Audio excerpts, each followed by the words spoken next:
Picture of Dorian Gray. Preface. The preface. The artist is the creator of beautiful things. To reveal art and conceal the artist is art's aim. The critic is he who can translate into another manner or a new material his impression of beautiful things. The highest as the lowest form of criticism is a mode of autobiography. Those who find ugly meanings in beautiful things are corrupt without being charming. This is a fault. Those who find beautiful meanings in beautiful things are the cultivated. For these there is hope.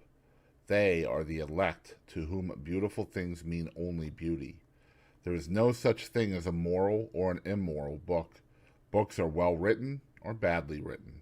That is all. The 19th century dislike of realism is the rage of Caliban seeing his own face in a glass. The 19th century dislike of romanticism is the rage of Caliban not seeing his own face in a glass. The moral life of man forms part of the subject matter of the artist, but the morality of art consists in the perfect use of an imperfect medium. No artist desires to prove anything. Even things that are true can be proved. No artist has ethical sympathies. An ethical sympathy in an artist is an unpardonable mannerism of style. No artist is ever morbid. The artist can express everything. Thought and language are to the artist instruments of an art. Vice and virtue are to the artist materials for an art. From the point of view of form, the type of all the arts is the art of the musician. From the point of view of feeling, the actor's craft is the type. All art is at once surface and symbol. Those who go beneath the surface do so at their peril. Those who read the symbol do so at their peril. It is the spectator, and not life, that art really mirrors. Diversity of opinion about a work of art shows that the work is new, complex, and vital. When critics disagree, the artist is in accord with himself. We can forgive a man for making a useful thing as long as he does not admire it. The only excuse for making a useless thing is that one admires it intensely. All art is quite useless. Chapter 1. The studio was filled with the rich odor of roses, and when the light summer wind stirred amidst the trees of the garden, there came through the open door the heavy scent of the lilac, or the more delicate perfume of the pink-flowering thorn. From the corner of the divan of Persian saddlebags on which he was lying, smoking, as was his custom, innumerable cigarettes, Lord Henry Wotton could just catch the gleam of the honey-sweet and honey-colored blossoms of a laburnum, whose tremulous branches seemed hardly able to bear the burden of a beauty so flame-like as theirs, and now and then the fantastic shadows of birds in flight flitted across the long tussore silk curtains that were stretched in front of the huge window, producing a kind of momentary Japanese effect, and making him think of those pallid, jade-faced painters of Tokyo, who, through the medium of an art that is necessarily immobile, seek to convey the sense of swiftness and motion. The sullen murmur of the bees shouldering their way through the long, unmown grass, or circling with monotonous insistence round the dusty gilt horns of the straggling woodbine, seemed to make the stillness more oppressive. The dim roar of London was like the bourbon note of a distant organ. In the center of the room, clamped to an upright easel, stood the full-length portrait of a young man of extraordinary personal beauty, and in front of it, some little distance away, was sitting the artist himself, Basil Hallward, whose sudden disappearance some years ago caused, at the time, such public excitement and gave rise to so many strange conjectures. As the painter looked at the gracious and comely form he had so skillfully mirrored in his art, a smile of pleasure passed across his face, and seemed about to linger there. But he suddenly started up, and closing his eyes, placed his fingers upon the lids, as though he sought to imprison within his brain some curious dream from which he feared he might awake. "It is your best work, Basil, the best thing you have ever done," said Lord Henry languidly. "You must certainly send it next year to the Grosvenor. The Academy is too large and too vulgar. Whenever I have gone there, There have been either so many people that I have not been able to see the pictures, which was dreadful, or so many pictures that I have not been able to see the people, which was worse. The Grosvenor is really the only place. I don't think I shall send it anywhere, he answered, tossing his head back in that odd way that used to make his friends laugh at him at Oxford. No, I won't send it anywhere. Lord Henry elevated his eyebrows and looked at him in amazement through the thin blue wreaths of smoke that curled up in such fanciful whirls from his heavy, opium-tainted cigarette. Not send it anywhere? My dear fellow, why? Have you any reason? What odd chaps you painters are. You do anything in the world to gain a reputation. As soon as you have one, you seem to want to throw it away. It is silly of you, for there is only one thing in the world worse than being talked about, and that is not being talked about. A portrait like this would set you far above all the young men in England, and make the old men quite jealous, if old men are ever capable of any emotion. I know you will laugh at me, he replied, but I really can't exhibit it. I have put too much of myself into it. Lord Henry stretched himself out on the divan and laughed. Yes, I knew you would, but it is quite true all the same. Too much of yourself in it? Upon my word, Basil, I didn't know you were so vain, and I really can't see any resemblance between you, with your rugged strong face and your coal-black hair, and this young Adonis, who looks as if he was made out of ivory and rose leaves. Why, my dear Basil, he is a Narcissus, and you? Well, of course you have an intellectual expression and all that. But beauty, real beauty, ends where an intellectual expression begins. Intellect is in itself a mode of exaggeration, and destroys the harmony of any face. The moment one sits down to think, one becomes all nose, or all forehead, or something horrid. Look at the successful men in any of the learned professions. How perfectly hideous they are, except, of course, in the church. But then in the church, they don't think. A bishop keeps on saying at the age of 80 what he was told to say when he was a boy of 18, and as a natural consequence, he always looks absolutely delightful. Your mysterious young friend, whose name you have never told me, but whose picture really fascinates me, never thinks. I feel quite sure of that. He is some brainless, beautiful creature who should be always here in winter when we have no flowers to look at, and always here in summer when we want something to chill our intelligence. Don't flatter yourself, Basil. You are not in the least like him. You don't understand me, Harry, answered the artist. Of course I am not like him. I know that perfectly well. Indeed, I should be sorry to look like him. You shrug your shoulders? I am telling you the truth. There is a fatality about all physical and intellectual distinction, the sort of fatality that seems to dog through history the faltering steps of kings. It is better not to be different from one's fellows. The ugly and the stupid have the best of it in this world. They can sit at their ease and gape at the play. If they know nothing of victory, they are at least spared the knowledge of defeat. They live as we all should live, undisturbed, indifferent, and without disquiet. They neither bring ruin upon others, nor ever receive it from alien hands. Your rank and wealth, Harry, my brains, such as they are, my art, whatever it may be worth, Dorian Gray's good looks, we should all suffer for what the gods have given us. Suffer terribly. Dorian Gray? Is that his name? Asked Lord Henry, walking across the studio towards Basil Hallward. Yes, that is his name. I didn't intend to tell it to you. But why not? Oh, I can't explain. When I like people immensely, I never tell their names to anyone. It is like surrendering a part of them. I have grown to love secrecy. It seems to be the one thing that can make modern life mysterious or marvelous to us. The commonest thing is delightful if one only hides it. When I leave town now, I never tell my people where I'm going. If I did, I would lose all my pleasure. It is a silly habit, I dare say, but somehow it seems to bring a great deal of romance into one's life. I suppose you think me awfully foolish about it. Not at all, answered Lord Henry. Not at all, my dear Basil. You seem to forget that I am married, and the one charm of marriage is that it makes a life of deception absolutely necessary for both parties. I never know where my wife is, and my wife never knows what I am doing. When we meet, we do meet occasionally when we dine out together or go down to the Duke's, we tell each other the most absurd stories with the most serious faces.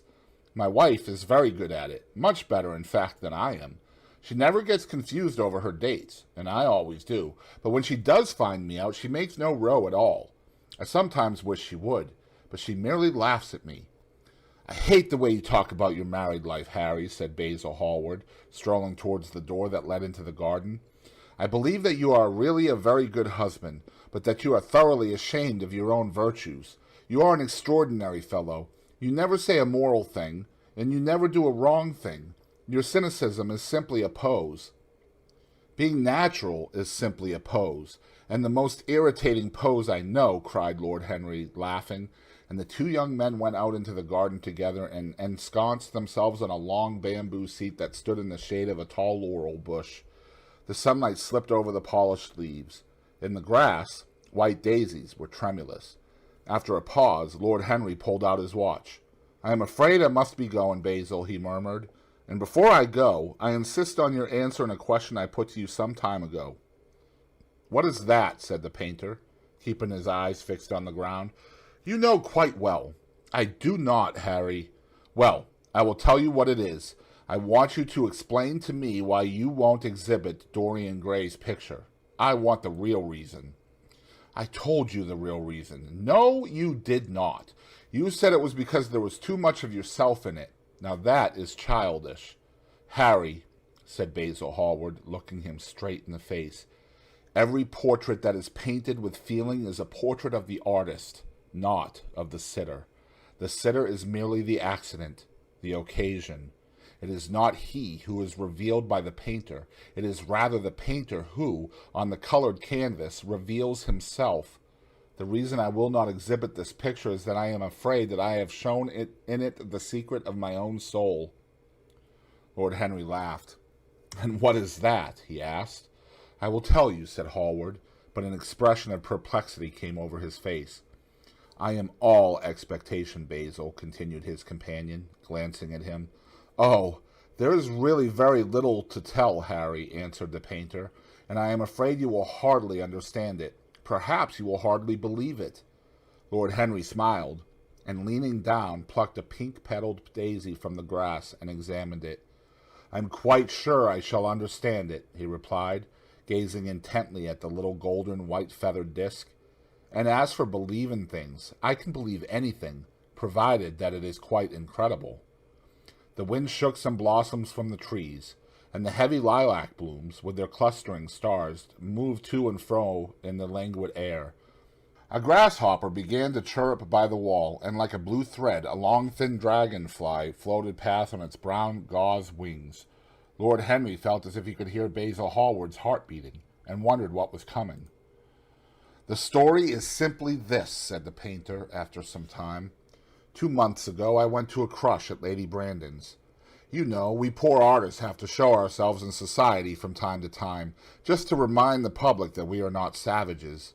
With an evening coat and a white tie, as you told me once, anybody, even a stockbroker, could gain a reputation for being civilized. Well, after I had been in the room about 10 minutes, talking to huge overdressed dowagers and tedious academicians, I suddenly became conscious that someone was looking at me. I turned halfway round and saw Dorian Gray for the first time. When our eyes met, I felt that I was growing pale. A curious sensation of terror came over me. I knew that I had come face to face with someone whose mere personality was so fascinating that, if I allowed it to do so, it would absorb my whole nature, my whole soul, my very art itself. I did not want any external influence in my life. You know yourself, Harry, how independent I am by nature. I have always been my own master, had at least always been so till I met Dorian Gray. Then, but I don't know how to explain it to you, something seemed to tell me that I was on the verge of a terrible crisis in my life. I had a strange feeling that fate had in store for me exquisite joys and exquisite sorrows. I grew afraid and turned to quit the room. It was not conscience that made me do so. It was a sort of cowardice. I take no credit to myself for trying to escape. Conscience and cowardice are really the same things, Basil. Conscience is the trade name of the firm, that is all. I don't believe that, Harry, and I don't believe you do either.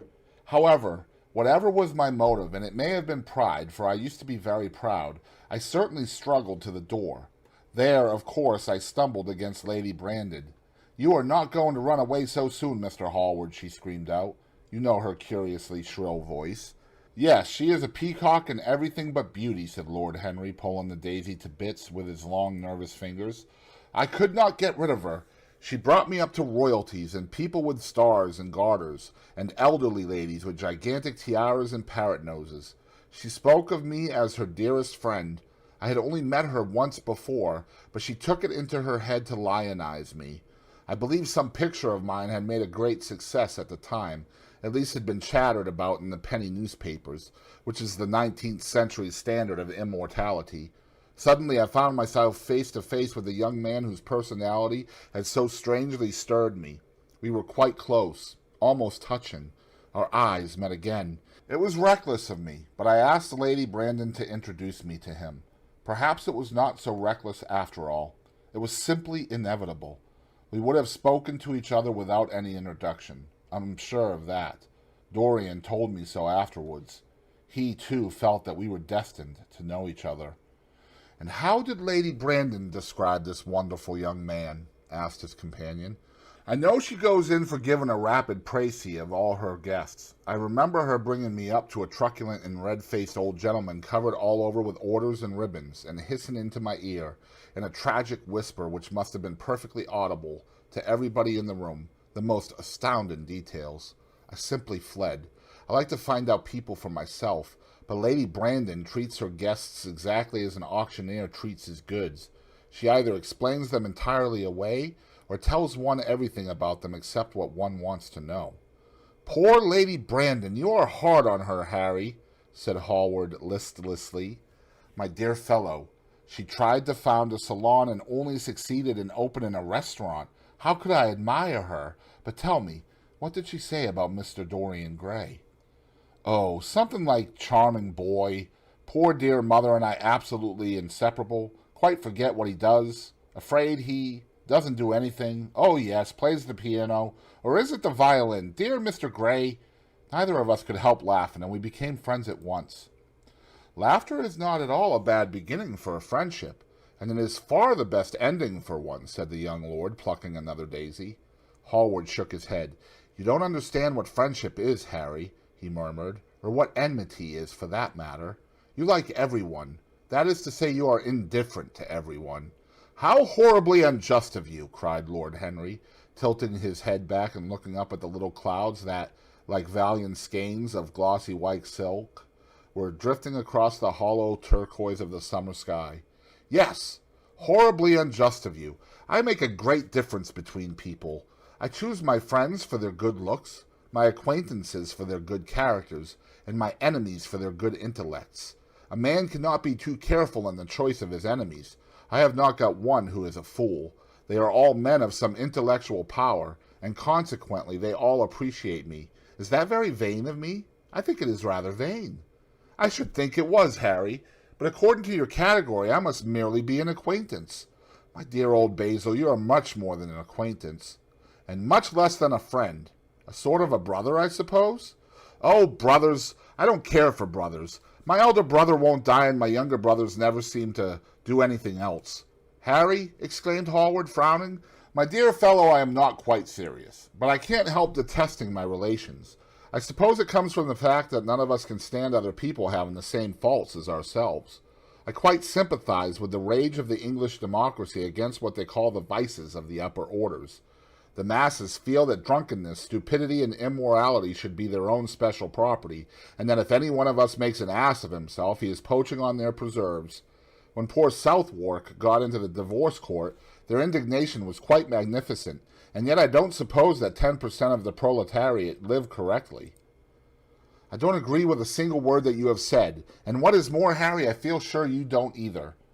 Lord Henry stroked his pointed brown beard and tapped the toe of his patent leather boot with a tasseled ebony cane. How English you are, Basil. That is the second time you have made that observation. If one puts forward an idea to a true Englishman, always a rash thing to do, he never dreams of considering whether the idea is right or wrong. The only thing he considers of any importance is whether one believes it oneself. Now, the value of an idea has nothing whatsoever to do with the sincerity of the man who expresses it. Indeed, the probabilities are that the more insincere the man is, the more purely intellectual will the idea be, as in that case it will not be colored by either his wants, his desires, or his prejudices. However, I don't propose to discuss politics, sociology, or metaphysics with you. I like persons better than principles, and I like persons with no principles better than anything else in the world. Tell me more about Mr. Dorian Gray. How often do you see him? Every day. I couldn't be happy if I didn't see him every day. He is absolutely necessary to me. How extraordinary! I thought you would never care for anything but your art. He is all my art to me now, said the painter gravely.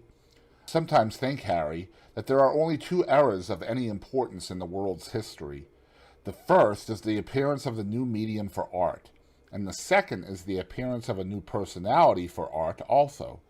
What the invention of oil painting was to the Venetians, the face of Antinous was to late Greek sculpture, and the face of Dorian Gray will someday be to me. It is not merely that I paint from him, draw from him, sketch from him. Of course I have done all that, but he is much more to me than a model or a sitter. I won't tell you that I am dissatisfied with what I have done of him, or that his beauty is such that art cannot express it. There is nothing that art cannot express, and I know that the work I have done since I met Dorian Gray is good work, is the best work of my life. But in some curious way, I wonder will you understand me? His personality has suggested to me an entirely new manner in art, an entirely new mode of style. I see things differently. I think of them differently. I can now recreate life in a way that was hidden from me before. A dream of form and days of thought. Who is it who says that? I forget. But it is what Dorian Gray has been to me. The merely visible presence of this lad, for he seems to me little more than a lad, though he is really over 20. His merely visible presence. I wonder, can you realize all that that means? Unconsciously, he defines for me the lines of a fresh school, a school that is to have in it all the passion of the romantic spirit, all the perfection of the spirit that is Greek, the harmony of soul and body. How much that is! We, in our madness, have separated the two, and have invented a realism that is vulgar, an ideality that is void. Harry, if you only knew what Dorian Gray is to me! You remember that landscape of mine for which Agnew offered me such a huge price, but which I would not part with? It is one of the best things I have ever done. And why is it so? Because while I was painting it, Dorian Gray sat beside me. Some subtle influence passed from him to me, and for the first time in my life I saw in the plain woodland the wonder I had always looked for and always missed. Basil, this is extraordinary. I must see Dorian Gray. Hallward got up from the seat and walked up and down the garden. After some time he came back. Harry, he said, Dorian Gray is to me simply a motive in art. You might see nothing in him. I see everything in him. He is never more present in my work than when no image of him is there. He is a suggestion, as I have said, of a new manner. I find him in the curves of certain lines, in the loveliness and subtleties of certain colors. That is all. Then why won't you exhibit his portrait? Asked Lord Henry. Because, without intending it, I have put into it some expression of all this curious artistic idolatry, of which, of course, I have never cared to speak to him. He knows nothing about it. He shall never know anything about it, but the world might guess it, and I will not bare my soul to their shallow, prying eyes. My heart shall never be put under their microscope. There's too much of myself in the thing, Harry, too much of myself. Poets are not so scrupulous as you are. They know how useful passion is for publication. Nowadays a broken heart will run to many editions. I hate them for it, cried Hallward. An artist should create beautiful things, but should put nothing of his own life into them. We live in an age when men treat art as if it were meant to be a form of autobiography. We have lost the abstract sense of beauty. Someday I will show the world what it is, and for that reason the world should never see my portrait of Dorian Gray. I think you are wrong, Basil, but I won't argue with you. It is only the intellectually lost who ever argue. Tell me, is Dorian Gray very fond of you? The painter considered for a few moments. He likes me, he answered after a pause. I know he likes me. Of course I flatter him dreadfully. I find a strange pleasure in saying things to him that I know I shall be sorry for having said. As a rule, he is charming to me, and we sit in the studio and talk of 1,000 things. Now and then, however, he is horribly thoughtless, and seems to take a real delight in giving me pain. Then I feel, Harry, that I have given away my whole soul to someone who treats it as if it were a flower to put in his coat, a bit of decoration to charm his vanity, an ornament for a summer's day. Days in summer, Basil, are apt to linger, murmured Lord Henry. Perhaps you will tire sooner than he will. It is a sad thing to think of, but there is no doubt that genius lasts longer than beauty. That accounts for the fact that we all take such pains to overeducate ourselves. In the wild struggle for existence, we want to have something that endures, and so we fill our minds with rubbish and facts, in the silly hope of keeping our place. The thoroughly well-informed man, that is the modern ideal. And the mind of the thoroughly well-informed man is a dreadful thing. It is like a bric-a-brac shop, all monsters and dust, with everything priced above its proper value. I think you will tire first, all the same. Some day you will look at your friend, and he will seem to you to be a little out of drawing, or you won't like his tone of color, or something. You will bitterly reproach him in your heart, and seriously think that he has behaved very badly to you. The next time he calls, you will be perfectly cold and indifferent. It will be a great pity, for it will alter you. What you have told me is quite a romance of art, one might call it, and the worst of having a romance of any kind is that it leaves one so unromantic. Harry, don't talk like that. As long as I live, the personality of Dorian Gray will dominate me. You cannot feel what I feel. You change too often. Ah, my dear Basil, that is exactly why I can feel it. Those who are faithful know only the trivial side of love. It is the faithless who know love's tragedies. And Lord Henry struck a light on a dainty silver case, began to smoke a cigarette with a self-conscious and satisfied air, as if he had summed up the world in a phrase. There was a rustle of cherubim sparrows in the green lacquered leaves of the ivy, and the blue cloud shadows chased themselves across the grass like swallows. How pleasant it was in the garden, and how delightful other people's emotions were. Much more delightful than their ideas, it seemed to him. One's own soul, and the passions of one's friends, those were the fascinating things in life. He pictured to himself with silent amusement the tedious luncheon that he had missed by staying so long with Basil Hallward.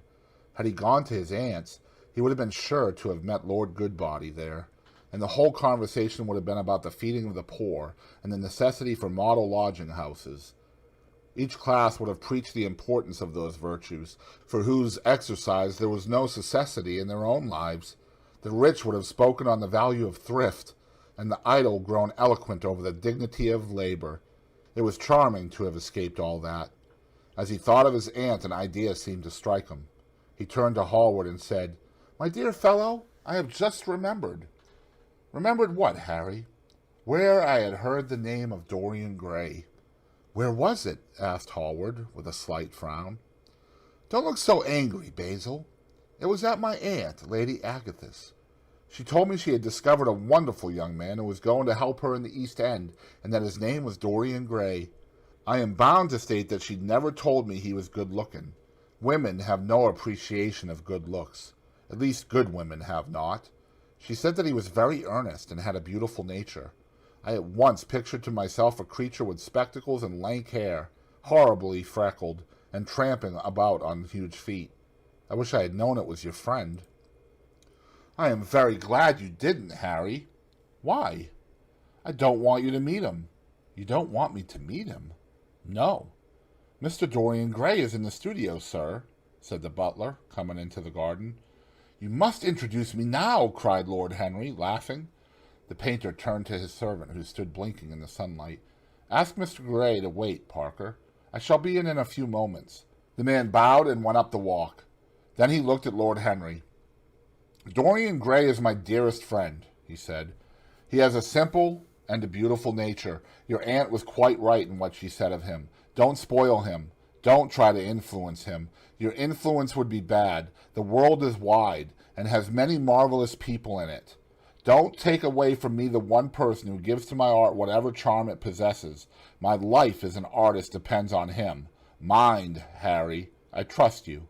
He spoke very slowly, and the words seemed wrung out of him almost against his will. "What nonsense you talk," said Lord Henry, smiling, and taking Hallward by the arm, he almost led him into the house. As they entered, they saw Dorian Gray. He was seated at the piano, with his back to them, turning over the pages of a volume of Schumann's forest scenes. "You must lend me these, Basil," he cried. "I want to learn them. They are perfectly charming." "That entirely depends on how you sit today, Dorian."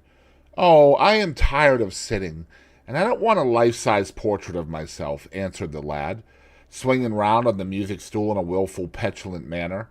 When he caught sight of Lord Henry, a faint blush colored his cheeks for a moment, and he started up. "I beg your pardon, Basil, but I didn't know you had anyone with you." "This is Lord Henry Wotton, Dorian, an old Oxford friend of mine. I have just been telling him what a capital sitter you were, and now you have spoiled everything."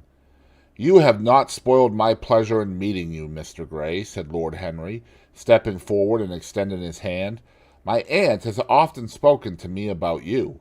You are one of her favorites, and, I am afraid, one of her victims also." "I am in Lady Agatha's black books at present," answered Dorian with a funny look of penitence. "I promised to go to a club in Whitechapel with her last Tuesday, and I really forgot all about it. We were to have played a duet together. 3 duets, I believe. I don't know what she will say to me. I am far too frightened to call." "Oh, I will make your peace with my aunt. She is quite devoted to you, and I don't think it really matters about your not being there. The audience probably thought it was a duet. When Aunt Agatha sits down to the piano, she makes quite enough noise for 2 people." "That is very horrid to her, and not very nice to me," answered Dorian, laughing. Lord Henry looked at him. Yes, he was certainly wonderfully handsome, with his finely curved scarlet lips, his frank blue eyes, his crisp gold hair. There was something in his face that made one trust him at once. All the candor of youth was there, as well as all youth's passionate purity. One felt that he had kept himself unspotted from the world. No wonder Basil Hallward worshipped him. "You are too charming to go in for philanthropy, Mr. Gray, far too charming." And Lord Henry flung himself down on the divan and opened his cigarette case. The painter had been busy mixing his colors and getting his brushes ready. He was looking worried, and when he heard Lord Henry's last remark, he glanced at him, hesitated for a moment, and then said, "Harry, I want to finish this picture today. Would you think it awfully rude of me if I asked you to go away?" Lord Henry smiled and looked at Dorian Gray. "Am I to go, Mr. Gray?" he asked. "Oh, please don't, Lord Henry. I see that Basil is in one of his sulky moods, and I can't bear him when he sulks. Besides, I want you to tell me why I should not go in for philanthropy." "I don't know that I shall tell you that, Mr. Gray. It is so tedious a subject that one would have to talk seriously about it, but I certainly shall not run away, now that you have asked me to stop. You don't really mind, Basil, do you? You have often told me that you liked your sitters to have someone to chat to." Hallward bit his lip. "If Dorian wishes it, of course you must stay. Dorian's whims are laws to everybody, except himself." Lord Henry took up his hat and gloves. "You are very pressing, Basil, but I am afraid I must go. I have promised to meet a man at the Orleans. Good-bye, Mr. Gray. Come and see me some afternoon in Curzon Street. I am nearly always at home at 5 o'clock. Write to me when you are coming. I should be sorry to miss you." "Basil," cried Dorian Gray, "if Lord Henry Wotton goes, I shall go too. You never open your lips while you are painting, and it is horribly dull standing on a platform and trying to look pleasant. Ask him to stay. I insist upon it." "Stay, Harry, to oblige Dorian, and to oblige me," said Hallward, gazing intently at his picture. "It is quite true. I never talk when I am working, and never listen either, and it must be dreadfully tedious for my unfortunate sitters. I beg you to stay." "But what about my man at the Orleans?" The painter laughed. "I don't think there will be any difficulty about that. Sit down again, Harry, and now, Dorian, get up on the platform and don't move about too much or pay any attention to what Lord Henry says. He has a very bad influence over all his friends, with the single exception of myself."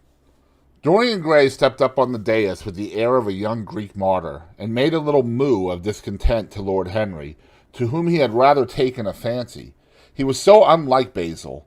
They made a delightful contrast, and he had such a beautiful voice. After a few moments he said to him, "Have you really a very bad influence, Lord Henry? As bad as Basil says?" "There is no such thing as a good influence, Mr. Gray. All influence is immoral. Immoral from the scientific point of view." "Why?" "Because to influence a person is to give him one's own soul. He does not think his natural thoughts or burn with his natural passions. His virtues are not real to him. His sins, if there are such things as sins, are borrowed. It becomes an echo of someone else's music, an actor of a part that has not been written for him. The aim of life is self-development. To realize one's nature perfectly, that is what each of us is here for. People are afraid of themselves nowadays. They have forgotten the highest of all duties, the duty that one owes to oneself. Of course, they are charitable. They feed the hungry and clothe the beggar, but their own souls starve and are naked. Courage has gone out of our race. Perhaps we never really had it. The terror of society, which is the basis of morals, the terror of God, which is the secret of religion, these are the two things that govern us. And yet— "Just turn your head a little more to the right, Dorian, like a good boy," said the painter, deep in his work and conscious only that a look had come into the lad's face that he had never seen there before. "And yet," continued Lord Henry in his low, musical voice, and with that graceful wave of the hand that was always so characteristic of him, "And yet," continued Lord Henry in his low, musical voice, and with that graceful wave of the hand that was always so characteristic of him, and that he had even in his Eton days, "I believe that if one man were to live out his life fully and completely, were to give form to every feeling, expression to every thought, reality to every dream, I believe that the world would gain such a fresh impulse of joy that we would forget all the maladies of medievalism and return to the Hellenic ideal, to something finer, richer than the Hellenic ideal, it may be. But the bravest man amongst us is afraid of himself. The mutilation of the savage has its tragic survival in the self-denial that mars our lives. We are punished for our refusals.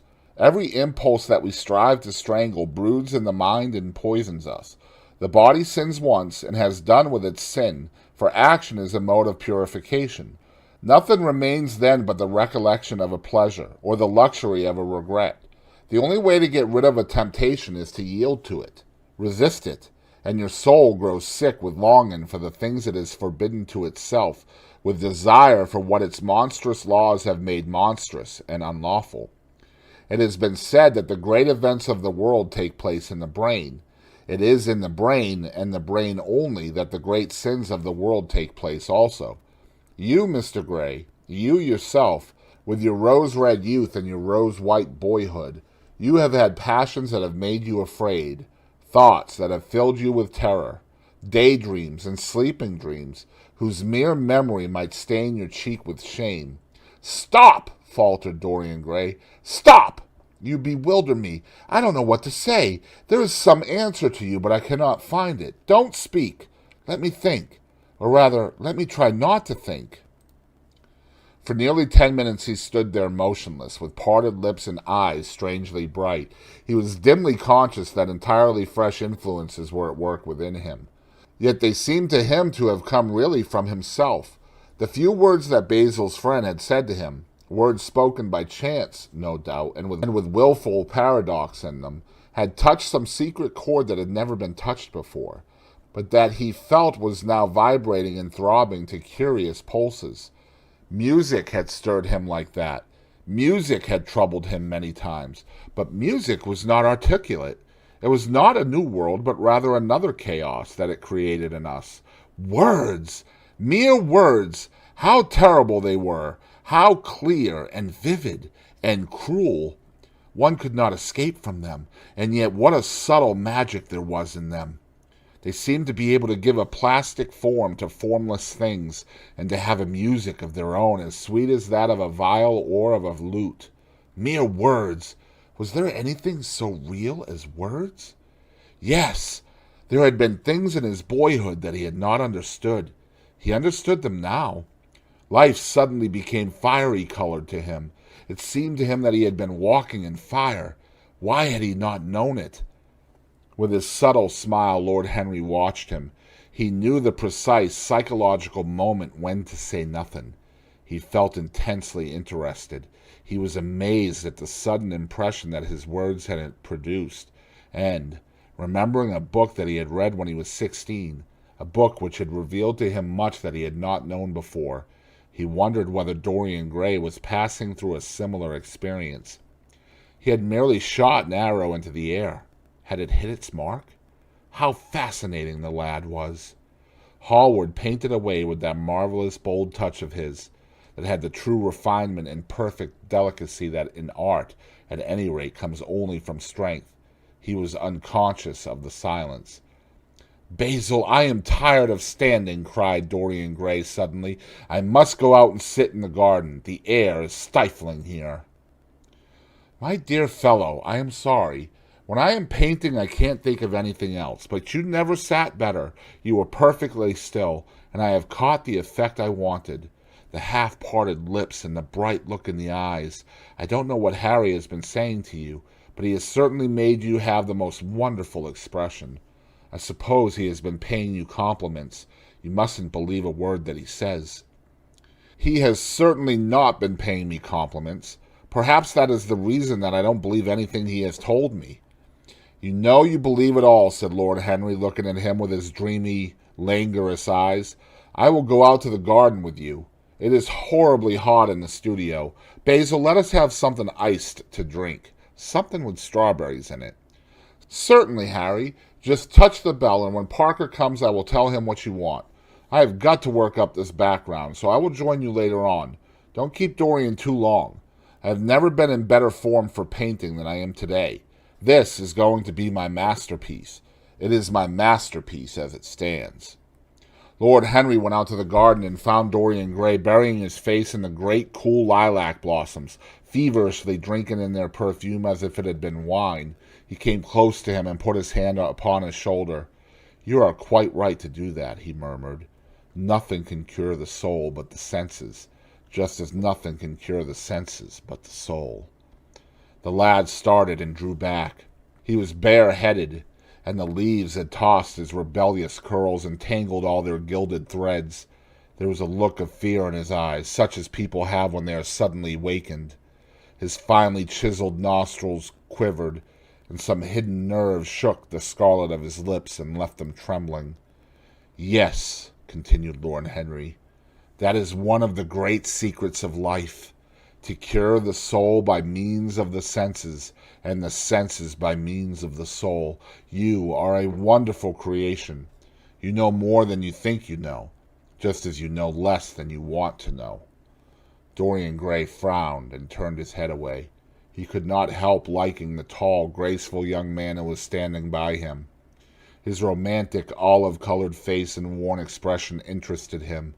There was something in his low, languid voice that was absolutely fascinating.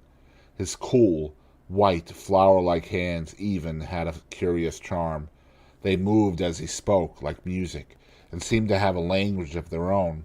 But he felt afraid of him, and ashamed of being afraid. Why had it been left for a stranger to reveal him to himself? He had known Basil Hallward for months, but the friendship between them had never altered him.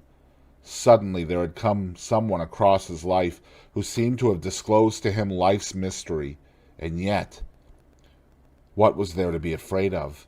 He was not a schoolboy or a girl. It was absurd to be frightened. "Let us go and sit in the shade," said Lord Henry. "Parker has brought out the drinks, and if you stay any longer in this glare you will be quite spoiled, and Basil will never paint you again. You really must not allow yourself to become sunburnt. It would be unbecoming." "What can it matter?" cried Dorian Gray, laughing as he sat down on the seat at the end of the garden. "It should matter everything to you, Mr. Gray." "Why?" "Because you have the most marvelous youth, and youth is the one thing worth having." "I don't feel that, Lord Henry." "No, you don't feel it now. Some day, when you are old and wrinkled and ugly, when thought has seared your forehead with its lines, and passion branded your lips with its hideous fires, you will feel it. You will feel it terribly. Now, wherever you go, you charm the world. Will it always be so? You have a wonderfully beautiful face, Mr. Gray. Don't frown. You have. And beauty is a form of genius. Is higher, indeed, than genius, as it needs no explanation. It is of the great facts of the world, like sunlight or springtime, or the reflection in dark waters of that silver shell we call the moon. It cannot be questioned. It has its divine right of sovereignty. It makes princes of those who have it. You smile? Ah, when you have lost it, you won't smile. People say sometimes that beauty is only superficial. That may be so, but at least it is not so superficial as thought is. To me, beauty is the wonder of wonders. It is only shallow people who do not judge by appearances. The true mystery of the world is the visible, not the invisible. Yes, Mr. Gray, the gods have been good to you, but what the gods give they quickly take away. You have only a few years in which to live really, perfectly, and fully. When your youth goes, your beauty will go with it, and then you will suddenly discover that there are no triumphs left for you, or have to content yourself with those mean triumphs that the memory of your past will make more bitter than defeats. Every month as it wanes brings you nearer to something dreadful. Time is jealous of you and wars against your lilies and your roses. You will become sallow and hollow-cheeked and dull-eyed. You will suffer horribly. Realize your youth while you have it. Don't squander the gold of your days, listening to the tedious, trying to improve the hopeless failure, or giving away your life to the ignorant, the common, and the vulgar. These are the sickly aims, the false ideals of our age. Live! Live the wonderful life that is in you. Let nothing be lost upon you. Be always searching for new sensations. Be afraid of nothing. A new hedonism, that is what our century wants. You might be its visible symbol. With your personality, there is nothing you could not do. The world belongs to you for a season. The moment I met you, I saw that you were quite unconscious of what you really are, of what you really might be. There was so much in you that charmed me that I felt I must tell you something about yourself. I thought how tragic it would be if you were wasted, for there is such a little time that your youth will last, such a little time. The common hill flowers wither, but they blossom again. The laburnum will be as yellow next June as it is now. In a month there will be purple stars on the clematis, and year after year the green night of its leaves will hold its purple stars. But we never get back our youth. The pulse of joy that beats in us at 20 becomes sluggish. Our limbs fail. Our senses rot. We degenerate into hideous puppets, haunted by the memory of the passions of which we were too much afraid, and the exquisite temptations that we had not the courage to yield to. Youth! Youth! There is absolutely nothing in the world but youth. Dorian Gray listened, open-eyed and wondering. The spray of lilac fell from his hand upon the gravel. A furry bee came and buzzed round it for a moment. Then it began to scramble all over the stellated globe of the tiny blossoms. He watched it with that strange interest in trivial things that we try to develop when things of high import make us afraid, or when we are stirred by some new emotion for which we cannot find expression, or when some thought that terrifies us lays sudden siege to the brain and calls on us to yield. After a time the bee flew away. He saw it creeping into the stained trumpet of a Tyrian convolvulus. The flowers seemed to quiver, and then swayed gently to and fro. Suddenly the painter appeared at the door of the studio and made staccato signs for them to come in. They turned to each other and smiled. "I am waiting," he cried. "Do come in. The light is quite perfect, and you can bring your drinks." They rose up and sauntered down the walk together. 2 green and white butterflies fluttered past them, and in the pear tree at the corner of the garden a thrush began to sing. "You are glad you have met me, Mr. Gray," said Lord Henry, looking at him. "Yes, I am glad now. I wonder, shall I always be glad?" "Always? That is a dreadful word. It makes me shudder when I hear it. Women are so fond of using it. They spoil every romance by trying to make it last forever. It is a meaningless word, too.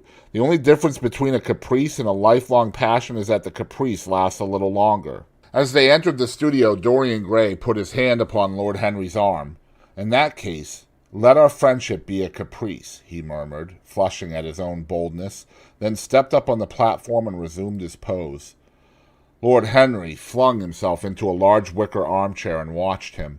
The sweep and dash of the brush on the canvas made the only sound that broke the stillness, except when, now and then, Hallward stepped back to look at his work from a distance.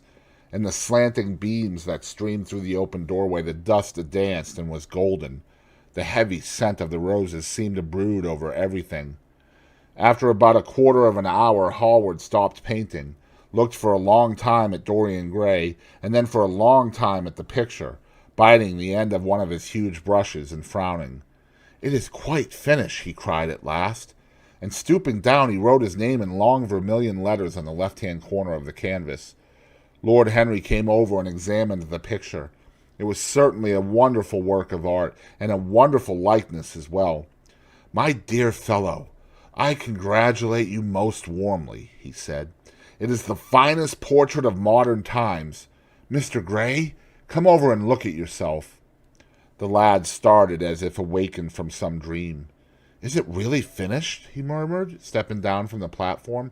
"Quite finished," said the painter. "And you have sat splendidly today. I am awfully obliged to you." "That is entirely due to me," broke in Lord Henry. "Isn't it, Mr. Gray?" Dorian made no answer, but passed listlessly in front of his picture and turned towards it. When he saw it, he drew back, and his cheeks flushed for a moment with pleasure. A look of joy came into his eyes, as if he had recognized himself for the first time. He stood there motionless and in wonder, dimly conscious that Hallward was speaking to him, but not catching the meaning of his words. The sense of his own beauty came on him like a revelation. He had never felt it before. Basil Hallward's compliments had seemed to him to be merely the charming exaggeration of friendship. He had listened to them, laughed at them, forgotten them. They had not influenced his nature. Then had come Lord Henry Wotton with his strange panegyric on youth, his terrible warning of its brevity. That had stirred him at the time, and now, as he stood gazing at the shadow of his own loveliness, the full reality of the description flashed across him. Yes, there would be a day when his face would be wrinkled and wizen, his eyes dim and colorless, the grace of his figure broken and deformed. The scarlet would pass away from his lips, and the gold steal from his hair. The life that was to make his soul would mar his body. He would become dreadful, hideous, uncouth. As he thought of it, a sharp pang of pain struck through him like a knife and made each delicate fiber of his nature quiver. His eyes deepened into amethyst, and across them came a mist of tears. He felt as if a hand of ice had been laid upon his heart. "Don't you like it?" cried Hallward at last, stung a little by the lad's silence, not understanding what it meant. "Of course he likes it," said Lord Henry. "Who wouldn't like it? It is one of the greatest things in modern art. I will give you anything you like to ask for it. I must have it." "It is not my property, Harry." "Whose property is it?" "Dorian's, of course," answered the painter. "He is a very lucky fellow." "How sad it is," murmured Dorian Gray, with his eyes still fixed upon his own portrait. "How sad it is! I shall grow old and horrible and dreadful, but this picture will remain always young. It will never be older than this particular day of June.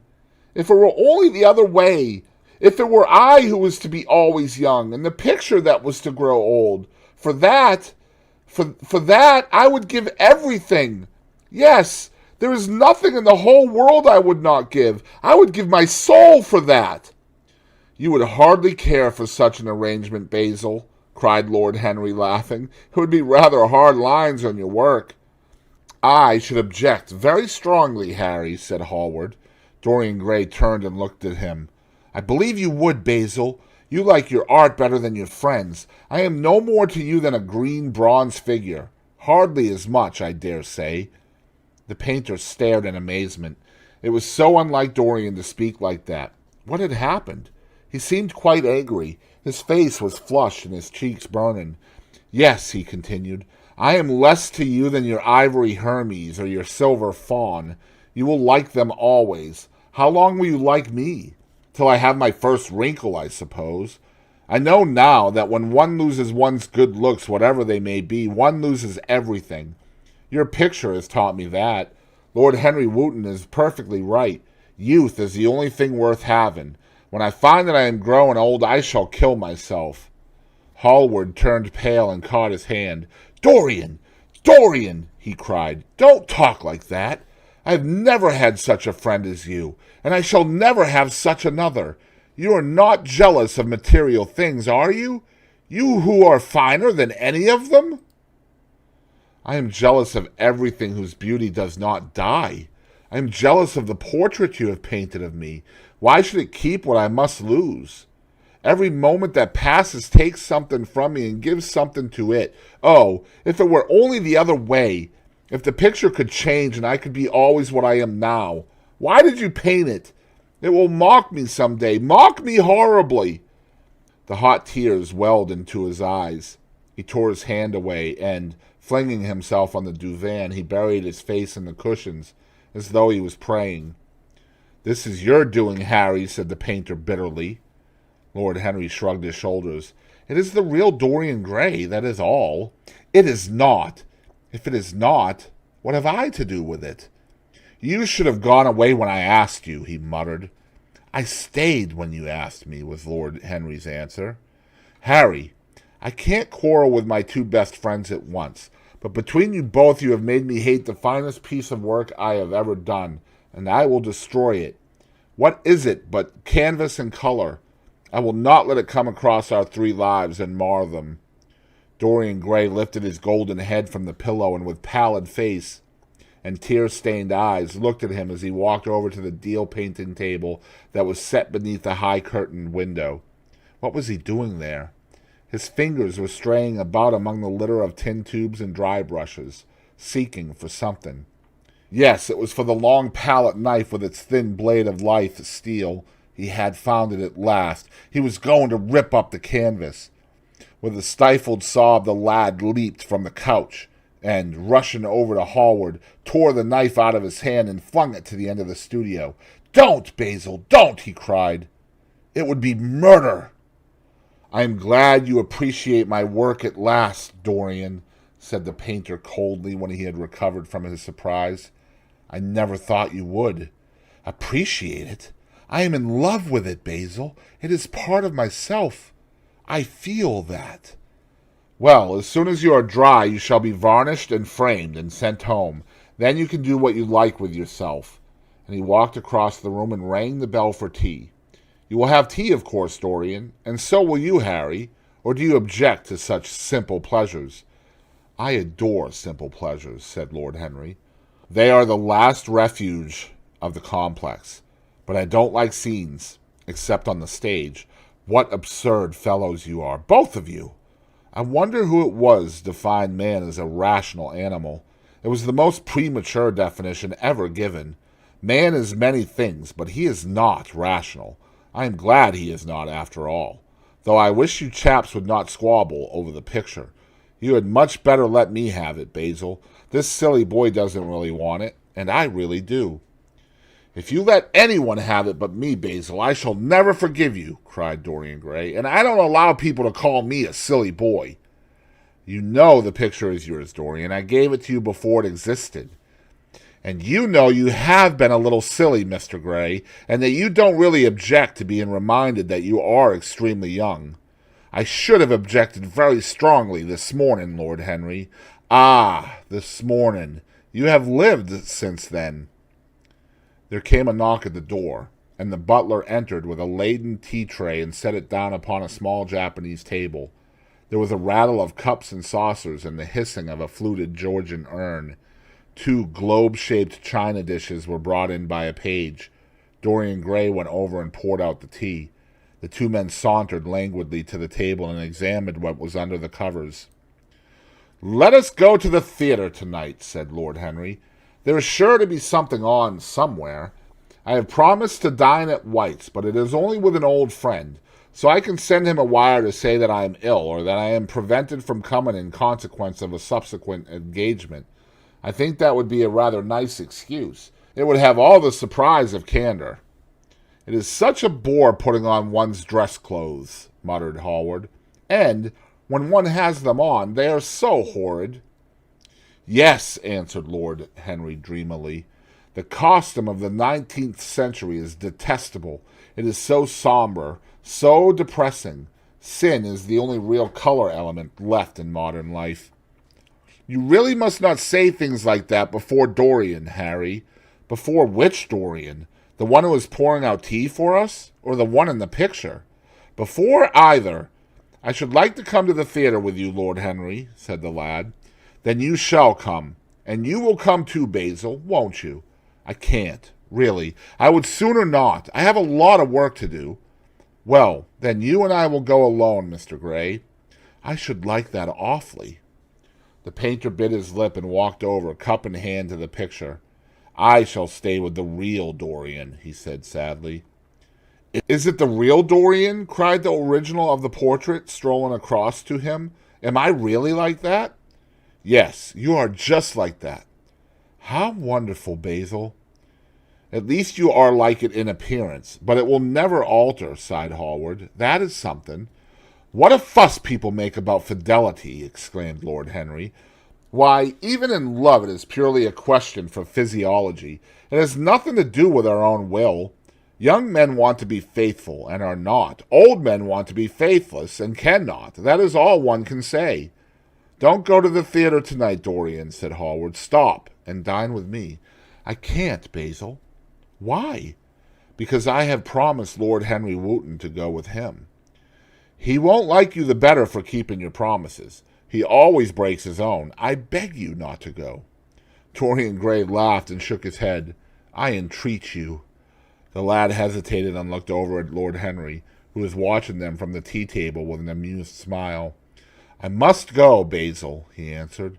Very well, said Hallward, and he went over and laid down his cup on the tray. It is rather late, and, as you have to dress, you had better lose no time. Good-bye, Harry. Good-bye, Dorian. Come and see me soon. Come tomorrow. Certainly. You won't forget? No, of course not, cried Dorian. And, Harry! Yes, Basil. Remember what I asked you when we were in the garden this morning? I have forgotten it. I trust you. I wish I could trust myself, said Lord Henry, laughing. Come, Mr. Gray. My hansom is outside, and I can drop you at your own place. Good-bye, Basil. It has been a most interesting afternoon. As the door closed behind them, the painter flung himself down on a sofa, and a look of pain came into his face. Chapter 3.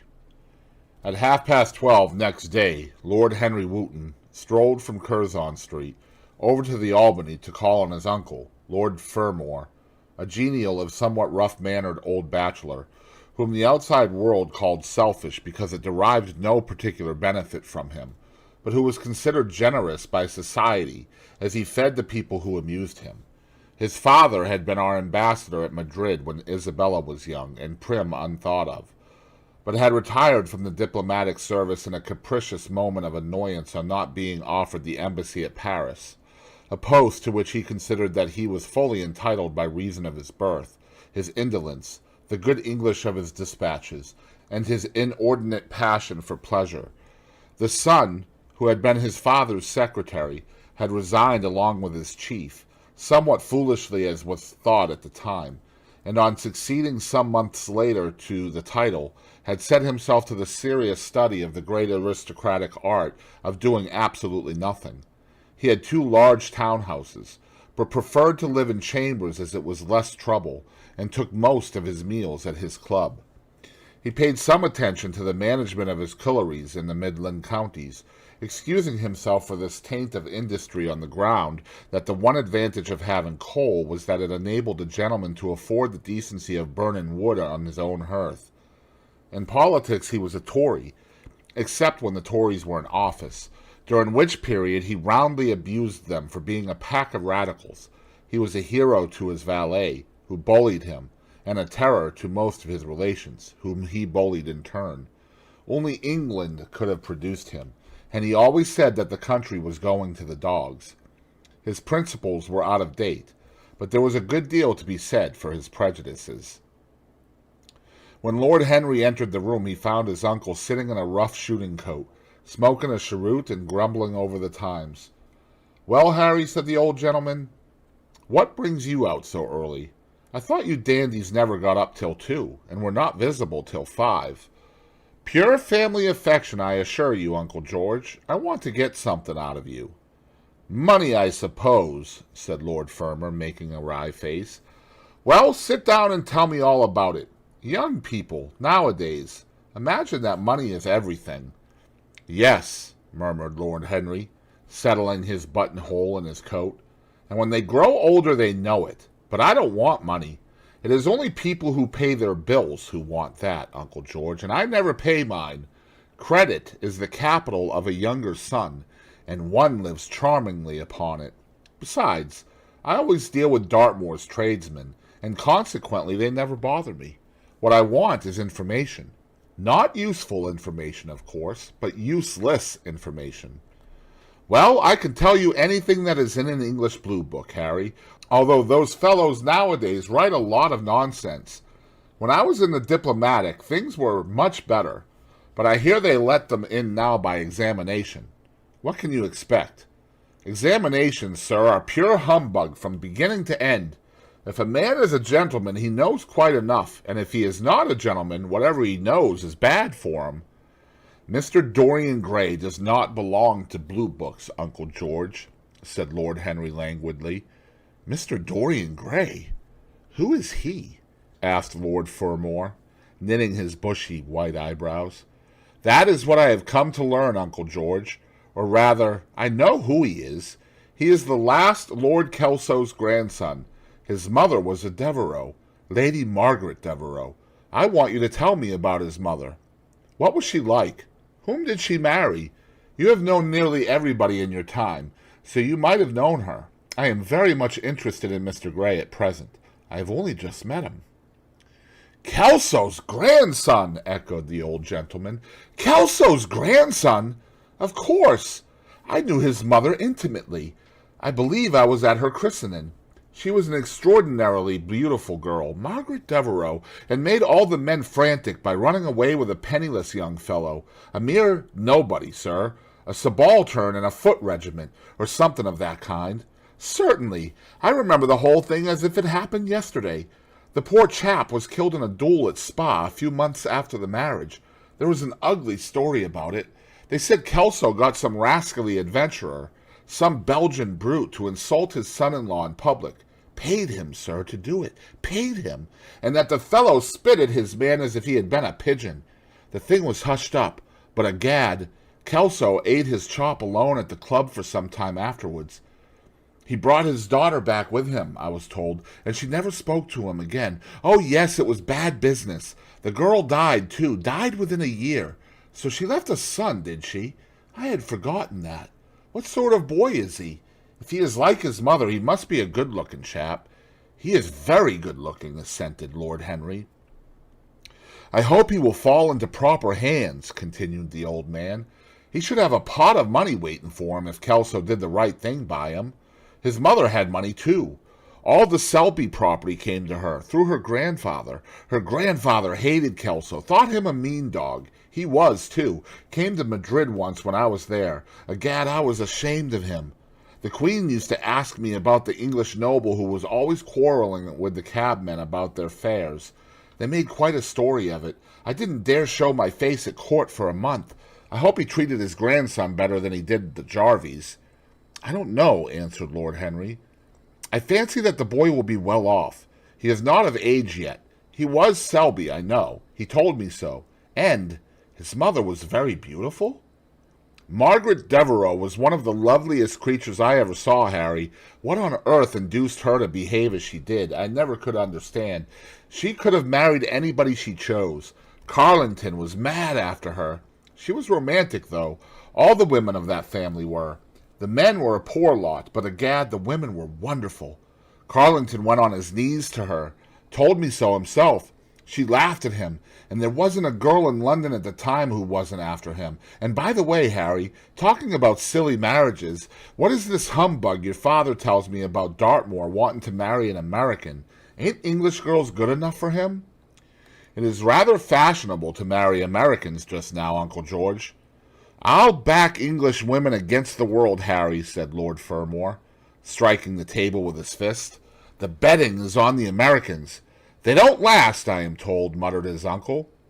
A long engagement exhausts them, but they are capital at a steeplechase. They take things flying. I don't think Dartmoor has a chance. Who are her people? Grumbled the old gentleman. Has she got any? Lord Henry shook his head. American girls are as clever at concealing their parents as English women are at concealing their past, he said, rising to go. They are pork packers, I suppose. I hope so, Uncle George, for Dartmoor's sake. I hope so, Uncle George, for Dartmoor's sake. I am told that pork packing is the most lucrative profession in America, after politics. Is she pretty? She behaves as if she was beautiful. Most American women do. It is the secret of their charm. Why can't these American women stay in their own country? They are always telling us that it is the paradise for women. It is. That is the reason why, like Eve, they are so excessively anxious to get out of it, said Lord Henry. Goodbye, Uncle George. I shall be late for lunch if I stop any longer. Thanks for giving me the information I wanted. I always like to know everything about my new friends, and nothing about my old ones. Where are you lunching, Harry? At Aunt Agatha's. I have asked myself and Mr. Gray. He is her latest protege. Humph! Tell your Aunt Agatha, Harry, not to bother me any more with her charity appeals. I am sick of them. Why, the good woman thinks that I have nothing to do but to write checks for her silly fads. All right, Uncle George, I'll tell her, but it won't have any effect. Philanthropic people lose all sense of humanity. It is their distinguishing characteristic. The old gentleman growled approvingly and rang the bell for his servant. Lord Henry passed up the low arcade into Burlington Street and turned his steps in the direction of Berkeley Square. So, that was the story of Dorian Gray's parentage. Crudely as it had been told to him, it had yet stirred him by its suggestion of a strange, almost modern romance. A beautiful woman risking everything for a mad passion. A few wild weeks of happiness cut short by a hideous, treacherous crime. Months of voiceless agony, and then a child born in pain. The mother snatched away by death, the boy left to solitude, and the tyranny of an old, loveless man. Yes, it was an interesting background. It posed the lad, made him more perfect, as it were. Behind every exquisite thing that existed, there was something tragic. Worlds had to be travail, that the meanest flower might blow. And how charming he had been at dinner the night before, as with startled eyes and lips parted in frightened pleasure, he had sat opposite to him at the club, the red candle shade staining to a richer rose the wakening wonder of his face. Talking to him was like playing upon an exquisite violin. He answered to every touch and thrill of the bow. There was something terribly enthralling in the exercise of influence. No other activity was like it. To project one's soul into some gracious form and let it tarry there for a moment, to hear one's own intellectual views echoed back to one with all the added music of passion and youth, to convey one's temperament into another as though it were a subtle fluid or a strange perfume. There was a real joy in that, perhaps the most satisfying joy left to us in an age so limited and vulgar as our own, an age grossly carnal in its pleasures and grossly common in its aims. He was a marvelous type, too, this lad, whom by so curious a chance he had met at Basil's studio, or could be fashioned into a marvelous type at any rate. Grace was his, and the white purity of boyhood, and beauty such as old Greek marbles kept for us. There was nothing that one could not do with him. He could be made a Titan or a toy. What a pity it was that such beauty was destined to fade. And Basil? From a psychological point of view, how interesting he was. The new manner in art, the fresh mode of looking at life, suggested so strangely by the merely visible presence of one who was unconscious of it all, the silent spirit that dwelt in dim woodland, and walked unseen in open fields, suddenly showing itself, dryad-like and not afraid, because in his soul who sought for her there had been wakened that wonderful vision to which alone are wonderful things revealed, the mere shapes and patterns of things becoming, as it were, refined, and gaining a kind of symbolical value. as though they were themselves patterns of some other and more perfect form whose shadow they made real. How strange it all was! He remembered something like it in history. Was it not Plato, that artist in thought, who had first analyzed it? Was it not Buonarroti who had carved it in the colored marbles of a sonnet sequence? But in our own century it was strange. Yes, he would try to be to Dorian Gray what, without knowing it, the lad was to the painter who had fashioned the wonderful portrait.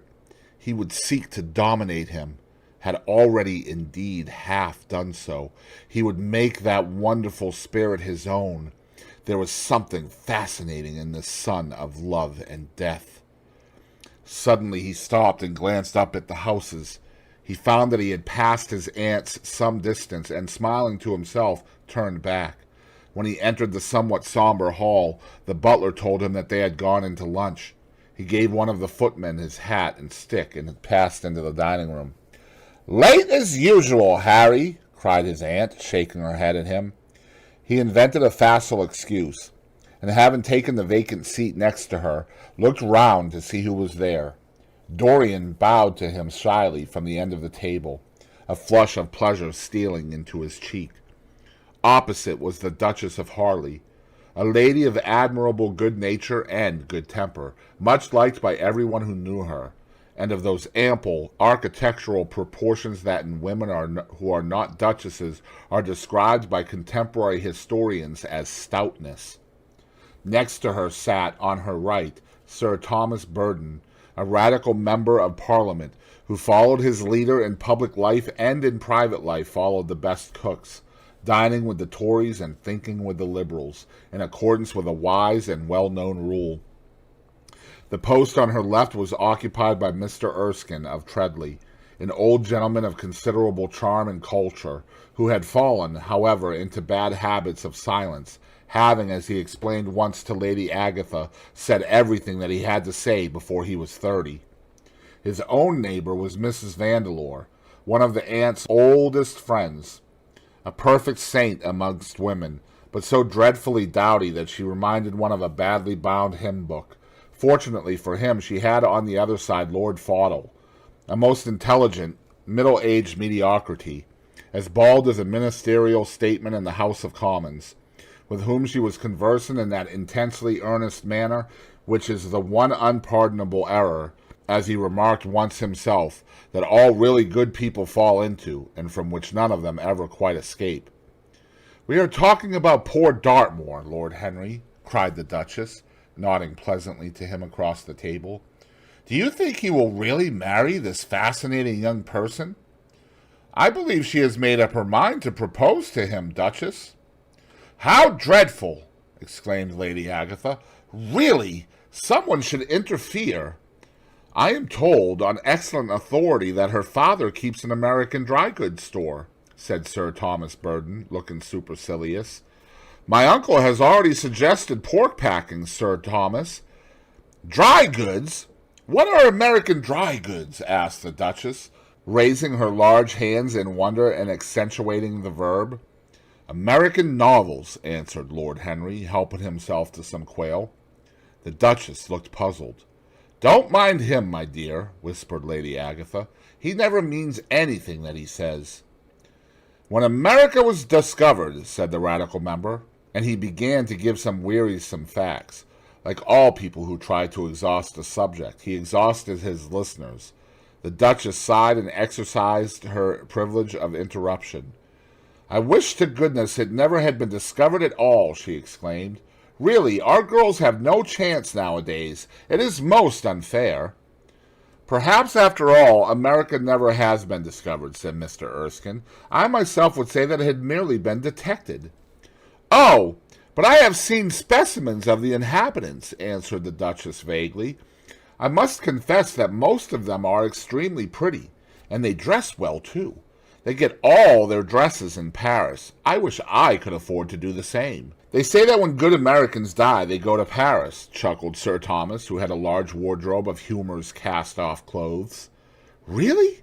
And where do bad Americans go to when they die?" inquired the Duchess. "They go to America," murmured Lord Henry.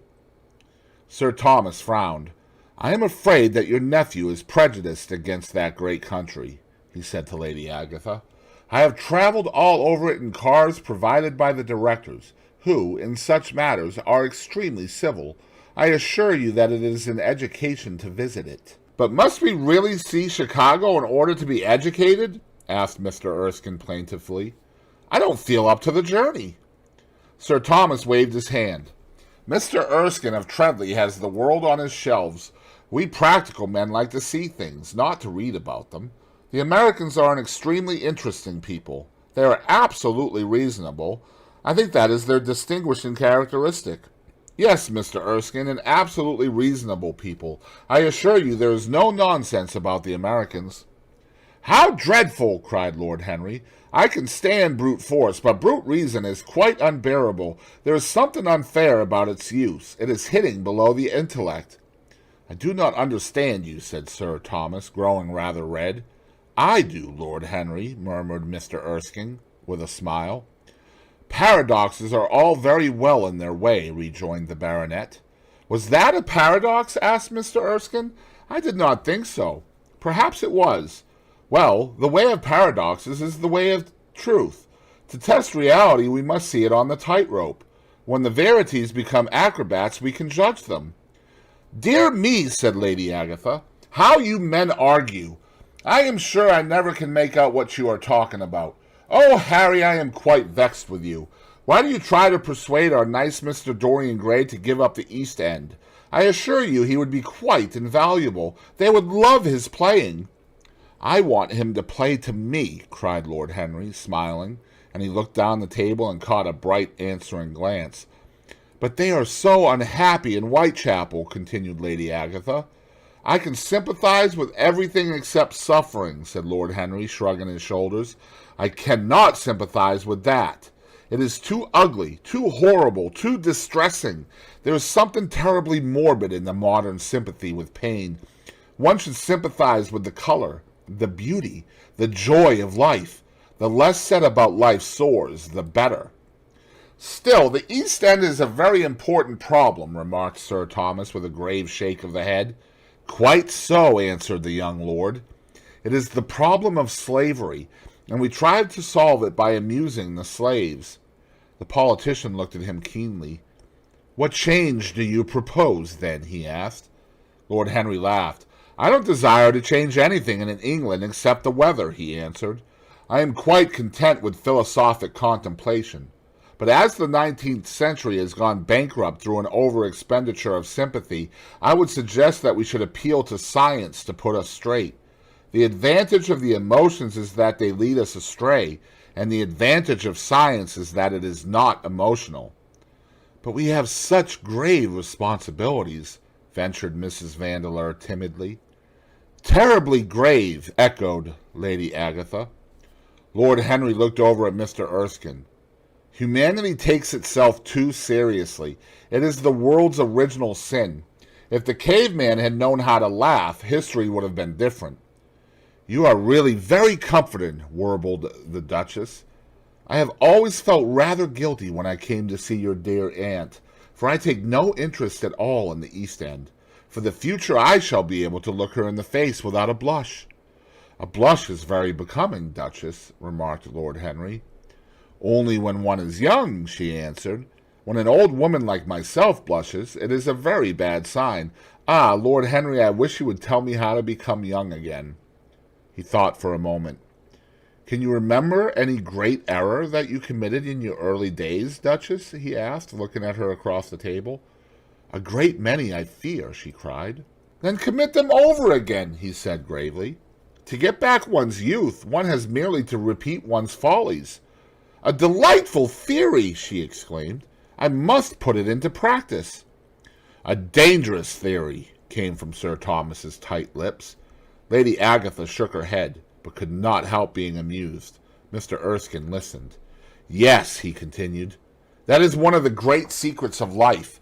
Nowadays, most people die of a sort of creeping common sense, and discover when it is too late that the only things one never regrets are one's mistakes. A laugh ran around the table. He played with the idea and grew willful, tossed it into the air and transformed it. let it escape and recaptured it, made it iridescent with fancy and winged it with paradox. The praise of folly, as he went on, soared into a philosophy, and philosophy herself became young, and catching the mad music of pleasure, wearing, one might fancy, her wine-stained robe and wreath of ivy, danced like a bacchant over the hills of life, and mocked the slow silliness for being sober. Facts fled before her like frightened forest things. Her white feet trod the huge press at which wise Omar sits, till the seething grape juice rose round her bare limbs in waves of purple bubbles, or crawled in red foam over the vat's black, dripping, sloping sides. It was an extraordinary improvisation. He felt that the eyes of Dorian Gray were fixed on him, and the consciousness that amongst his audience there was one whose temperament he wished to fascinate seemed to give his wit keenness and to lend color to his imagination. He was brilliant, fantastic, irresponsible. He charmed his listeners out of themselves, and they followed his pipe, laughing.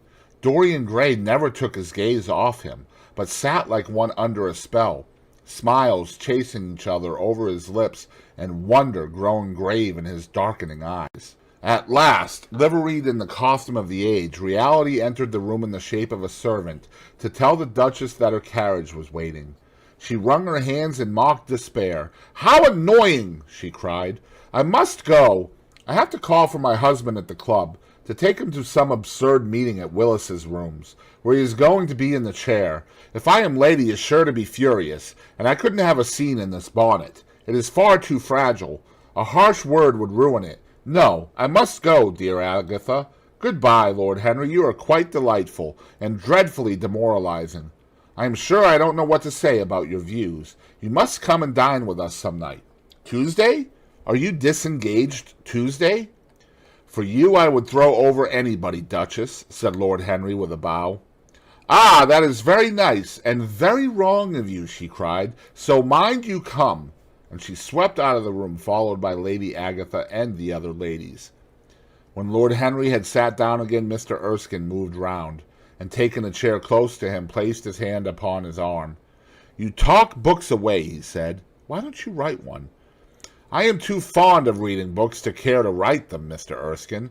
I should like to write a novel, certainly, a novel that would be as lovely as a Persian carpet and as unreal. But there is no literary public in England for anything except newspapers, primers, and encyclopedias. Of all people in the world, the English have the least sense of the beauty of literature." "I fear you are right," answered Mr. Erskine. "I myself used to have literary ambitions, but I gave them up long ago.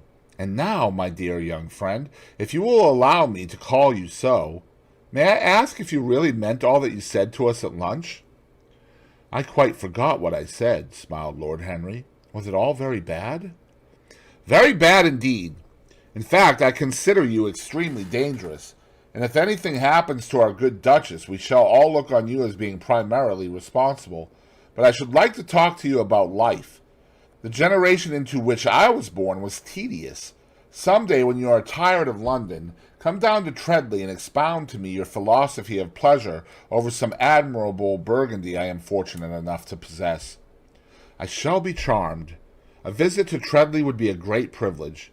It has a perfect host and a perfect library." "You will complete it," answered the old gentleman with a courteous bow. "And now I must bid good-bye to your excellent aunt. I am due at the Athenaeum. It is the hour when we sleep there." "All of you, Mr. Erskine?" 40 of us, in 40 armchairs. We are practicing for an English Academy of Letters." Lord Henry laughed and rose. "I am going to the park," he cried. As he was passing out of the door, Dorian Gray touched him on the arm. "Let me come with you," he murmured. "But I thought you had promised Basil Hallward to go and see him," answered Lord Henry. "I would sooner come with you. Yes, I feel I must come with you. Do let me. And you will promise to talk to me all the time. No one talks so wonderfully as you do." "Ah, I have talked quite enough for today," said Lord Henry, smiling. "All I want now is to look at life. You may come and look at it with me, if you care to."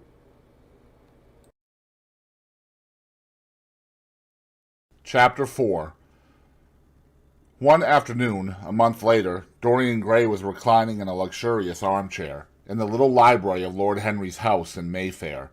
It was, in its way, a very charming room, with its high-paneled wainscoting of olive-stained oak, its cream-colored frieze and ceiling of raised plasterwork, and its brick-dust felt carpet strewn with silk, long-fringed Persian rugs.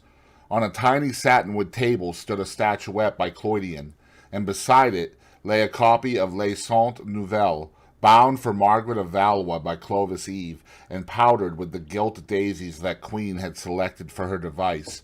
Some large blue china jars and parrot tulips were ranged on the mantel-shelf, and through the small leaded panes of the window streamed the apricot-colored light of a summer day in London. Lord Henry had not yet come in. He was always late on principle, his principle being that punctuality is the thief of time. So the lad was looking rather sulky, as with listless fingers he turned over the pages of an elaborately illustrated edition of Manon Lescaut that he had found in one of the bookcases. The formal, monotonous ticking of the Louis XIV's clock annoyed him. Once or twice he thought of going away. At last he heard a step outside, and the door opened. "How late you are, Harry," he murmured. "I am afraid it is not Harry, Mr. Gray," answered a shrill voice. He glanced quickly round and rose to his feet. "I beg your pardon. You thought it was my husband. It is only his wife. You must let me introduce myself. I know you quite well by your photographs. I think my husband has got 17 of them." "Not 17, Lady Henry." "Well, 18 then, and I saw you with him the other night at the opera." She laughed nervously as she spoke, and watched him with her vague, forget-me-not eyes. She was a curious woman, whose dresses always looked as if they had been designed in a rage and put on in a tempest. She was usually in love with somebody, and, as her passion was never returned, she had kept all her illusions. She tried to look picturesque, but only succeeded in being untidy. Her name was Victoria, and she had a perfect mania for going to church. "That was the Lohengrin, Lady Henry, I think." "Yes, it was at dear Lohengrin. I like Wagner's music better than anybody's. It is so loud that one can talk the whole time without other people hearing what one says. That is a great advantage. Don't you think so, Mr. Gray?" The same nervous staccato laugh broke from her thin lips, and her fingers began to play with the long tortoise-shell paper knife. Dorian smiled and shook his head. "I am afraid I don't think so, Lady Henry. I never talk during music, at least during good music. If one hears bad music, it is one's duty to drown it in conversation." "Ah, that is one of Harry's views, isn't it, Mr. Gray? I always hear Harry's views from his friends. It is the only way I get to know of them. But you must not think I don't like good music. I adore it, but I am afraid of it. It makes me too romantic. I have simply worshipped pianists. 2 at a time sometimes, Harry tells me. I don't know what it is about them. Perhaps it is that they are foreigners. They all are, ain't they? Even those that are born in England become foreigners after a time, don't they? It is so clever of them, and such a compliment to art. Makes it quite cosmopolitan, doesn't it? You have never been to any of my parties, have you, Mr. Gray? You must come. I can't afford orchids, but I share no expense in foreigners. They make one's room look so picturesque. But here is Harry. Harry, I came in to look for you, to ask you something. I forget what it was, and I found Mr. Gray here. We have had such a pleasant chat about music. We have quite the same ideas. No, I think our ideas are quite different, but he has been most pleasant. I am so glad I've seen him." "I am charmed, my love, quite charmed," said Lord Henry, elevating his dark, crescent-shaped eyebrows and looking at them both with an amused smile. "So sorry I am late, Dorian. I went to look after a piece of old brocade in Wardour Street and had to bargain for hours for it. Nowadays people know the price of everything and the value of nothing." "I am afraid I must be going," exclaimed Lady Henry, breaking an awkward silence with her silly, sudden laugh. "I have promised to drive with the Duchess. Good-bye, Mr. Gray. Good-bye, Harry. You are dining out, I suppose?" "So am I. Perhaps I shall see you at Lady Thornbury's." "I dare say, my dear," said Lord Henry, shutting the door behind her as, looking like a bird of paradise that had been out all night in the rain, she flitted out of the room, leaving a faint odor of frangipani. Then he lit a cigarette and flung himself down on the sofa. "Never marry a woman with straw-colored hair, Dorian," he said after a few puffs. "Why, Harry?" "Because they are so sentimental." "But I like sentimental people." "Never marry at all, Dorian. Men marry because they are tired. Women because they are curious. Both are disappointed." "I don't think I am likely to marry, Harry. I am too much in love. That is one of your aphorisms. I am putting it into practice, as I do everything that you say." "Who are you in love with?" asked Lord Henry after a pause. "With an actress," said Dorian Gray, blushing. Lord Henry shrugged his shoulders. "That is a rather commonplace debut. You would not say so if you saw her, Harry." "Who is she?" "Her name is Sybil Vane." "Never heard of her." "Well, no one has. People will some day, however. She is a genius." "My dear boy, no woman is a genius. Women are a decorative sex. They never have anything to say, but they say it charmingly. Women represent the triumph of matter over mind, just as men represent the triumph of mind over morals." "Harry, how can you?" "My dear Dorian, it is quite true. I am analyzing women at present, so I ought to know. The subject is not so abstruse as I thought it was. I find that ultimately there are only two kinds of women, the plain and the colored. The plain women are very useful. If you want to gain a reputation for respectability, you have merely to take them down to supper. The other women are very charming. They commit one mistake, however. They paint in order to try and look young. Our grandmothers painted in order to try and talk brilliantly. Rouge and esprit used to go together. That is all over now. As long as a woman can look 10 years younger than her own daughter, she is perfectly satisfied. As for conversation, there are only 5 women in London worth talking to, and 2 of these can't be admitted into decent society. However, tell me about your genius. How long have you known her?" "Ah, Harry, your views terrify me." "Never mind that. How long have you known her?" "About 3 weeks." "And where did you come across her?" "I will tell you, Harry, but you mustn't be unsympathetic about it. After all, it never would have happened if I had not met you. You filled me with a wild desire to know everything about life. For days after I met you, something seemed to throb in my veins. As I lounged in the park or strolled down Piccadilly, I used to look at everyone who passed me and wonder, with a mad curiosity, what sort of lives they led. Some of them fascinated me. Others filled me with terror. There was an exquisite poison in the air. I had a passion for sensations. Well, one evening about 7 o'clock, I determined to go out in search of some adventure. I felt that this gray, monstrous London of ours, with its myriads of people, its sordid sinners, and its splendid sins, as you once phrased it, must have something in store for me. I fancied 1,000 things. The mere danger gave me a sense of delight. I remember what you had said to me on that wonderful evening when we first dined together, about the search for beauty being the real secret of life. I don't know what I expected, but I went out and wandered eastward, soon losing my way in a labyrinth of grimy streets and black, grassless squares. About 8:30, I passed by an absurd little theater, with great flaring gas jets and gaudy playbills. A hideous Jew, in the most amazing waistcoat I ever beheld in my life, was standing at the entrance, smoking a vile cigar. He had greasy ringlets, and an enormous diamond blazed in the center of a soiled shirt. "Have a box, my lord," he said when he saw me, and he took off his hat with an air of gorgeous servility. There was something about him, Harry, that amused me. He was such a monster. You will laugh at me, I know, but I really went in and paid a whole guinea for the stage box. To the present day I can't make out why I did so, and yet if I hadn't, my dear Harry, if I hadn't, I should have missed the greatest romance of my life. I see you laughing. It is horrid of you." "I am not laughing, Dorian. At least, I am not laughing at you. But you should not say the greatest romance of your life. You should say the first romance of your life.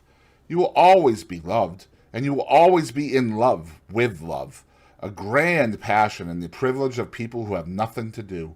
That is the one use of the idle classes of a country. Don't be afraid. There are exquisite things in store for you. This is merely the beginning." "Do you think my nature so shallow?" cried Dorian Gray angrily. "No, I think your nature so deep." "How do you mean?" "My dear boy, the people who love only once in their lives are really the shallow people. What they call their loyalty and their fidelity, I call either lethargy of custom or their lack of imagination. Faithfulness is the emotional life what consistency is to the life of the intellect. Simply a confession of failure. Faithfulness! I must analyze it someday. The passion for property is in it.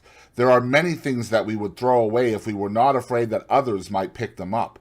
But I don't want to interrupt you. Go on with your story. Well, I found myself seated in a horrid little private box, with a vulgar drop scene staring me in the face. I looked out from behind the curtain and surveyed the house.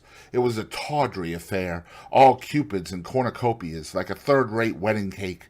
The gallery and pit were fairly full, but the 2 rows of dingy stalls were quite empty, and there was hardly a person in what I suppose they called the dress circle. Women went about with oranges and ginger beer, and there was a terrible consumption of nuts going on. It must have been just like the palmy days of British drama. Just like, I should fancy, and very depressing. I began to wonder what on earth I should do when I caught sight of the playbill. What do you think the play was, Harry? I should think The Idiot Boy, or Dumb but Innocent. Our fathers used to like that sort of piece, I believe.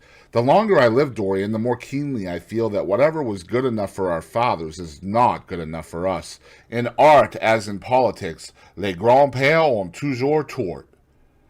This play was good enough for us, Harry. It was Romeo and Juliet.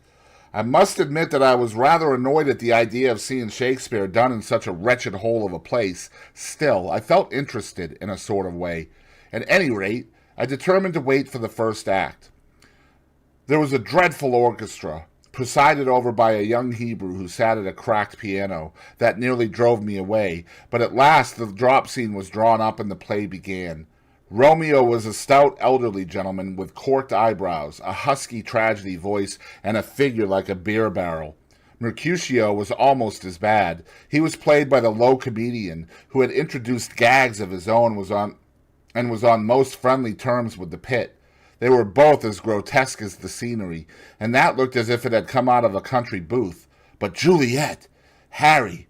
Imagine a girl, hardly 17 years of age, with a little, flower-like face, a small Greek head with plaited coils of dark brown hair, eyes that were violet wells of passion, lips that were like the petals of a rose. She was the loveliest thing I had ever seen in my life. You said to me once that pathos left you unmoved, but that beauty, mere beauty, could fill your eyes with tears. I tell you, Harry, I could hardly see this girl for the mist of tears that came across me, and her voice. I never heard such a voice.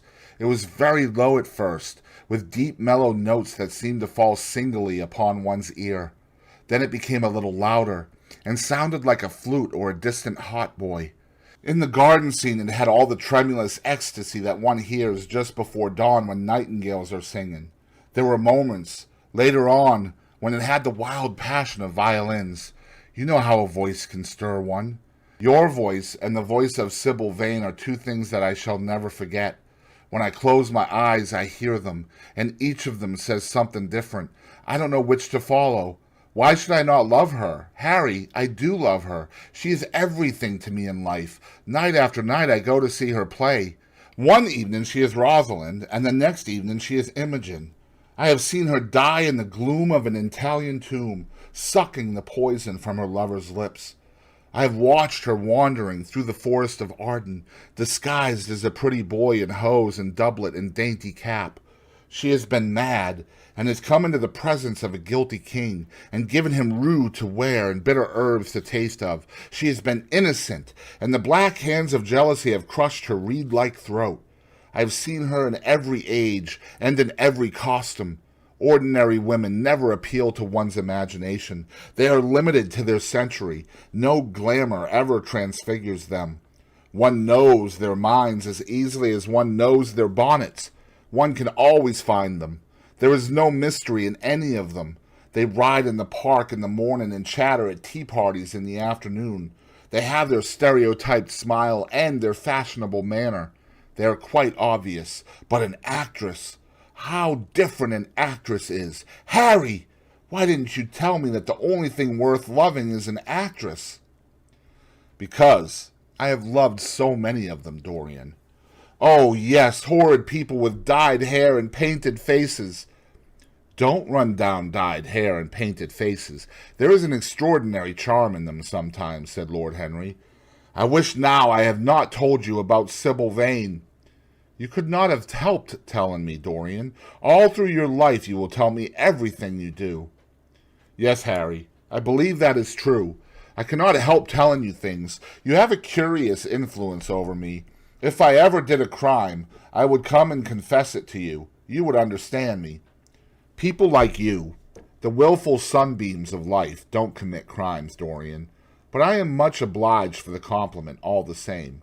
And now tell me, reach me the matches, like a good boy. Thanks.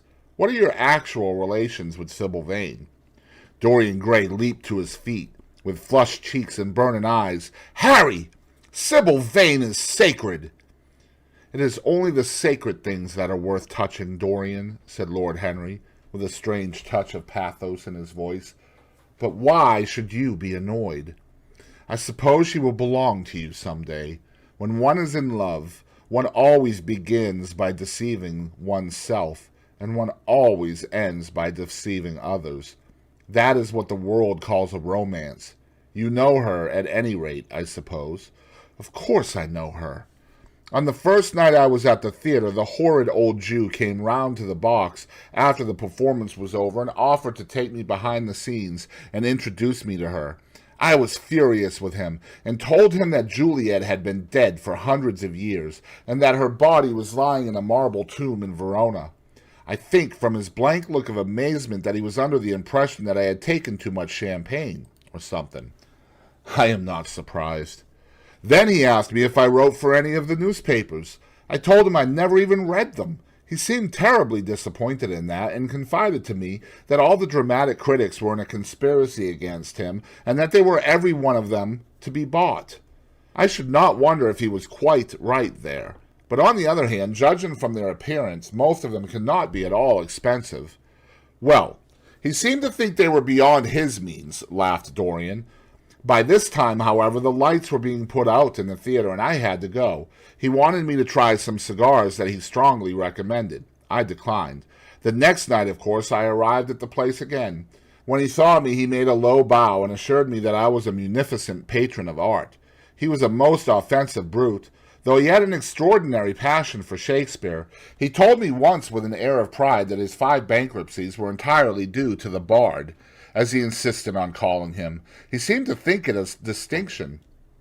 It was a distinction, my dear Dorian, a great distinction.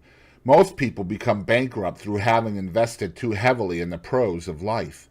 To have ruined oneself over poetry is an honor.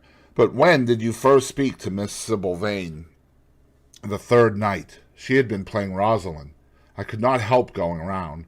I had thrown her some flowers, and she had looked at me. At least I fancied that she had. The old Jew was persistent. He seemed determined to take me behind, so I consented. It was curious my not wanting to know her, wasn't it? No, I don't think so. My dear Harry, why? I will tell you some other time. Now, I want to know about the girl. Sybil?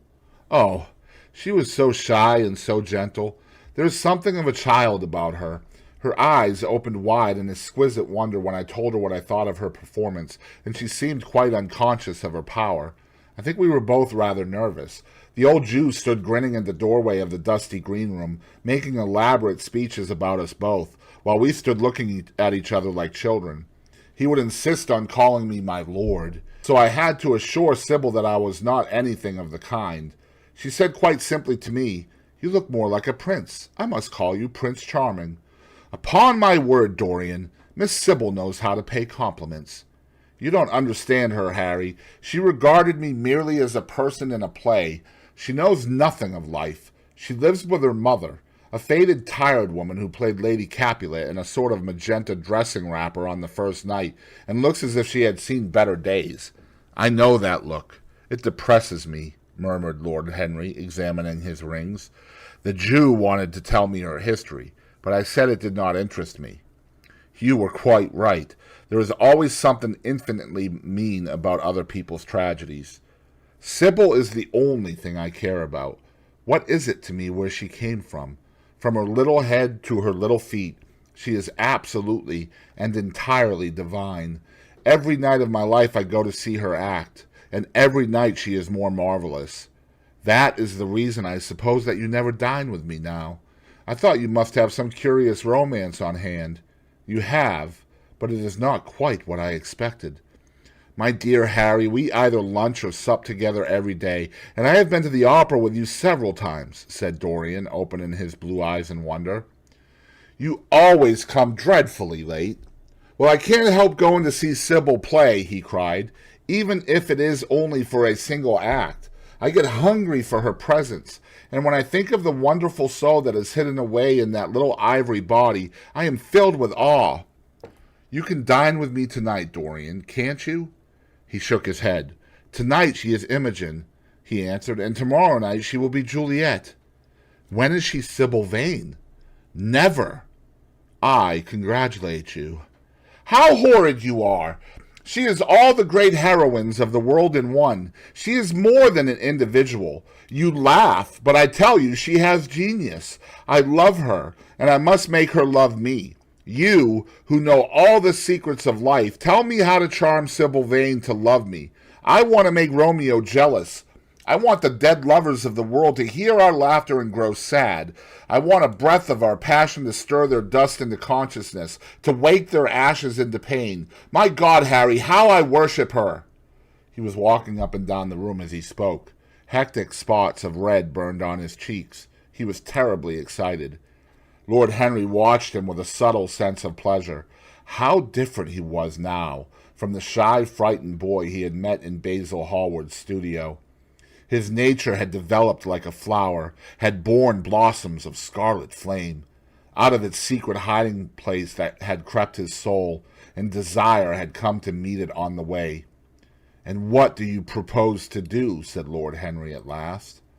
"I want you and Basil to come with me some night and see her act. I have not the slightest fear of the result. You are certain to acknowledge her genius. Then we must get her out of the Jew's hands. She is bound to him for 3 years, at least for 2 years and 8 months from the present time. I shall have to pay him something, of course. When all that is settled, I shall take a West End theatre and bring her out properly. She will make the world as mad as she has made me."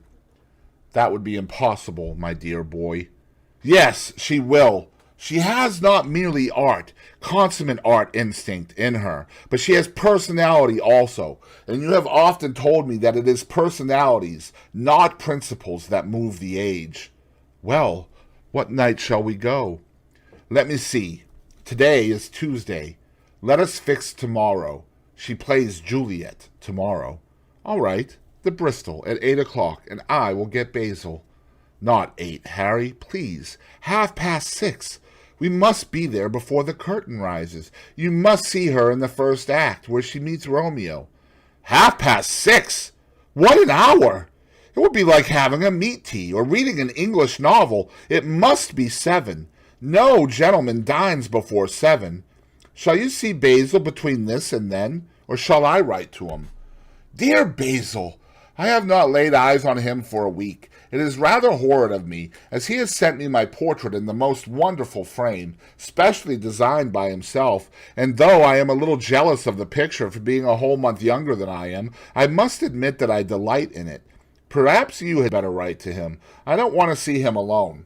He says things that annoy me. He gives me good advice." Lord Henry smiled. "People are very fond of giving away what they need most themselves. It is what I call the depth of generosity. Oh, Basil is the best of fellows, but he seems to me to be just a bit of Philistine. Since I have known you, Harry, I have discovered that. Basil, my dear boy, puts everything that is charming in him into his work. The consequence is that he has nothing left for life but his prejudices, his principles, and his common sense. The only artists I have ever known who are delightful are bad artists. Good artists exist simply in what they make, and consequently are perfectly uninteresting in what they are.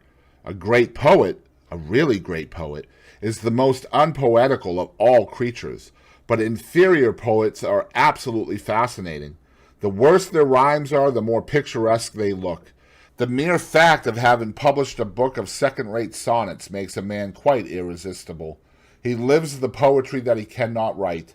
The others write the poetry that they dare not realize. "I wonder is that really so, Harry?" said Dorian Gray, putting some perfume on his handkerchief out of a large, gold-topped bottle that stood on the table. "It must be, if you say it. And now I am off. Imogen is waiting for me. Don't forget about tomorrow. Goodbye." As he left the room, Lord Henry's heavy eyelids drooped, and he began to think. Certainly few people had ever interested him so much as Dorian Gray, and yet the lad's mad adoration of someone else caused him not the slightest pang of annoyance or jealousy. He was pleased by it. It made him a more interesting study. He had been always enthralled by the methods of natural science, but the ordinary subject matter of that science had seemed to him trivial and of no import. And so he had begun by vivisecting himself, as he had ended by vivisecting others. Human life, that appeared to him the one thing worth investigating. Compared to it, there was nothing else of any value. It was true that as one watched life in its curious crucible of pain and pleasure, one could not wear over one's face a mask of glass, nor keep the sulphurous fumes from troubling the brain and making the imagination turbid with monstrous fancies and misshapen dreams. There were poisons so subtle that to know their properties one had to sicken of them. There were maladies so strange that one had to pass through them if one sought to understand their nature. And yet, what a great reward one received! How wonderful the whole world became to one! To note the curious hard logic of passion and the emotional colored life of the intellect, to observe where they met and where they separated, at what point they were in unison, and at what point they were at discord. There was a delight in that. What matter what the cost was? One could never pay too high a price for any sensation. He was conscious, and the thought brought a gleam of pleasure into his brown agate eyes, that it was through certain words of his, musical words said with musical utterance, that Dorian Gray's soul had turned to this white girl and bowed in worship before her. To a large extent, the lad was his own creation. He had made him premature. That was something. Ordinary people waited till life disclosed to them its secrets, but to the few, to the elect, the mysteries of life were revealed before the veil was drawn away. Sometimes this was the effect of art, and chiefly of the art of literature, which dealt immediately with the passions and the intellect. But now and then a complex personality took the place and assumed the office of art, was indeed, in its way, a real work of art, life having its elaborate masterpieces, just as poetry has, or sculpture, or painting. Yes, the lad was premature. He was gathering his harvest while it was yet spring. The pulse and passion of youth were in him, but he was becoming self-conscious. It was delightful to watch him. With his beautiful face and his beautiful soul, he was a thing to wonder at. It was no matter how it all ended, or was destined to end. He was like one of those gracious figures in a pageant or a play, whose joys seem to be remote from one, but whose sorrows stir one's sense of beauty, and whose wounds are like red roses. Soul and body, body and soul, how mysterious they were! There was an animalism in the soul, and the body had its moments of spirituality. The senses could refine, and the intellect could degrade. Who could say where the fleshly impulse ceased, or the psychical impulse begin? How shallow were the arbitrary definitions of ordinary psychologists, and yet how difficult to decide between the claims of the various schools. Was the soul a shadow seated in the house of sin? Or was the body really in the soul, as Giordano Bruno thought? The separation of spirit from matter was a mystery, and the union of spirit with matter was a mystery also. He began to wonder whether he could ever make psychology so absolute a science that each little spring of life would be revealed to us. As it was, we always misunderstood ourselves and rarely understood others. Experience was of no ethical value. It was merely the name men gave to their mistakes. Moralists had, as a rule, regarded it as a mode of warning, had claimed for it a certain ethical efficacy in the formation of character, had praised it as something that taught us what to follow and showed us what to avoid, but there was no motive power in experience. It was as little of an active cause as conscious itself. All that it really demonstrated was that our future would be the same as our past, and that the sin we had done once, and with loathing, we would do many times, and with joy. It was clear to him that the experimental method was the only method by which one could arrive at any scientific analysis of the passions, and certainly Dorian Gray was a subject made to his hand, and seemed to promise rich and fruitful results. His sudden mad love for Sybil Vane was a psychological phenomenon of no small interest. There was no doubt that curiosity had much to do with it, curiosity and the desire for new experiences, yet it was not a simple, but rather a very complex passion. What there was in it of the purely sensuous instinct of boyhood had been transformed by the workings of the imagination, changed into something that seemed to the lad himself to be remote from sense, and was for that very reason all the more dangerous. It was the passions about whose origin we deceived ourselves that tyrannized most strongly over us. Our weakest motives were those of whose nature we were conscious. It often happened that when we thought we were experimenting on others, we were really experimenting on ourselves. While Lord Henry sat dreaming on these things, a knock came to the door, and his valet entered and reminded him it was time to dress for dinner. He got up and looked out into the street. The sunset had smitten into scarlet gold the upper windows of the houses opposite. The panes glowed like plates of heated metal. The sky above was like a faded rose. He thought of his friend's young, fiery-colored life and wondered how it was all going to end. When he arrived home, about 12:30 o'clock, he saw a telegram lying on the hall table. He opened it and found it was from Dorian Gray. It was to tell him that he was engaged to be married to Sybil Vane. Chapter 5. "Mother, mother, I am so happy," whispered the girl, burying her face in the lap of the faded, tired-looking woman who, with back turned to the shrill, intrusive light, was sitting in the one armchair that their dingy sitting-room contained. "I am so happy," she repeated, "and you must be happy, too." Mrs. Vane winced and put her thin, bismuth-whitened hands on her daughter's head. "Happy?" she echoed. "I am only happy, Sybil, when I see you act. You must not think of anything but your acting. Mr. Isaacs has been very good to us, and we owe him money." The girl looked up and pouted. "Money, mother?" she cried. "What does money matter? Love is more than money. Mr. Isaacs has advanced us £50 to pay off our debts and to get a proper outfit for James. You must not forget that, Sybil. £50 is a very large sum. Mr. Isaacs has been most considerate." "He is not a gentleman, mother, and I hate the way he talks to me," said the girl, rising to her feet and going over to the window. "I don't know how we could manage without him," answered the elder woman querulously. Sybil Vane tossed her head and laughed. "We don't want him any more, mother.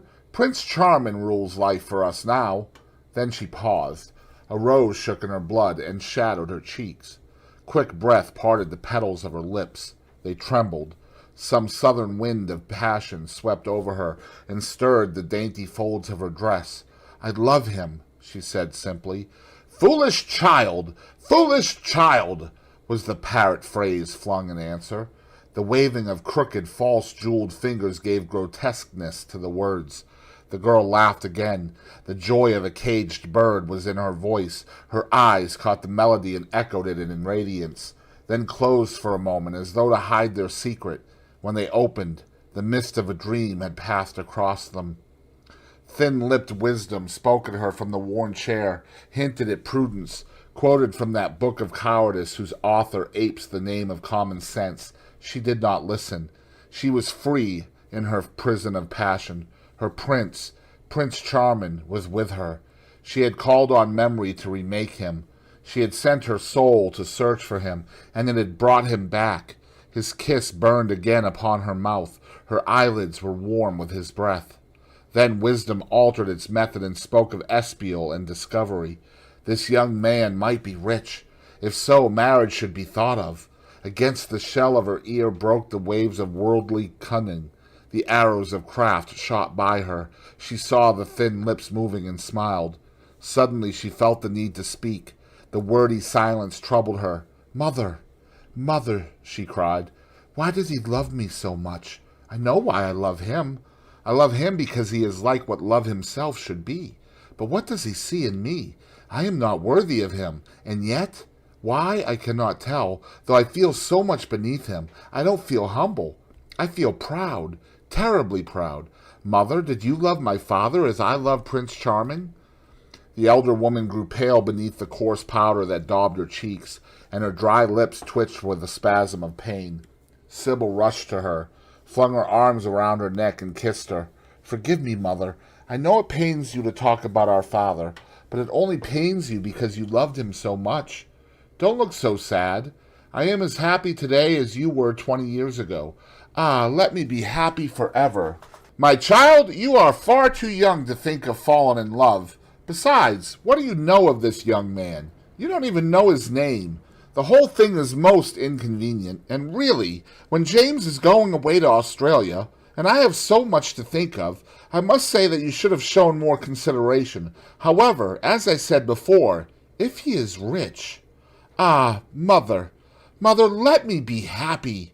Mrs. Vane glanced at her, and with one of those false theatrical gestures that so often become a mode of second nature to a stage player, clasped her in her arms. At this moment the door opened and a young lad with rough brown hair came into the room. He was thick-set of figure, and his hands and feet were large and somewhat clumsy in movement. He was not so finely bred as his sister. One would hardly have guessed the close relationship that existed between them. Mrs. Vane fixed her eyes on him and intensified her smile. She mentally elevated her son to the dignity of an audience. She felt sure that the tableau was interesting. "You might keep some of your kisses for me, Sybil, I think," said the lad with a good-natured grumble. "Ah, but you don't like being kissed, Jim," she cried. "You are a dreadful old bear," and she ran across the room and hugged him. James Vane looked into his sister's face with tenderness. "I want you to come out with me for a walk, Sybil. I don't suppose I shall ever see this horrid London again. I am sure I don't want to." "My son, don't say such dreadful things," murmured Mrs. Vane, taking up a tawdry theatrical dress with a sigh and beginning to patch it. She felt a little disappointed that he had not joined the group. It would have increased the theatrical picturesqueness of the situation. "Why not, Mother? I mean it. You pain me, my son. I trust you will return from Australia in a position of affluence.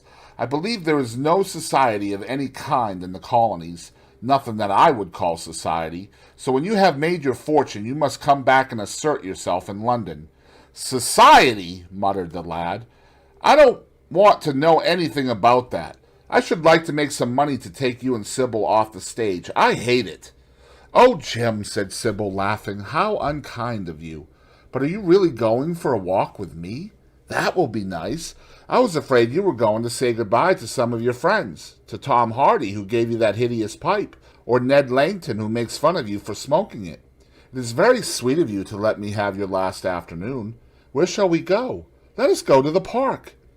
"I am too shabby," he answered, frowning. "Only swell people go to the park." "Nonsense, Jim," she whispered, stroking the sleeve of his coat. He hesitated for a moment. "Very well," he said at last, "but don't be too long dressing." She danced out of the door.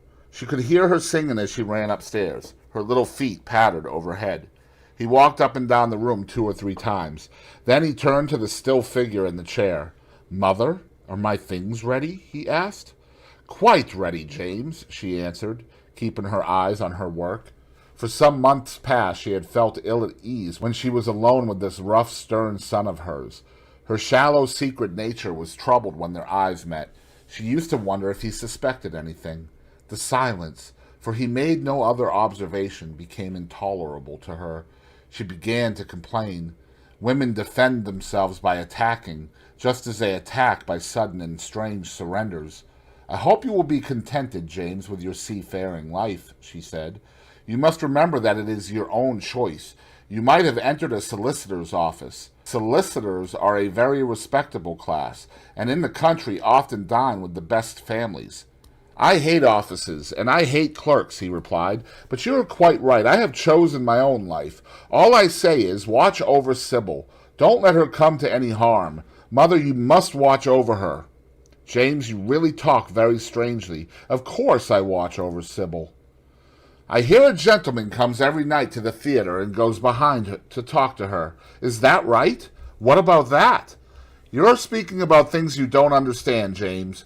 In the profession, we are accustomed to receive a great deal of most gratifying attention. I myself used to receive many bouquets at one time. That was when acting was really understood. As for Sybil, I do not know at present whether her attachment is serious or not, but there is no doubt that the young man in question is a perfect gentleman. He is always most polite to me. Besides, he has the appearance of being rich, and the flowers he sends are lovely. You don't know his name, though, said the lad harshly. No, answered his mother with a placid expression in her face. He has not yet revealed his real name. I think it is quite romantic of him. He is probably a member of the aristocracy. James Vane bit his lip. Watch over Sybil, mother, he cried. Watch over her. My son, you distress me very much. Sybil is always under my special care. Of course, if this gentleman is wealthy, there is no reason why she should not contact an alliance with him. I trust he is one of the aristocracy. He has all the appearance of it, I must say. It might be a most brilliant marriage for Sybil. They would make a charming couple. His good looks are really quite remarkable. Everybody notices them. The lad muttered something to himself and drummed on the window pane with his coarse fingers. He had just turned round to say something when the door opened and Sybil ran in. "How serious you both are!" she cried. "What is the matter?" "Nothing," he answered. "I suppose one must be serious sometimes. Goodbye, mother. I will have my dinner at 5 o'clock. Everything is packed except my shirt, so you need not trouble." "Goodbye, my son," she answered with a bow of strained stateliness. She was extremely annoyed at the tone he had adopted with her, and there was something in his look that had made her feel afraid. "Kiss me, mother," said the girl. Her flower-like lips touched the withered cheek and warmed its frost. My child, cried Mrs. Vane, looking up to the ceiling in search of an imaginary gallery. "Come, Sybil," said her brother impatiently. He hated his mother's affections. They went out into the flickering wind-blown sunlight and strolled down the dreary Euston Road. The passers-by glanced in wonder at the sullen, heavy youth who, in coarse, ill-fitting clothes, was in the company of such a graceful, refined-looking girl. He was like a common gardener walking with a rose. Jim frowned from time to time when he caught the inquisitive glance of some stranger. He had that dislike of being stared at, which comes on geniuses late in life and never leaves the commonplace. Sybil, however, was quite unconscious of the effect she was producing. Her love was trembling and laughter on her lips. She was thinking of Prince Charming, and, that she might think of him all the more, she did not talk of him, but prattled on about the ship in which Jim was going to sail, about the gold he was certain to find, about the wonderful heiress whose life he was to save from the wicked red-shirted bushrangers.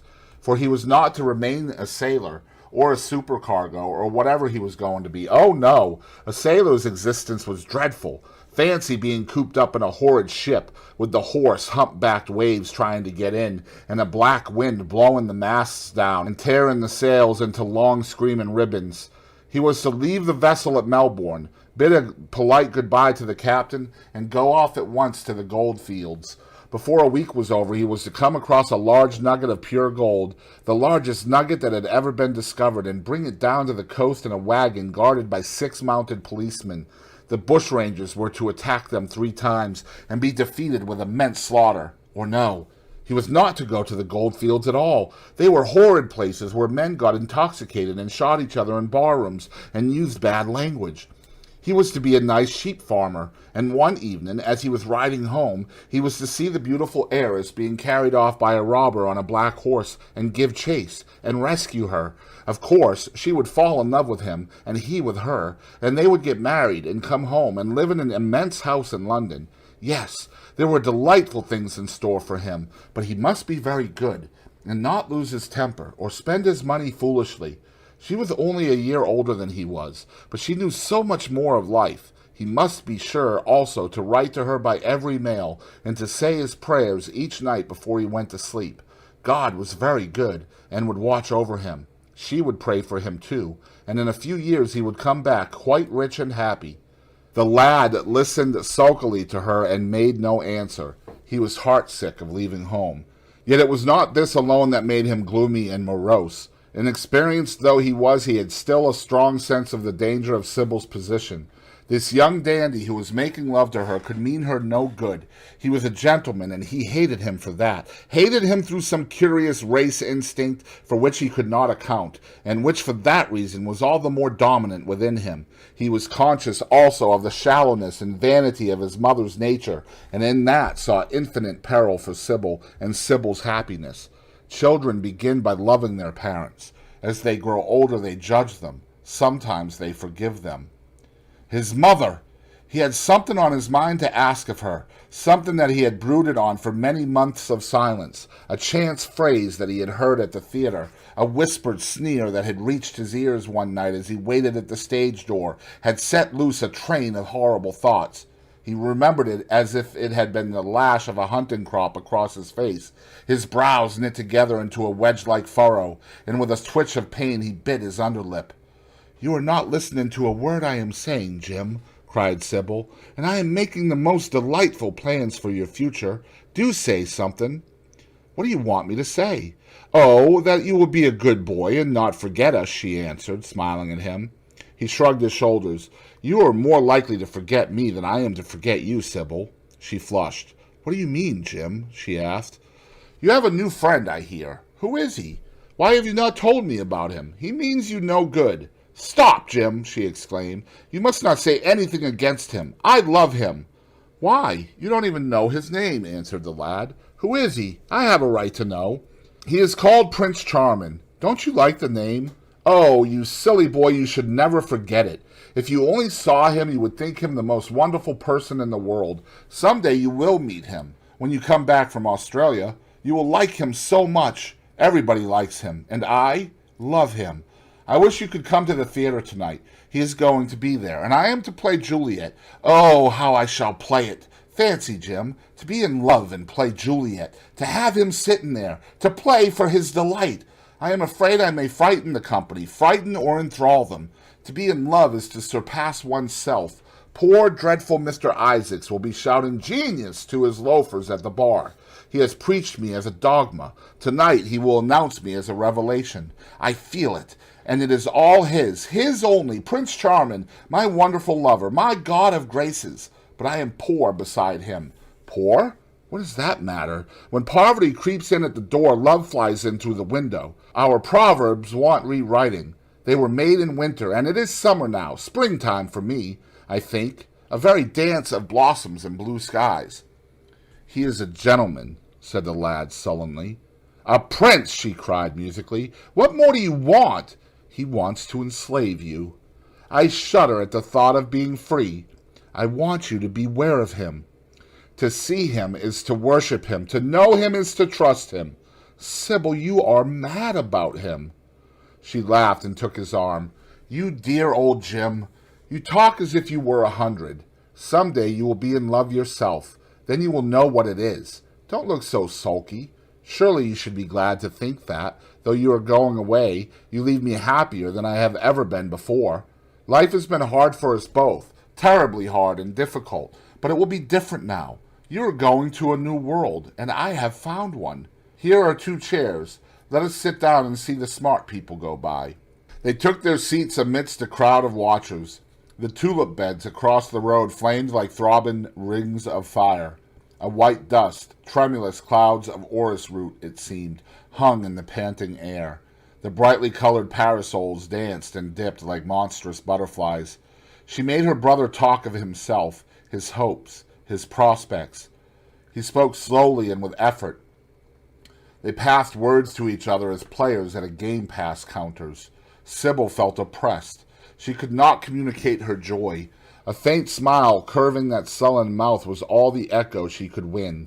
After some time she became silent. Suddenly she caught a glimpse of golden hair and laughing lips, and in an open carriage with 2 ladies, Dorian Gray drove past. She started to her feet. "There he is!" she cried. "Who?" said Jim Vane. "Prince Charming," she answered, looking after the Victoria.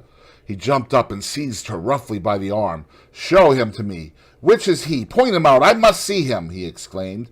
But at that moment the Duke of Berwick's four in hand came between, and when it had left the space clear, the carriage had swept out of the park. "He is gone," murmured Sybil sadly. "I wish you had seen him." "I wish I had. For as sure as there is a God in heaven, if he ever does you any wrong, I shall kill him." She looked at him in horror. He repeated his words. They cut the air like a dagger. The people round began to gape. A lady standing close to her tittered. "Come away, Jim, come away," she whispered. He followed her doggedly as she passed through the crowd. He felt glad at what he had said. When they reached the Achilles statue, she turned around. There was pity in her eyes that became laughter on her lips. She shook her head at him. "You are foolish, Jim, utterly foolish. A bad-tempered boy, that is all. How can you say such horrible things? You don't know what you are talking about. You are simply jealous and unkind. Ah, I wish you would fall in love. Love makes people good, and what you said was wicked." "I am 16, he answered, "and I know what I am about. Mother is no help to you. She doesn't understand how to look after you. I wish now that I was not going to Australia at all. I have a great mind to chuck the whole thing up. I would if my articles hadn't been signed." "Oh, don't be so serious, Jim. You are like one of the heroes of those silly melodramas Mother used to be so fond of acting in. I am not going to quarrel with you. I have seen him, and oh, to see him is perfect happiness. We won't quarrel. I know you would never harm anyone I love, would you?" "Not as long as you love him, I suppose," was the sullen answer. "I shall love him forever," she cried. "And he?" "Forever, too." "He had better." She shrank from him. Then she laughed and put her hand on his arm. He was merely a boy. At the Marble Arch they hailed an omnibus, which left them close to their shabby home in the Euston Road. It was after 5 o'clock, and Sybil had to lie down for a couple hours before acting. Jim insisted that she should do so. He said that he would sooner part with her when their mother was not present. She would be sure to make a scene, and he detested scenes of every kind. In Sybil's own room they parted. There was jealousy in the lad's heart, and a fierce, murderous hatred of the stranger who, as it seemed to him, had come between them. Yet, when her arms were flung around his neck, and her fingers strayed through his hair, he softened and kissed her with real affection. There were tears in her eyes as he went downstairs. His mother was waiting for him below. She grumbled at his unpunctuality as he entered. He made no answer, but sat down to his meager meal. The flies buzzed round the table and crawled over the stained cloth. Through the rumble of omnibuses and the clatter of street cabs, he could hear the droning voice devouring each minute that was left to him. After some time he thrust away his plate and put his head in his hands. He felt that he had a right to know. It should have been told to him before, if it was as he suspected. Laden with fear, his mother watched him. Words dropped mechanically from her lips. A tattered lace handkerchief twitched in her fingers. When the clock struck 6, he got up and went to the door. Then he turned back and looked at her. Their eyes met. In hers he saw a wild appeal for mercy. It enraged him. "Mother, I have something to ask you," he said. Her eyes wandered vaguely about the room. She made no answer. "Tell me the truth. I have a right to know. Were you married to my father?" She heaved a deep sigh. It was a sigh of relief. The terrible moment, the moment that night and day, for weeks and months, she had dreaded, had come at last, and yet she felt no terror. Indeed, in some measure it was a disappointment to her. The vulgar directness of the question called for a direct answer. The situation had not been gradually led up to. It was crude. It reminded her of a bad rehearsal. "No," she answered, wondering at the harsh simplicity of life.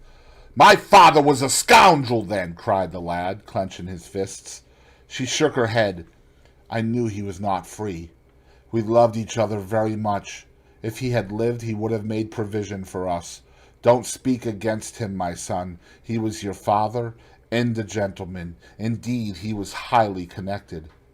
An oath broke from his lips. "I don't care for myself," he exclaimed. "But don't let Sybil. It is a gentleman, isn't it, who is in love with her, or says he is? Highly connected, too, I suppose." For a moment a hideous sense of humiliation came over the woman. Her head drooped. She wiped her eyes with shaken hands. "Sybil has a mother," she murmured. "I had none." The lad was touched. He went towards her, and stooping down he kissed her. "I am sorry if I have pained you by asking about my father," he said, "but I could not help it. I must go now. Goodbye. Don't forget that you have only one child now to look after, and believe me that if this man wrongs my sister, I will find out who he is, track him down, and kill him like a dog. I swear it." The exaggerated folly of the threat, the passionate gesture that accompanied it, the mad, melodramatic words, made life seem more vivid to her. She was familiar with the atmosphere. She breathed more freely, and for the first time for many months she really admired her son. She would have liked to have continued the scene on the same emotional scale, but he cut her short. Trunks had to be carried down, and mufflers looked for. The lodging-house drudge bustled in and out. There was the bargaining with the cabman. The moment was lost in vulgar details. It was with a renewed feeling of disappointment that she waved the tattered lace handkerchief from the window as her son drove away. She was conscious that a great opportunity had been wasted. She consoled herself by telling Sybil how desolate she felt her life would be, now that she had only one child to look after. She remembered the phrase. It had pleased her. Of the threat she said nothing. It was vividly and dramatically expressed. She felt that they would all laugh at it some day.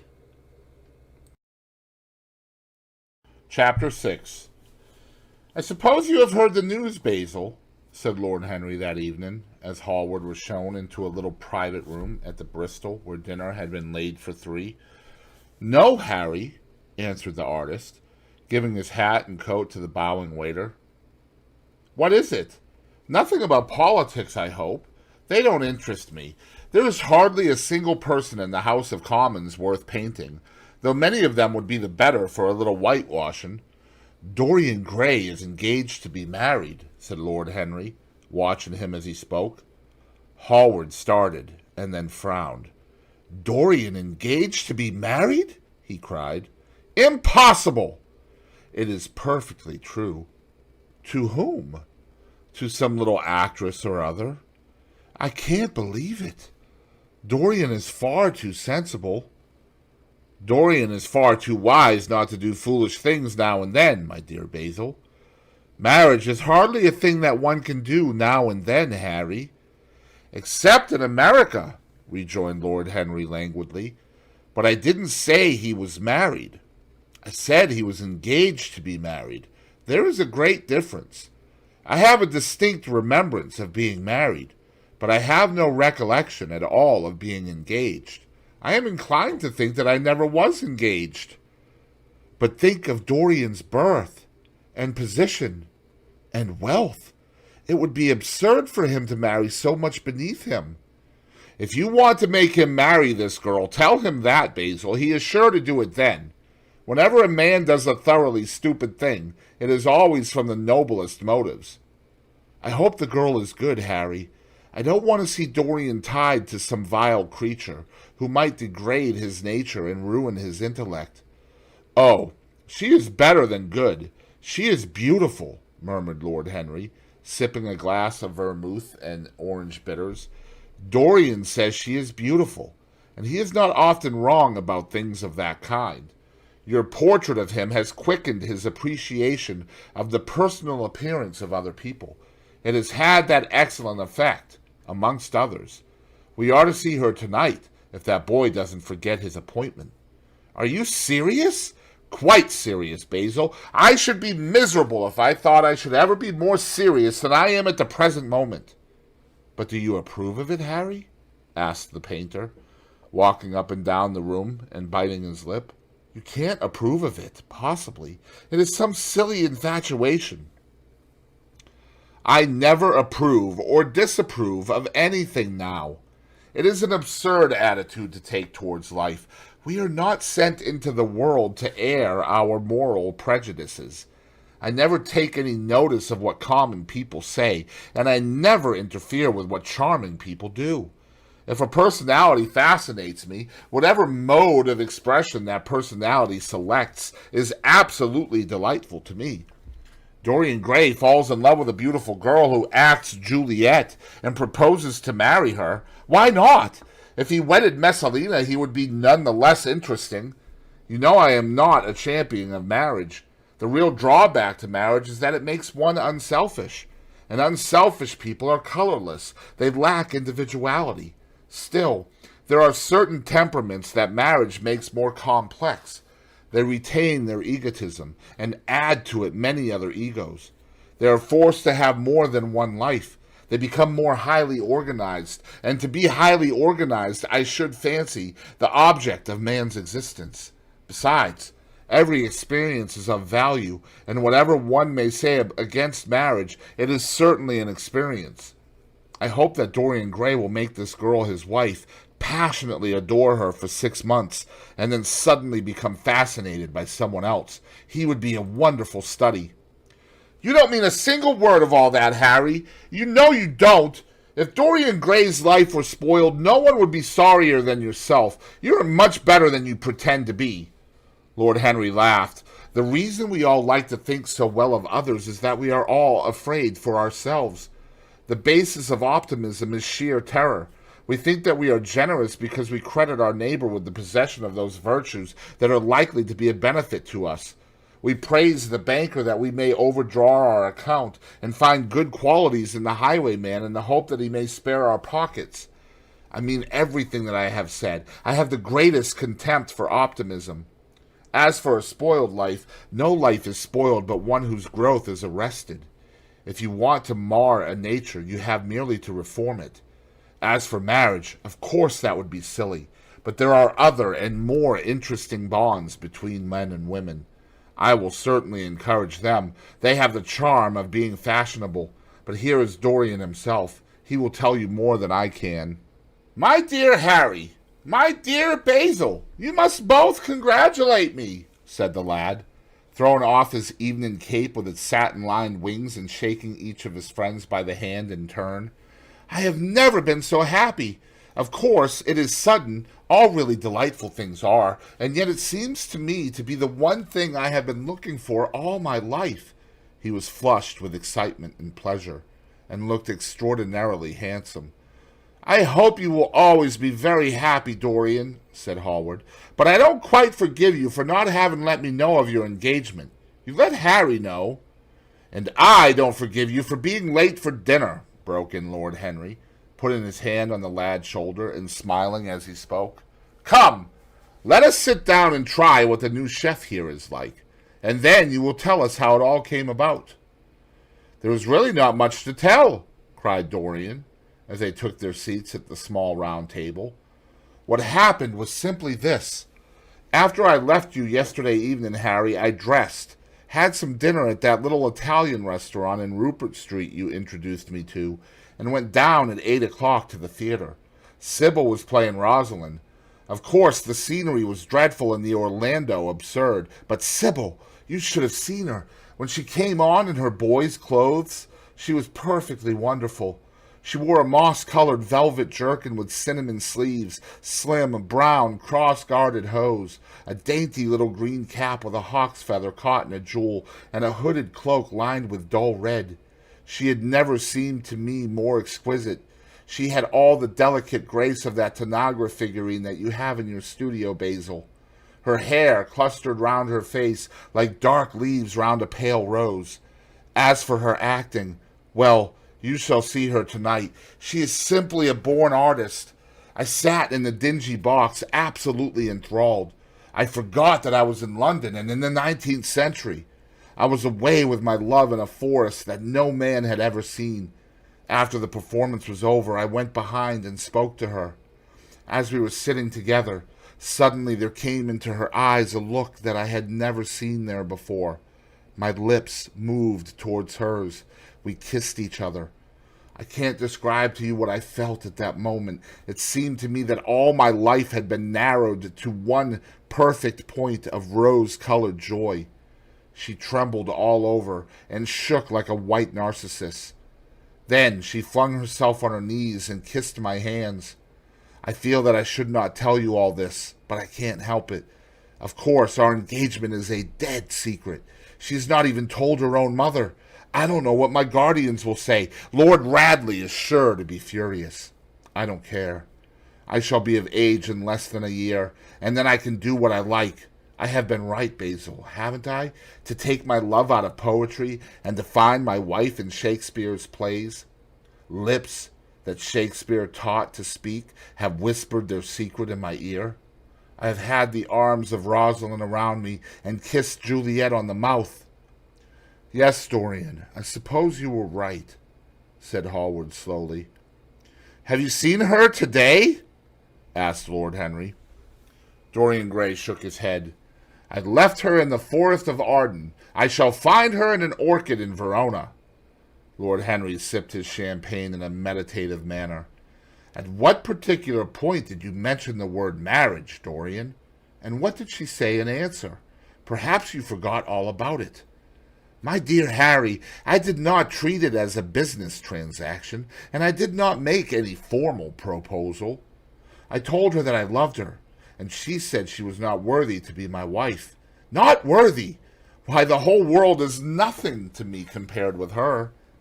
Women are wonderfully practical, murmured Lord Henry, much more practical than we are.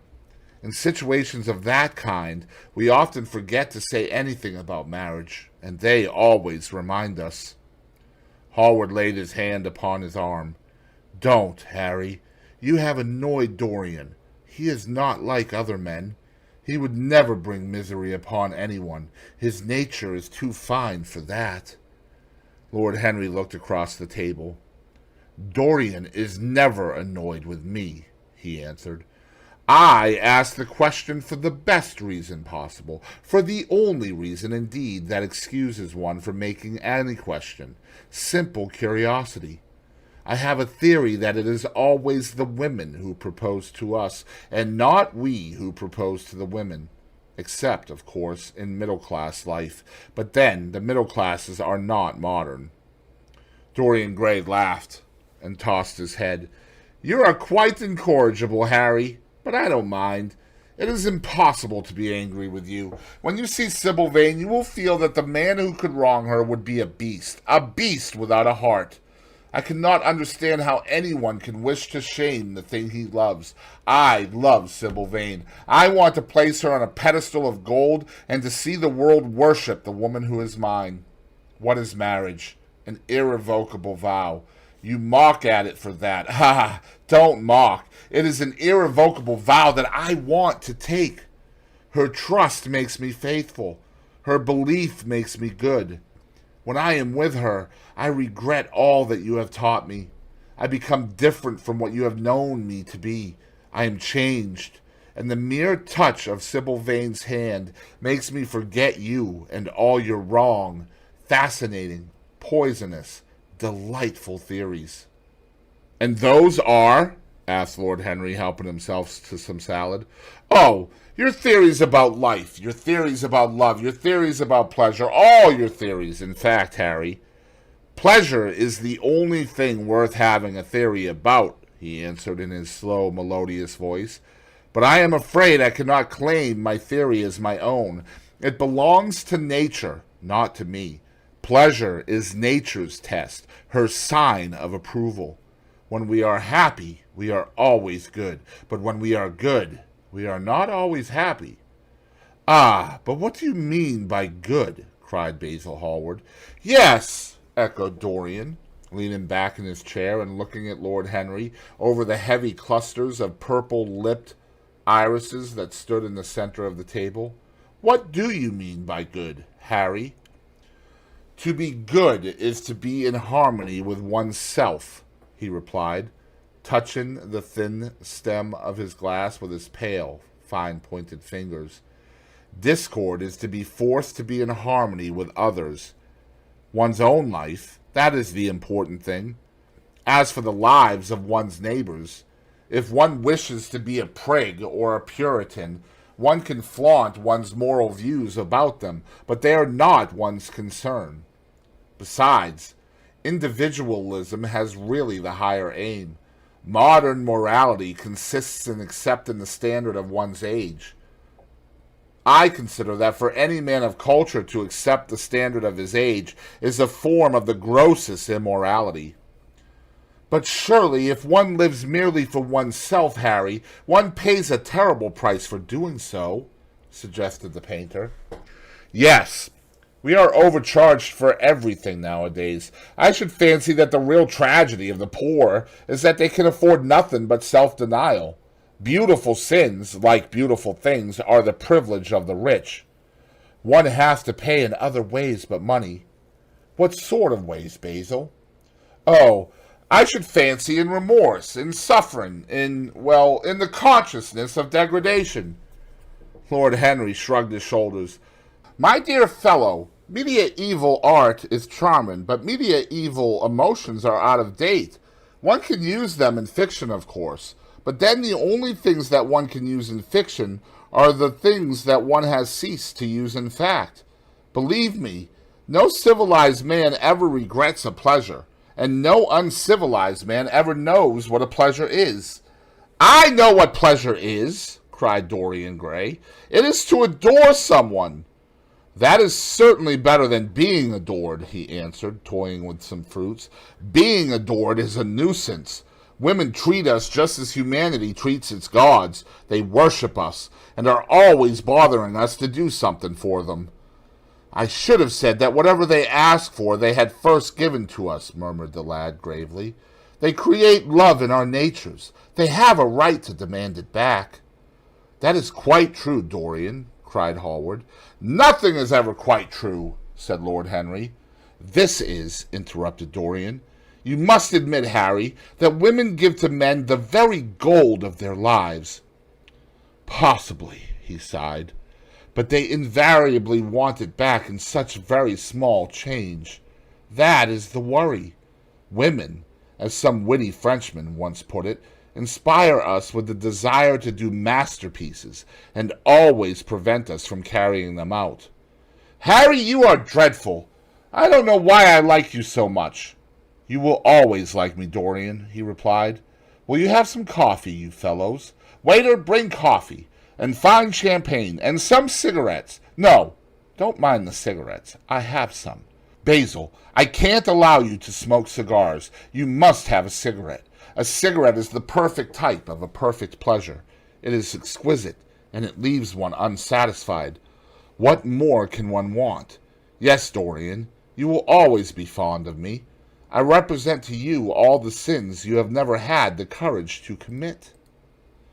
What nonsense you talk, Harry, cried the lad, taking a light from a fire-breathing silver dragon that the waiter had placed on the table. Let us go down to the theater. When Sybil comes on the stage, you will have a new ideal of life. She will represent something to you that you have never known. I have known everything, said Lord Henry, with a tired look in his eyes. But I am always ready for a new emotion. I am afraid, however, that for me, at any rate, there is no such thing. Still, your wonderful girl may thrill me. I love acting. It is so much more real than life. Let us go. Dorian, you will come with me. I'm so sorry, Basil, but there is only room for two in the brougham. You must follow us in a hansom. They got up and put on their coats, sipping their coffee standing. The painter was silent and preoccupied. There was a gloom over him. He could not bear this marriage, and yet it seemed to him to be better than many other things that might have happened. After a few minutes they all passed downstairs. He drove off by himself, as had been arranged, and watched the flashing lights of the little brougham in front of him. A strange sense of loss came over him. He felt that Dorian Gray would never again be to him all that he had been in the past. Life had come between them. His eyes darkened, and the crowded, flaring streets became blurred to his eyes. When the cab drew up at the theater, it seemed to him that he had grown years older. Chapter 7. For some reason or other, the house was crowded that night, and the fat Jew manager who met them at the door was beaming from ear to ear with an oily, tremulous smile. He escorted them to their box with a sort of pompous humility, waving his fat, jeweled hands and talking at the top of his voice. Dorian Gray loathed him more than ever. He felt as if he had come to look for Miranda and had been met by Caliban. Lord Henry, upon the other hand, rather liked him. At least he declared he did, and insisted on shaking him by the hand and assuring him that he was proud to meet a man who had discovered a real genius and gone bankrupt over a poet. Hallward amused himself with watching the faces in the pit. The heat was terribly oppressive, and the huge sunlight flamed like a monstrous dahlia with petals of yellow fire. The youths in the gallery had taken off their coats and waistcoats and hung them over the side. They talked to each other across the theater and shared their oranges with the tawdry girls who sat beside them. Some women were laughing in the pit. The voices were horribly shrill and discordant. The sound of the popping of corks came from the bar. "What a place to find one's divinity in," said Lord Henry. "Yes," answered Dorian Gray. "It was here I found her, and she is divine beyond all living things. When she acts, you will forget everything. These common rough people, with their coarse faces and brutal gestures, become quite different when she is on the stage. They sit silently and watch her. They weep and laugh as she wills them to do. She makes them as responsive as a violin. She spiritualizes them, and one feels that they are of the same flesh and blood as oneself." "The same flesh and blood as oneself? Oh, I hope not!" exclaimed Lord Henry, who was scanning the occupants of the gallery through his opera glass. "Don't pay any attention to him, Dorian," said the painter. "I understand what you mean, and I believe in this girl. Anyone you love must be marvelous, and any girl who has the effect you describe must be fine and noble. To spiritualize one's age, that is something worth doing. If this girl can give a soul to those who have lived without one, if she can create the sense of beauty in people whose lives have been sordid and ugly, if she can strip them of their selfishness and lend them tears for sorrows that are not their own, she is worthy of all your adoration, worthy of the adoration of the world. This marriage is quite right. I did not think so at first, but I admit it now. The gods made Sybil Vane for you. Without her, you would have been incomplete." "Thanks, Basil," answered Dorian Gray, pressing his hand. "I knew that you would understand me. Harry is so cynical. He terrifies me. But here is the orchestra. It is quite dreadful, but it only lasts for about 5 minutes. Then the curtain rises, and you will see the girl to whom I am going to give all my life, to whom I have given everything that is good in me." A quarter of an hour afterwards, amidst an extraordinary turmoil of applause, Sybil Vane stepped onto the stage. Yes, she was certainly lovely to look at, one of the loveliest creatures, Lord Henry thought, that he had ever seen. There was something of the fawn in her shy grace and startled eyes, a faint blush, like the shadow of a rose in a mirror of silver, came to her cheeks as she glanced at the crowded, enthusiastic house. She stepped back a few paces, and her lips seemed to tremble. Basil Hallward leaped to his feet and began to applaud. Motionless, and as one in a dream, sat Dorian Gray gazing at her. Lord Henry peered through his glasses, murmuring, "Charming! Charming!" The scene was the hall of Capulet's house, and Romeo in his pilgrim's dress had entered with Mercutio and his other friends. The band, such as it was, struck up a few bars of music, and the dance began. Through the crowd of ungainly, shabbily dressed actors, Sybil Vane moved like a creature from a finer world. Her body swayed while she danced, as a plant sways in the water. The curves of her throat were the curves of a white lily. Her hands seemed to be made of cool ivory. Yet she was curiously listless. She showed no sign of joy when her eyes rested on Romeo. the few words she had to speak. "Good pilgrim, you do wrong your hand too much, which mannerly devotion shows in this. For saints have hands that pilgrims' hands do touch, and palm to palm is holy palmer's kiss." With the brief dialogue that follows, were spoken in a thoroughly artificial manner. The voice was exquisite, but from the point of view of tone it was absolutely false. It was wrong in color. It took away all the life from the verse. It made the passion unreal. Dorian Gray grew pale as he watched her. He was puzzled and anxious. Neither of his friends dared to say anything to him. She seemed to them to be absolutely incompetent. They were horribly disappointed. Yet they felt that the true test of any Juliet is the balcony scene of the second act. They waited for that. If she failed there was nothing in her.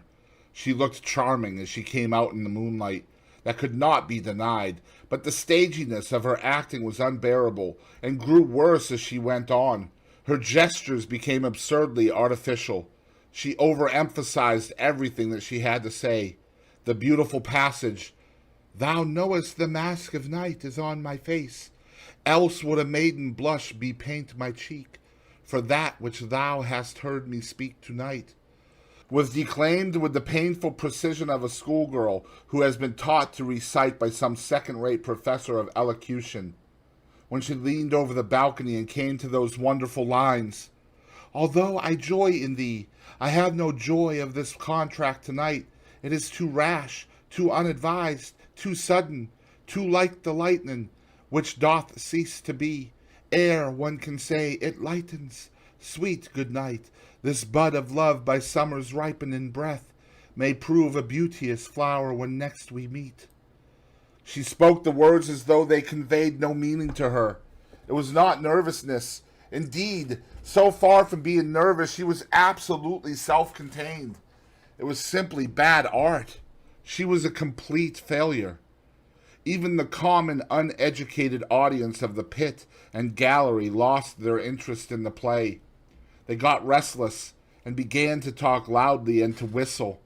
The Jew manager, who was standing at the back of the dress circle, stamped and swore with rage. The only person unmoved was the girl herself. When the second act was over, there came a storm of hisses, and Lord Henry got up from his chair and put on his coat. "She is quite beautiful, Dorian," he said, "but she can't act. Let us go." "I am going to see the play through," answered the lad in a hard, bitter voice. "I am awfully sorry that I have made you waste an evening, Harry. I apologize to you both." "My dear Dorian, I should think Miss Vane was ill," interrupted Hallward. "We will come some other night." "I wish she were ill," he rejoined. "But she seems to me to be simply callous and cold. She is entirely altered. Last night she was a great artist. This evening she is merely a commonplace, mediocre actress. Don't talk like that about anyone you love, Dorian. Love is a more wonderful thing than art." "They are both simply forms of imitation," remarked Lord Henry. "But do let us go.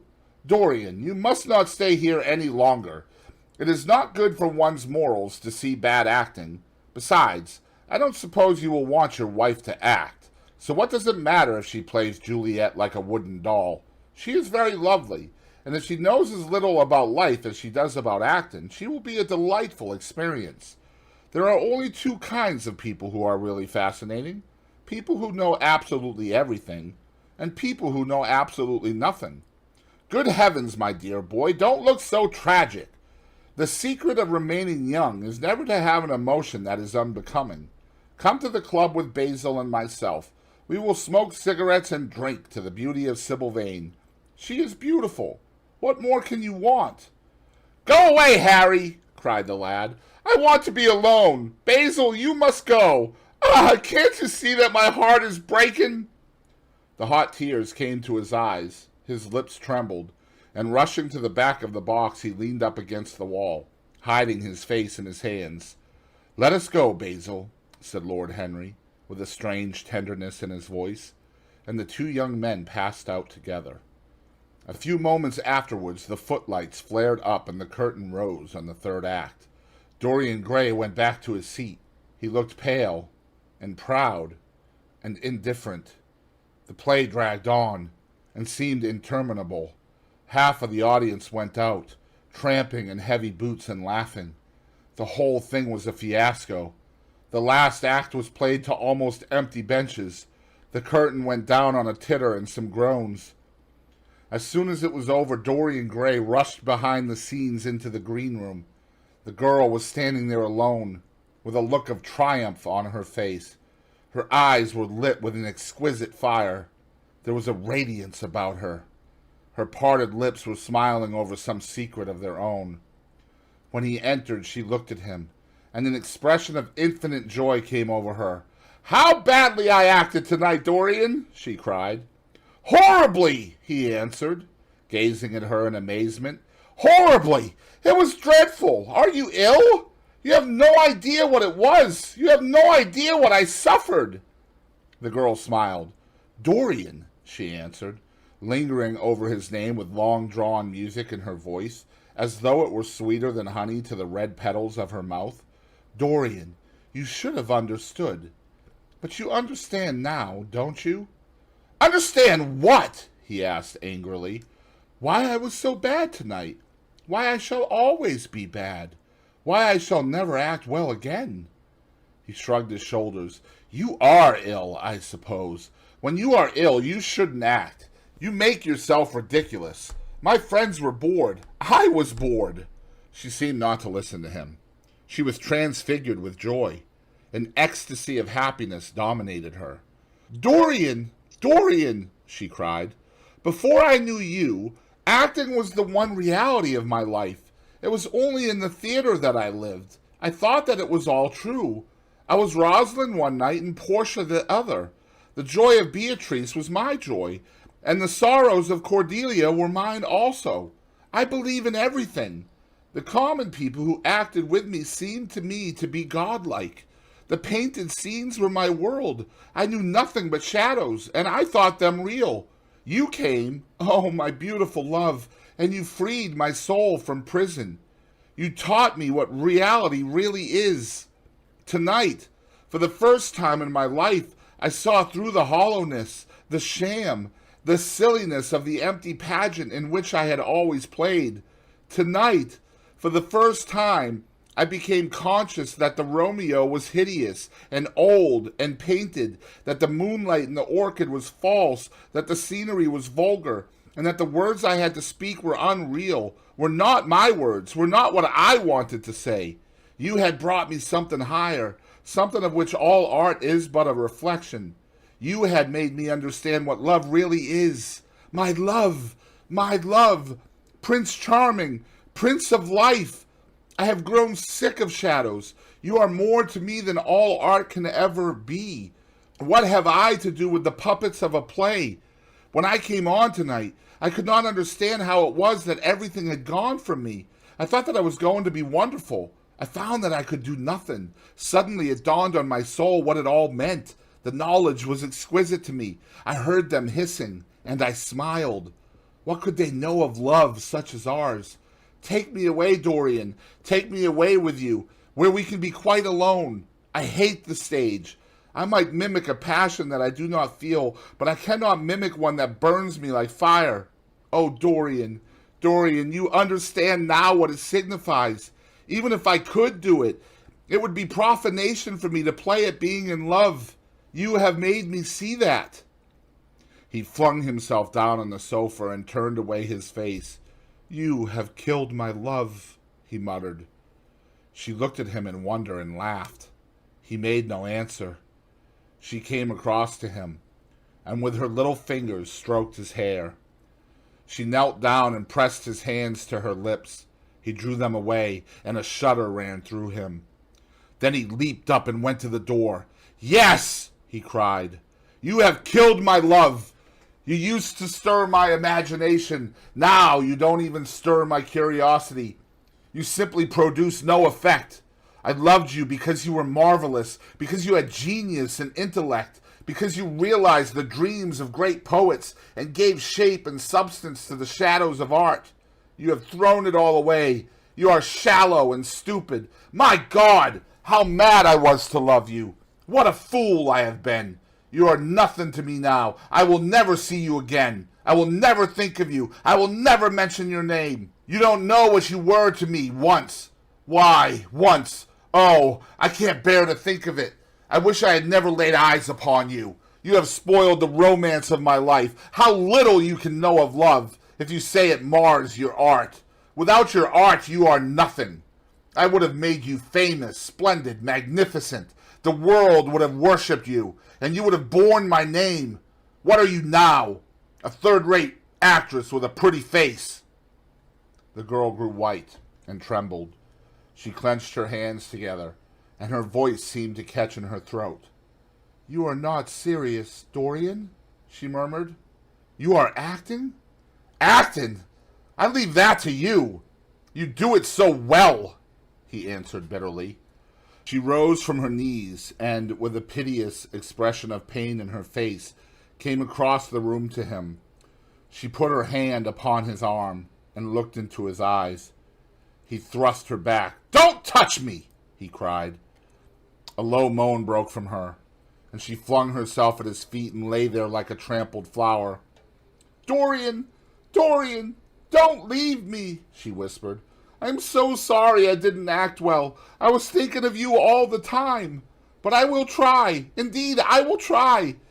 It came so suddenly across me, my love for you. I think I should never have known it if you had not kissed me, if we had not kissed each other. Kiss me again, my love. Don't go away from me.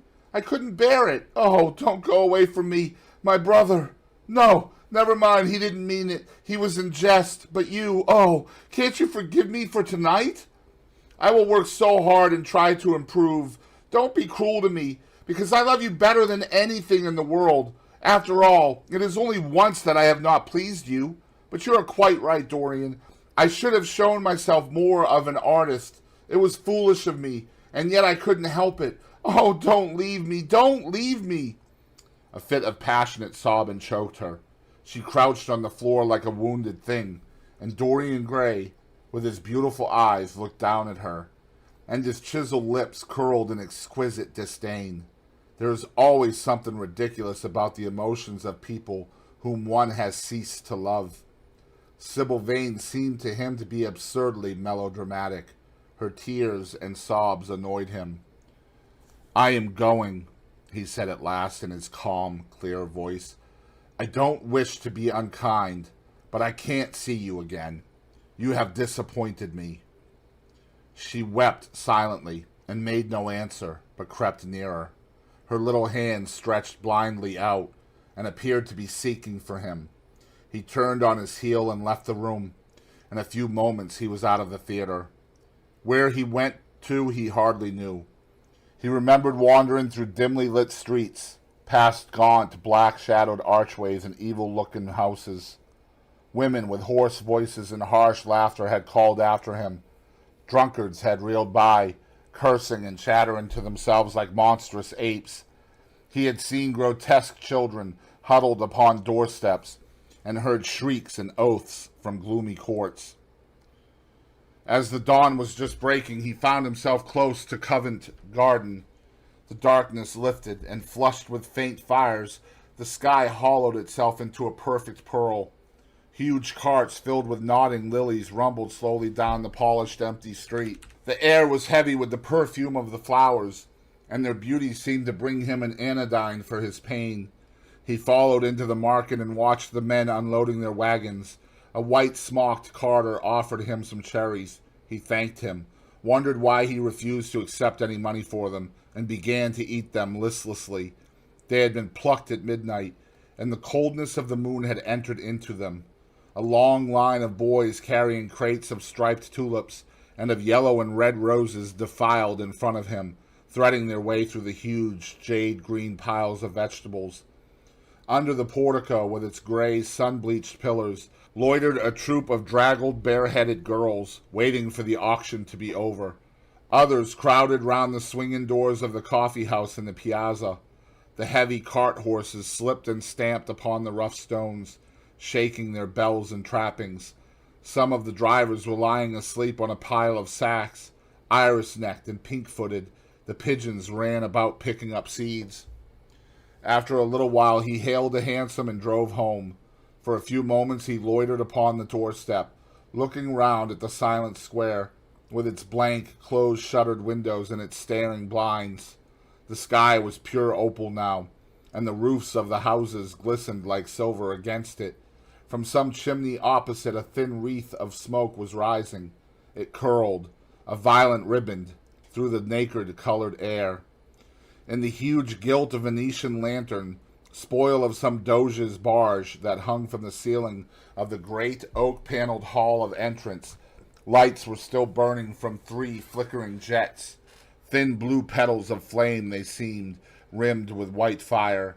He turned them out and, having thrown his hat and cape on the table, passed through the library towards the door of his bedroom, a large octagonal chamber on the ground floor that, in his newborn feeling for luxury, he had just had decorated for himself and hung with some curious Renaissance tapestries that had been discovered stored in a disused attic at Selby Royal. As he was turning the handle of the door, his eye fell upon the portrait Basil Hallward had painted of him. He started back as if in surprise. Then he went on into his own room, looking somewhat puzzled. After he had taken the buttonhole out of his coat, he seemed to hesitate. Finally, he came back, went over to the picture, and examined it. In the dim, arrested light that struggled through the cream-colored silk blinds, the face appeared to him to be a little changed. The expression looked different. One would have said that there was a touch of cruelty in the mouth. It was certainly strange. He turned round and, walking to the window, drew up the blind. The bright dawn flooded the room and swept the fantastic shadows into dusky corners where they lay shuddering. But the strange expression that he had noticed in the face of the portrait seemed to linger there, to be more intensified even. The quivering, ardent sunlight showed him the lines of cruelty round the mouth as clearly as if he had been looking into a mirror after he had done some dreadful thing. He winced, and taking up from the table an oval glass framed in ivory cupids, one of Lord Henry's many presents to him, glanced hurriedly into its polished depths. No line like that warped his red lips. What did it mean? He rubbed his eyes, came close to the picture, and examined it again. There were no signs of any change when he looked into the actual painting, and yet there was no doubt that the whole expression had altered. It was not a mere fancy of his own. The thing was horribly apparent. He threw himself into a chair and began to think. Suddenly there flashed across his mind what he had said in Basil Hallward's studio the day the picture had been finished. Yes, he remembered it perfectly. He had uttered a mad wish that he himself might remain young, and the portrait grow old, that his own beauty might be untarnished, and the face on the canvas bear the burden of his passions and his sins, that the painted image might be seared with the lines of suffering and thought, and that he might keep all the delicate bloom and loveliness of his then just conscious boyhood. Surely his wish had not been fulfilled. Such things were impossible.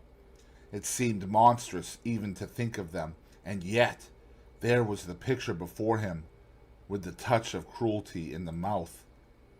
Cruelty! Had he been cruel? It was the girl's fault, not his.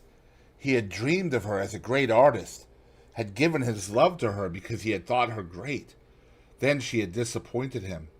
She had been shallow and unworthy, and yet a feeling of infinite regret came over him as he thought of her lying at his feet sobbing like a little child. He remembered with what callousness he had watched her. Why had he been made like that? Why had such a soul been given to him? But he had suffered also. During the 3 terrible hours that the play had lasted, he had lived centuries of pain, eon upon eon of torture. His life was well worth hers. She had marred him for a moment, if he had wounded her for an age. Besides, women were better suited to bear sorrow than men. They lived on their emotions. They only thought of their emotions. When they took lovers, it was merely to have someone with whom they could have scenes. Lord Henry had told him that, and Lord Henry knew what women were. Why should he trouble about Sybil Vane? She was nothing to him now. But the picture, what was he to say of that? It held the secret of his life and told his story. It had taught him to love his own beauty. Would it teach him to loathe his own soul? Would he ever look at it again? No, it was merely an illusion wrought on the troubled senses. The horrible night that he had passed had left phantoms behind it. Suddenly there had fallen upon his brain that tiny scarlet speck that makes men mad. The picture had not changed. It was folly to think so. Yet it was watching him, with its beautiful marred face and its cruel smile. Its bright hair gleamed in the early sunlight. Its blue eyes met his own. A sense of infinite pity, not for himself, but for the painted image of himself, came over him. It had altered already and would alter more. Its gold would wither into gray. Its red and white roses would die. For every sin that he committed, a stain would fleck and wreck its fairness. But he would not sin. The picture, changed or unchanged, would be to him the visible emblem of conscience. He would resist temptation. He would not see Lord Henry any more, would not, at any rate, listen to those subtle, poisonous theories that in Basil Hallward's garden had first stirred within him the passion for impossible things. He would go back to Sybil Vane, make her amends, marry her, try to love her again. Yes, it was his duty to do so. She must have suffered more than he had. Poor child! He had been selfish and cruel to her. The fascination that she had exercised over him would return. They would be happy together. His life with her would be beautiful and pure. He got up from his chair and drew a large screen right in front of the portrait, shuddering as he glanced at it. How horrible, he murmured to himself, and he walked across to the window and opened it. When he stepped out onto the grass, he drew a deep breath. The fresh morning air seemed to drive away all his somber passions. He thought only of Sybil. A faint echo of his love came back to him. He repeated her name over and over again. The birds that were singing in the dew-drenched garden seemed to be telling the flowers about her. Chapter 8.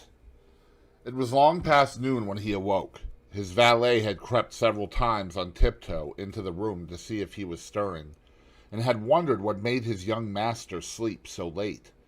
Finally his bell sounded, and Victor came in softly with a cup of tea and a pile of letters on a small tray of old Sèvres china, and drew back the olive satin curtains with their shimmering blue lining that hung in front of the 3 tall windows.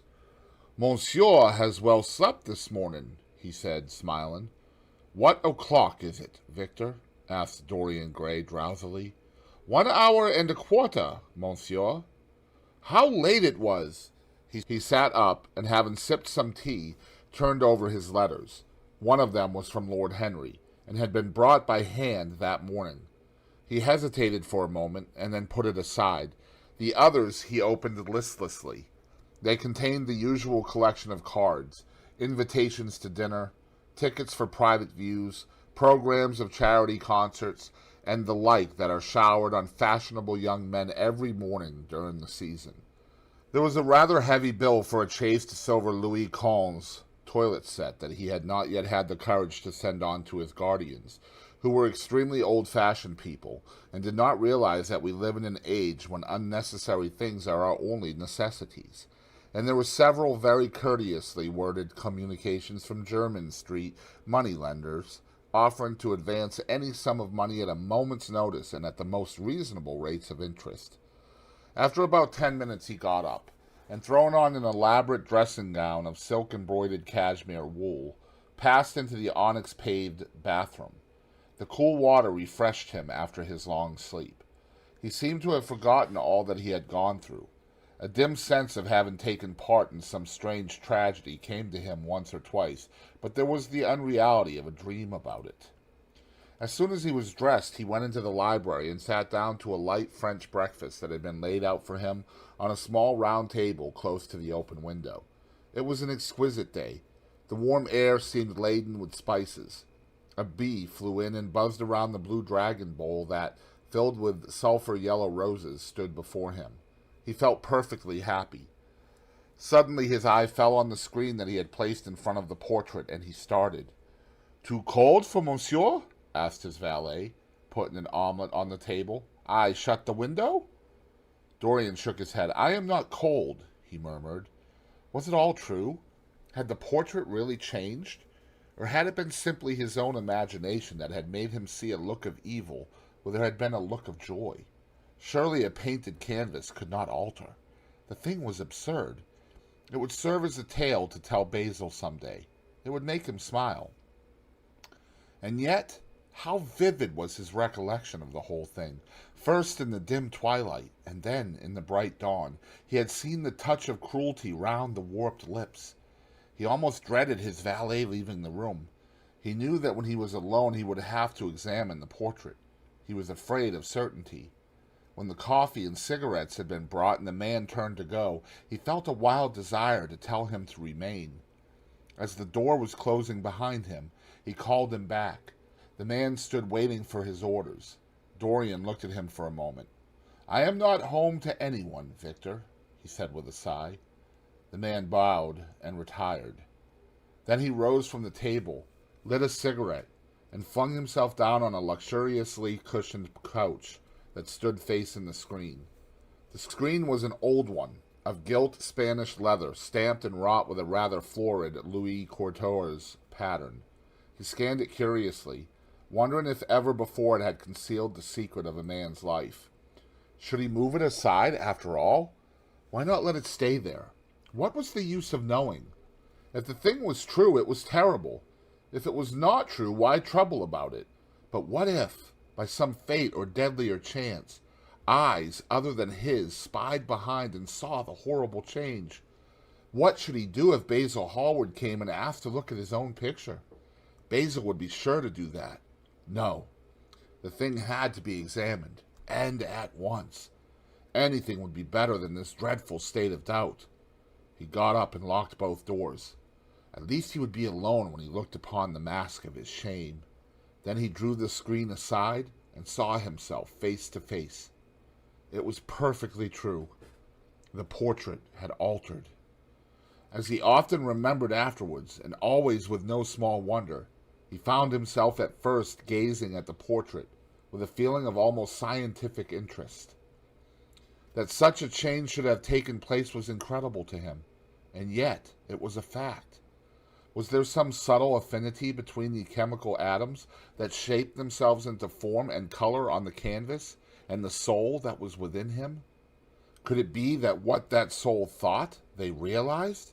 That what it dreamed, they made true? Or was there some other, more terrible reason?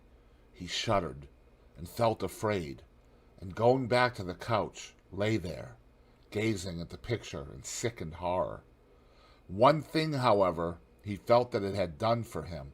It had made him conscious how unjust, how cruel he had been to Sybil Vane. It was not too late to make reparation for that. She could still be his wife. His unreal and selfish love would yield to some higher influence, would be transformed into some nobler passion. And the portrait that Basil Hallward had painted of him would be a guide to him through life, would be to him what holiness is to some, and conscience to others, and the fear of God to us all. There were opiates for remorse, drugs that could lull the moral sense to sleep. But here was a visible symbol of the degradation of sin. Here was an ever-present sign of the ruin men brought upon their souls. 3 o'clock struck, and 4, and the half-hour rang its double chime, but Dorian Gray did not stir. He was trying to gather up the scarlet threads of life and to weave them into a pattern, to find his way through the sanguine labyrinth of passion through which he was wandering. He did not know what to do, or what to think. Finally, he went over to the table and wrote a passionate letter to the girl he had loved, imploring her forgiveness and accusing himself of madness. He covered page after page with wild words of sorrow and wilder words of pain. There is a luxury in self-reproach. When we blame ourselves, we feel that no one else has a right to blame us. It is the confession, not the priest, that gives us absolution. When Dorian had finished the letter, he felt that he had been forgiven. Suddenly there came a knock to the door, and he heard Lord Henry's voice outside. "My dear boy, I must see you. Let me in at once. I can't bear your shutting yourself up like this." He made no answer at first, but remained quite still. The knocking still continued and grew louder. Yes, it was better to let Lord Henry in, and to explain to him the new life he was going to lead. To quarrel with him if it became necessary to quarrel, to part if parting was inevitable. He jumped up, drew the screen hastily across the picture, and unlocked the door. "I am so sorry for it all, Dorian," said Lord Henry as he entered, "but you must not think too much about it." "Do you mean about Sybil Vane?" asked the lad. "Yes, of course," answered Lord Henry, sinking into a chair and slowly pulling off his yellow gloves. "It is dreadful, from one point of view, but it was not your fault. Tell me, did you go behind and see her after the play was over?" "Yes." "I felt sure you had. Did you make a scene with her?" "I was brutal, Harry, perfectly brutal, but it is all right now. I am not sorry for anything that has happened. It has taught me to know myself better." "Ah, Dorian, I am so glad you take it in that way. I was afraid I would find you plunged in remorse and tearing that nice curly hair of yours." "I have got through all that," said Dorian, shaking his head and smiling. "I am perfectly happy now. I know what conscience is, to begin with. It is not what you told me it was. It is the divinest thing in us. Don't sneer at it, Harry, any more, at least not before me. I want to be good. I can't bear the idea of my soul being hideous." "A very charming artistic basis for ethics, Dorian. I congratulate you on it. But how are you going to begin?" "By marrying Sybil Vane." "Marrying Sybil Vane!" cried Lord Henry, standing up and looking at him in perplexed amazement. "But, my dear Dorian—" "Yes, Harry, I know what you're going to say. Something dreadful about marriage. Don't say it. Don't ever say things of that kind to me again. 2 days ago I asked Sybil to marry me. I am not going to break my word to her. She is to be my wife." "Your wife? Dorian, didn't you get my letter? I wrote to you this morning and sent the note down by my own man." "Your letter? Oh, yes, I remember. I have not read it yet, Harry. I was afraid there might be something in it that I wouldn't like. You cut life to pieces with your epigrams." "You know nothing, then?" "What do you mean?" Lord Henry walked across the room, and sitting down by Dorian Gray, took both his hands in his own and held them tightly. "Dorian," he said, "my letter, don't be frightened, was to tell you that Sybil Vane is dead." A cry of pain broke from the lad's lips, and he leaped to his feet, tearing his hands away from Lord Henry's grasp. "Dead? Sybil dead? It is not true! It is a horrible lie! How dare you say it?" "It is quite true, Dorian," said Lord Henry gravely. "It is in all the morning papers. I wrote down to you to ask you not to see anyone till I came. There will have to be an inquest, of course, and you must not be mixed up in it. Things like that make a man fashionable in Paris, but in London people are so prejudiced. Here, one should never make one's debut with a scandal. One should reserve that to give an interest to one's old age. I suppose they don't know your name at the theater. If they don't, it is all right. Did anyone see you going round to her room? That is an important point." Dorian did not answer for a few moments. He was dazed with horror. Finally he stammered, in a stifled voice, "Harry, did you say an inquest? What did you mean by that? Did Sybil—" "Oh, Harry, I can't bear it. But be quick. Tell me everything at once." "I have no doubt it was not an accident, Dorian, though it must be put in that way to the public. It seems that she was leaving the theater with her mother. About 12:30 or so, she said she had forgotten something upstairs. They waited some time for her, but she did not come down again. They ultimately found her lying dead on the floor of her dressing room. She had swallowed something by mistake. some dreadful thing they use at theaters. I don't know what it was, but it had either prussic acid or white lead in it. I should fancy it was prussic acid, as she seems to have died instantaneously. "Harry! Harry! It is terrible!" cried the lad. "Yes, it is very tragic, of course, but you must not get yourself mixed up in it. I see by the standard that she was 17. I should have thought she was almost younger than that. She looked such a child, and seemed to know so little about acting. Dorian, you mustn't let this thing get on your nerves. You must come and dine with me, and afterwards we will look in at the opera. It is a Paddy night, and everybody will be there. You can come to my sister's box. She has got some smart women with her." "So I have murdered Sybil Vane," said Dorian Gray, half to himself. "Murdered her as surely as if I had cut her little throat with a knife. Yet the roses are not less lovely for all that. The birds sing just as happily in my garden, and tonight I am to dine with you, and then go on to the opera and sup somewhere, I suppose, afterwards. How extraordinarily dramatic life is! If I had read all this in a book, Harry, I think I would have wept over it. Somehow, now that it has happened actually, and to me, it seems far too wonderful for tears. Here is the first passionate love letter I have ever written in my life. Strange that my first passionate love letter should have been addressed to a dead girl.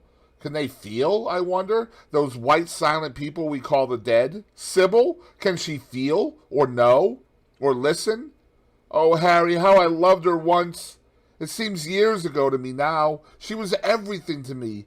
Then came that dreadful night. Was it really only last night, when she played so badly and my heart almost broke? She explained it all to me. It was terribly pathetic, but I was not moved a bit. I thought her shallow. Suddenly something happened that made me afraid. I can't tell you what it was, but it was terrible. I said I would go back to her. I felt I had done wrong, and now she is dead. My God! My God! Harry, what shall I do? You don't know the danger I am in, and there is nothing to keep me straight.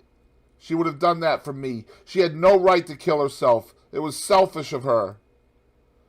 "My dear Dorian," answered Lord Henry, taking a cigarette from his case and producing a gold latten matchbox, "the only way a woman can ever reform a man is by boring him so completely that he loses all possible interest in life. If you had married this girl, you would have been wretched. Of course, you would have treated her kindly. One can always be kind to people about whom one cares nothing. But she would have soon found out that you were absolutely indifferent to her. And when a woman finds that out about her husband, she either becomes dreadfully dowdy or wears very smart bonnets that some other woman's husband has to pay for. I say nothing about the social mistake, which would have been abject, which of course I would not have allowed, but I assure you that in any case the whole thing would have been an absolute failure." "I suppose it would," muttered the lad, walking up and down the room and looking horribly pale. "But I thought it was my duty. It is not my fault that this terrible tragedy has prevented my doing what was right. I remember your saying once that there is a fatality about good resolutions, that they are always made too late. Mine certainly were. Good resolutions are useless attempts to interfere with scientific laws. Their origin is pure vanity. Their result is absolutely nil. They give us, now and then, some of those luxurious, sterile emotions that have a certain charm for the weak. That is all that can be said for them. They are simply checks that men draw on a bank where they have no account." "Harry!" cried Dorian, coming over and sitting down beside him. "Why is it that I cannot feel this tragedy as much as I want to? I don't think I am heartless. Do you?" "You have done too many foolish things during the last fortnight to be entitled to give yourself that name, Dorian," answered Lord Henry with his sweet, melancholy smile. The lad frowned. "I don't like that explanation, Harry," he rejoined. "But I am glad you don't think I am heartless. I am nothing of the kind. I know I am not. And yet, I must admit that this thing that has happened does not affect me as it should. It seems to me to be simply like a wonderful ending to a wonderful play. It has all the terrible beauty of a Greek tragedy, a tragedy in which I took a great part, but by which I have not been wounded." "It is an interesting question," said Lord Henry. who found an exquisite pleasure in playing on the lad's unconscious egotism. An extremely interesting question. I fancy that the true explanation is this. It often happens that the real tragedies of life occur in such an inartistic manner that they hurt us by their crude violence, their absolute incoherence, their absurd want of meaning, their entire lack of style. They affect us just as vulgarity affects us. They give us an impression of sheer brute force, and we revolt against that. Sometimes, however, a tragedy that possesses artistic elements of beauty crosses our lives. If these elements of beauty are real, the whole thing simply appeals to our sense of dramatic effect. Suddenly we find that we are no longer the actors, but the spectators of the play, or rather, we are both. We watch ourselves, and the mere wonder of the spectacle enthralls us. In the present case, what is it that has really happened? Someone has killed herself for love of you. I wish that I had ever had such an experience. It would have made me in love with love for the rest of my life. The people who have adored me, there have not been very many, but there have been some, have always insisted on living on, long after I had ceased to care for them, or they to care for me. They have become stout and tedious, and when I meet them, they go in at once for reminiscences. That awful memory of a woman, what a fearful thing it is, and what an utter intellectual stagnation it reveals. One should absorb the color of life, but one should never remember its details. Details are always vulgar. I must sow poppies in my garden, sighed Dorian. There is no necessity, rejoined his companion. Life has always poppies in her hands. Of course, now and then things linger. I once wore nothing but violets all through one season, as a form of artistic mourning for a romance that would not die. Ultimately, however, it did die. I forget what killed it. I think it was her proposing to sacrifice the whole world for me. That is always a dreadful moment. It fills one with the terror of eternity. Well, would you believe it? A week ago, at Lady Hampshire's, I found myself seated at dinner next to the lady in question, and she insisted on going over the whole thing again, and digging up the past, and raking up the future. I had buried my romance in a bed of asphodel. She dragged it out again and assured me that I had spoiled her life.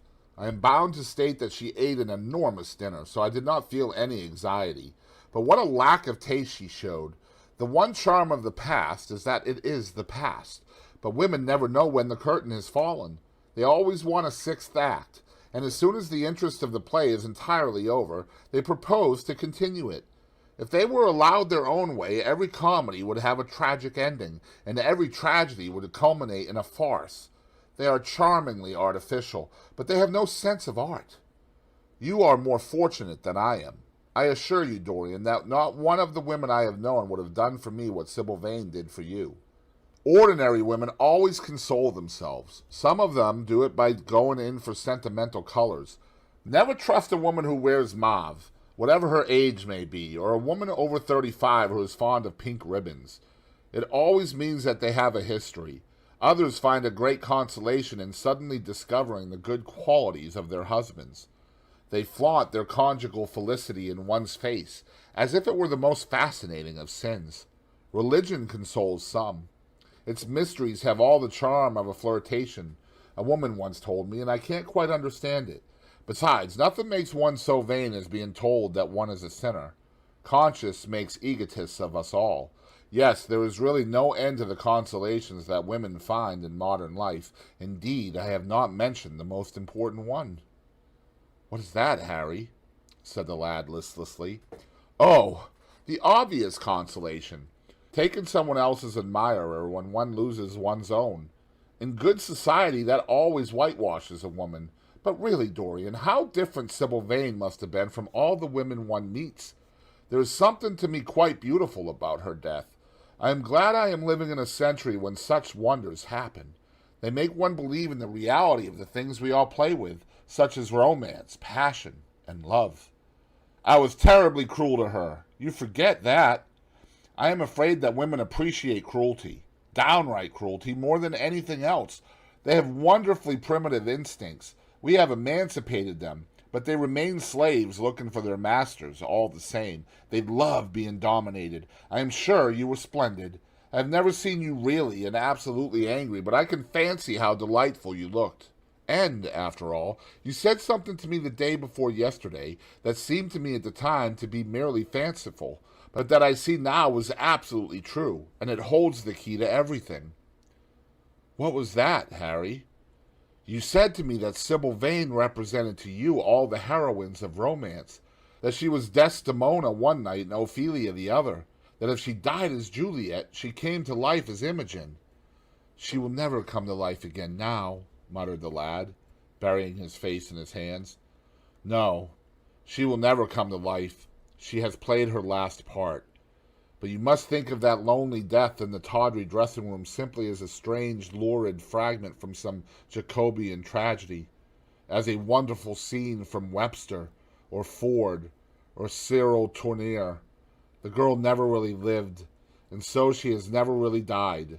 To you, at least, she was always a dream, a phantom that flitted through Shakespeare's plays and left them lovelier for its presence, a reed through which Shakespeare's music sounded richer and more full of joy. The moment she touched actual life, she marred it, and it marred her, and so she passed away. Mourn for Ophelia if you like. Put ashes on your head because Cordelia was strangled.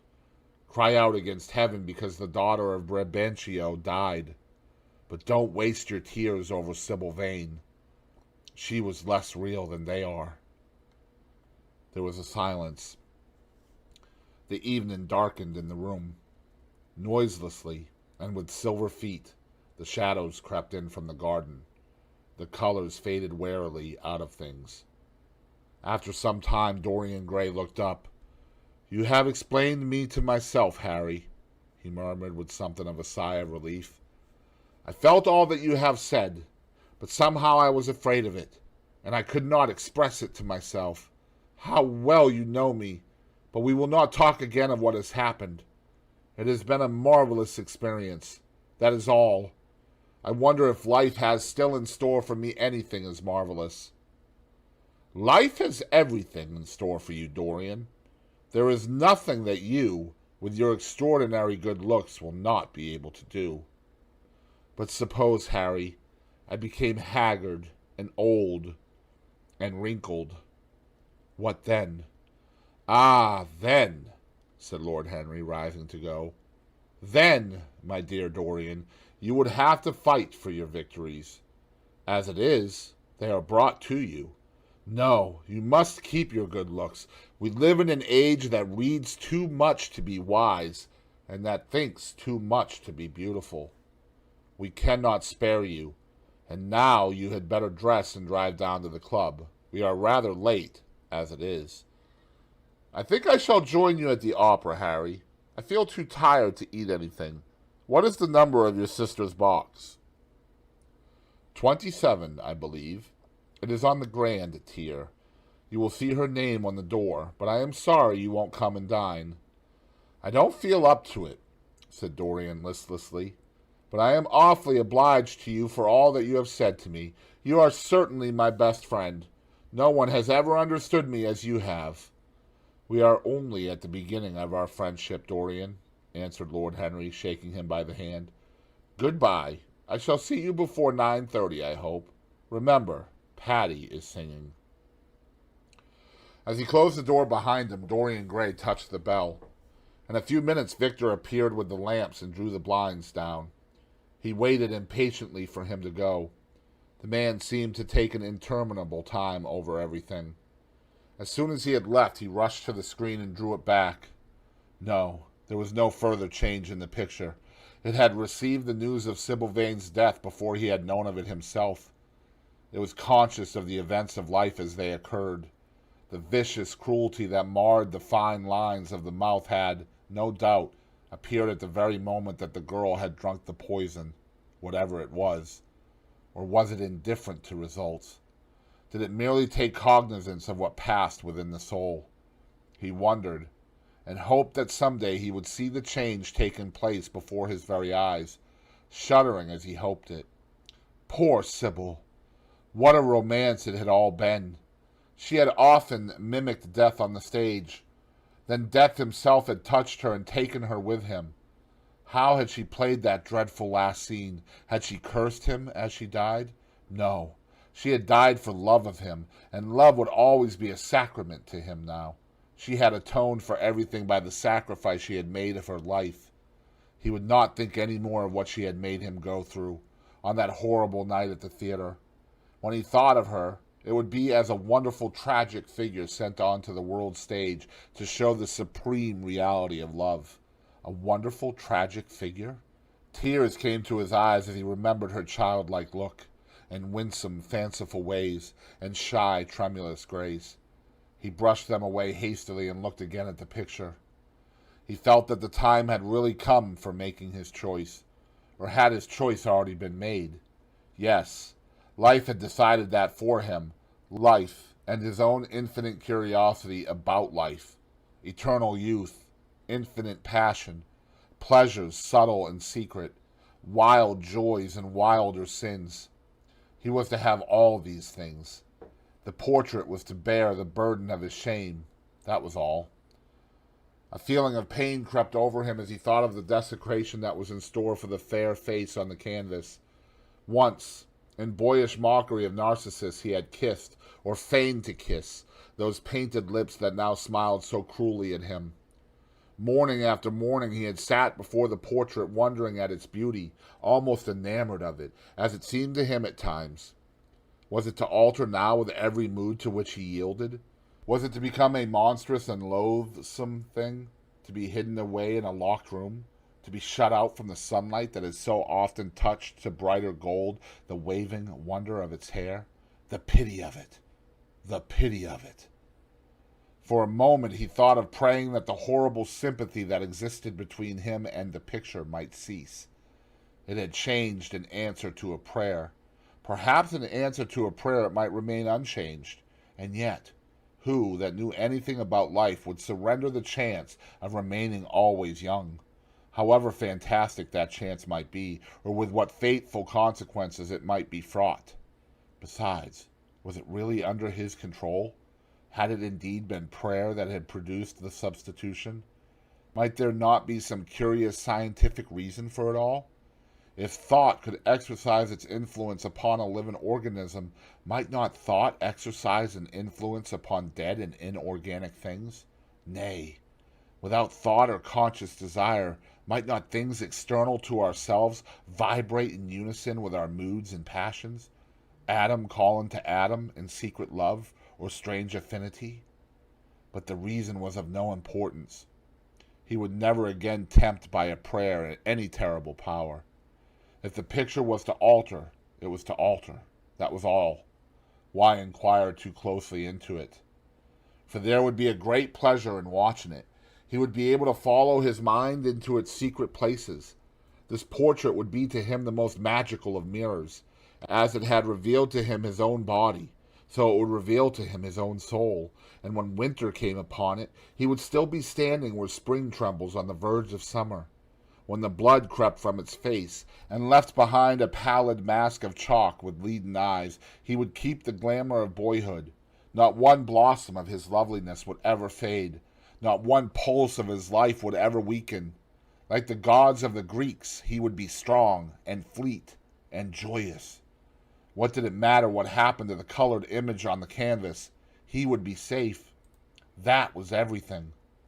He drew the screen back into its former place in front of the picture, smiling as he did so, and passed into his bedroom, where his valet was already waiting for him.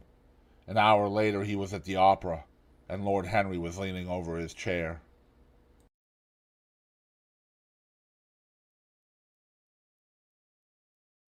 Chapter 9. As he was sitting at breakfast next morning, Basil Hallward was shown into the room. "I am so glad I have found you, Dorian," he said gravely. "I called last night, and they told me you were at the opera. Of course, I knew that was impossible, but I wish you had left word where you had really gone to. I passed a dreadful evening, half afraid that one tragedy might be followed by another. I think you might have telegraphed for me when you heard of it first. I read of it quite by chance in a late edition of the Globe that I picked up at the club. I came here at once and was miserable at not finding you. I can't tell you how heartbroken I am about the whole thing. I know what you must suffer, but where were you? Did you go down and see the girl's mother? For a moment I thought of following you there. They gave the address in the paper. Somewhere in the Euston Road, isn't it? But I was afraid of intruding upon a sorrow that I could not lighten. Poor woman! What a state she must be in. And her only child, too. What did she say about it all? My dear Basil, how do I know? Murmured Dorian Gray, sipping some pale yellow wine from a delicate gold-beaded bubble of Venetian glass and looking dreadfully bored. I was at the opera. You should have come on there. I met Lady Gwendolen, Harry's sister, for the first time. We were in her box. She is perfectly charming. And Patty sang divinely. Don't talk about horrid subjects. If one doesn't talk about a thing, it has never happened. It is simply expression, as Harry says, that gives reality to things. I may mention that she was not the woman's only child. There is a son, a charming fellow, I believe, but he is not on the stage. He is a sailor, or something. And now, tell me about yourself and what you are painting. You went to the opera? Said Hallward, speaking very slowly, and with a strained touch of pain in his voice. You went to the opera while Sybil Vane was lying dead in some sordid lodging? You can talk to me of other women being charming, and of Patty singing divinely, before the girl you loved has even the quiet of a grave to sleep in? Why, man, there are horrors in store for that little white body of hers. Stop, Basil! I won't hear it, cried Dorian, leaping to his feet. You must not tell me about things. What is done is done. What is past is past. You call yesterday the past? What has the actual lapse of time got to do with it? It is only shallow people who require years to get rid of an emotion. A man who is master of himself can end a sorrow as easily as he can invent a pleasure. I don't want to be at the mercy of my emotions. I want to use them, to enjoy them, and to dominate them. Dorian, this is horrible! Something has changed you completely. You look exactly the same wonderful boy who, day after day, used to come down to my studio to sit for his picture. But you were simple, natural, and affectionate then. You were the most unspoiled creature in the whole world. Now, I don't know what has come over you. You talk as if you had had no heart, no pity in you. It is all Harry's influence. I see that. The lad flushed up and, going to the window, looked out for a few moments on the green, flickering, sun-lashed garden. I owe a great deal to Harry, Basil, he said at last. More than I owe to you. You only taught me to be vain. Well, I am punished for that, Dorian, or shall be some day. I don't know what you mean, Basil, he exclaimed, turning around. I don't know what you want. What do you want? I want the Dorian Gray I used to paint, said the artist sadly. Basil, said the lad, going over to him and putting his hand on his shoulder, you have come too late. Yesterday, when I heard that Sybil Vane had killed herself. Killed herself? Good heavens! Is there no doubt about that? Cried Hallward, looking up at him with an expression of horror. My dear Basil, surely you don't think it was a vulgar accident? Of course she killed herself.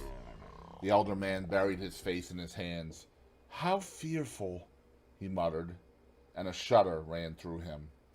No, said Dorian Gray, there is nothing fearful about it. It is one of the great romantic tragedies of the age. As a rule, people who act lead the most commonplace lives. They are good husbands, or faithful wives, or something tedious. You know what I mean. Middle-class virtue and all that kind of thing. How different Sybil was. She lived her finest tragedy. She was always a heroine. The last night she played, the night you saw her, she acted badly because she had known the reality of love. When she knew its unreality, she died, as Juliet might have died. She passed again into the sphere of art.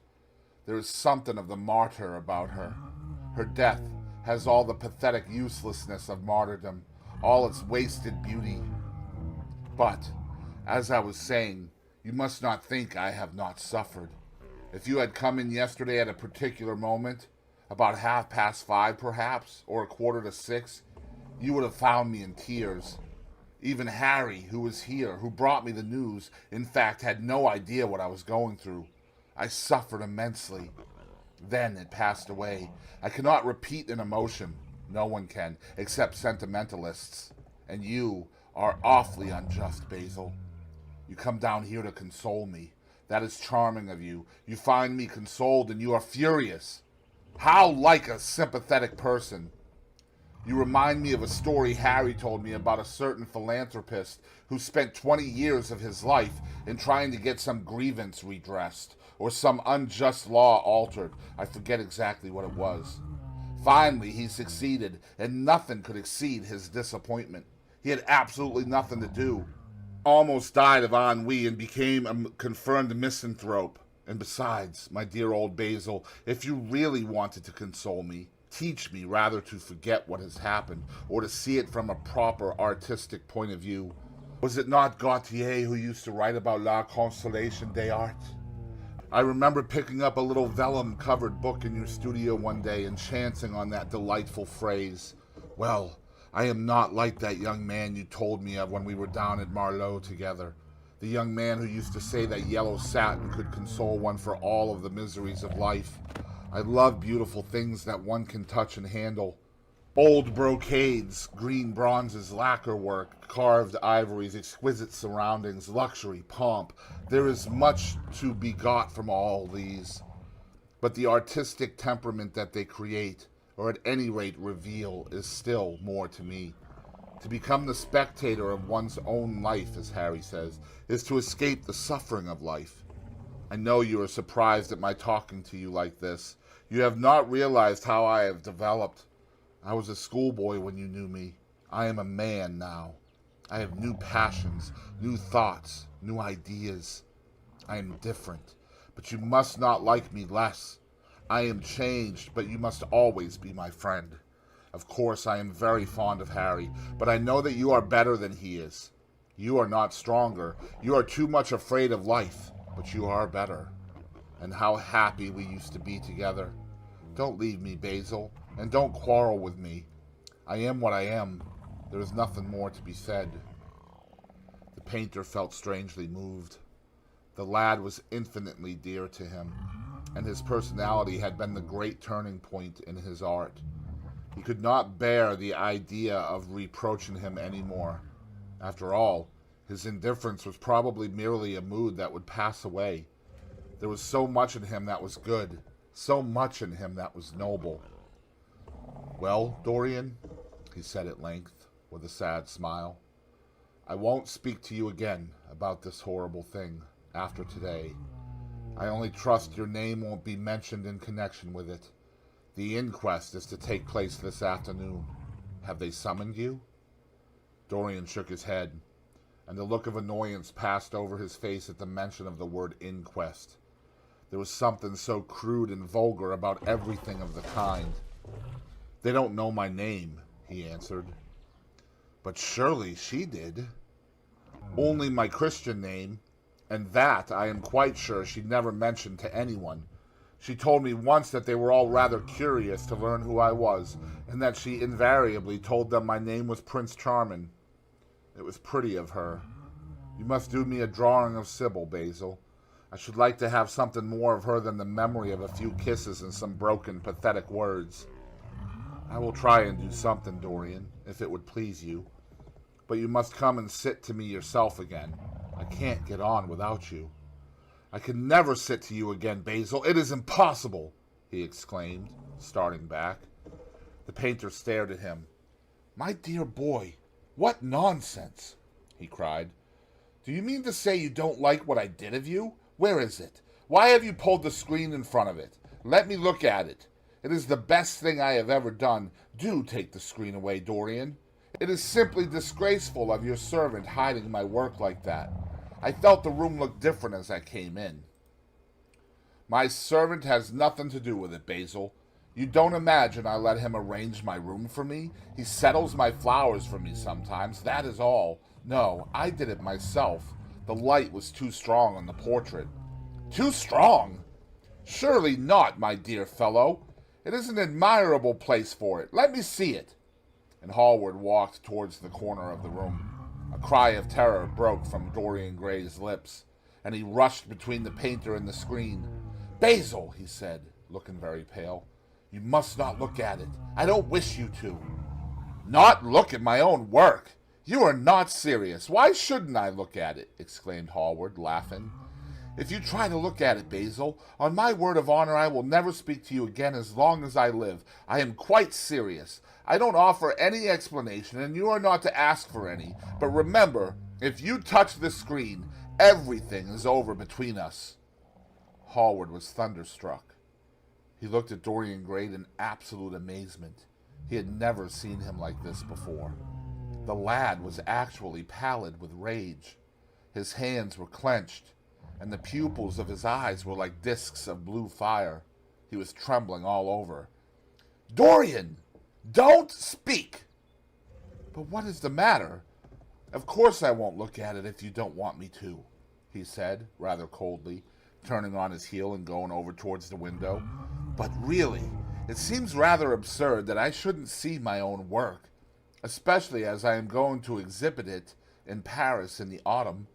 I shall probably have to give it another coat of varnish before that, so I must see it someday, and why not today?" "To exhibit it? You want to exhibit it?" exclaimed Dorian Gray, a strange sense of terror creeping over him. Was the world going to be shown his secret?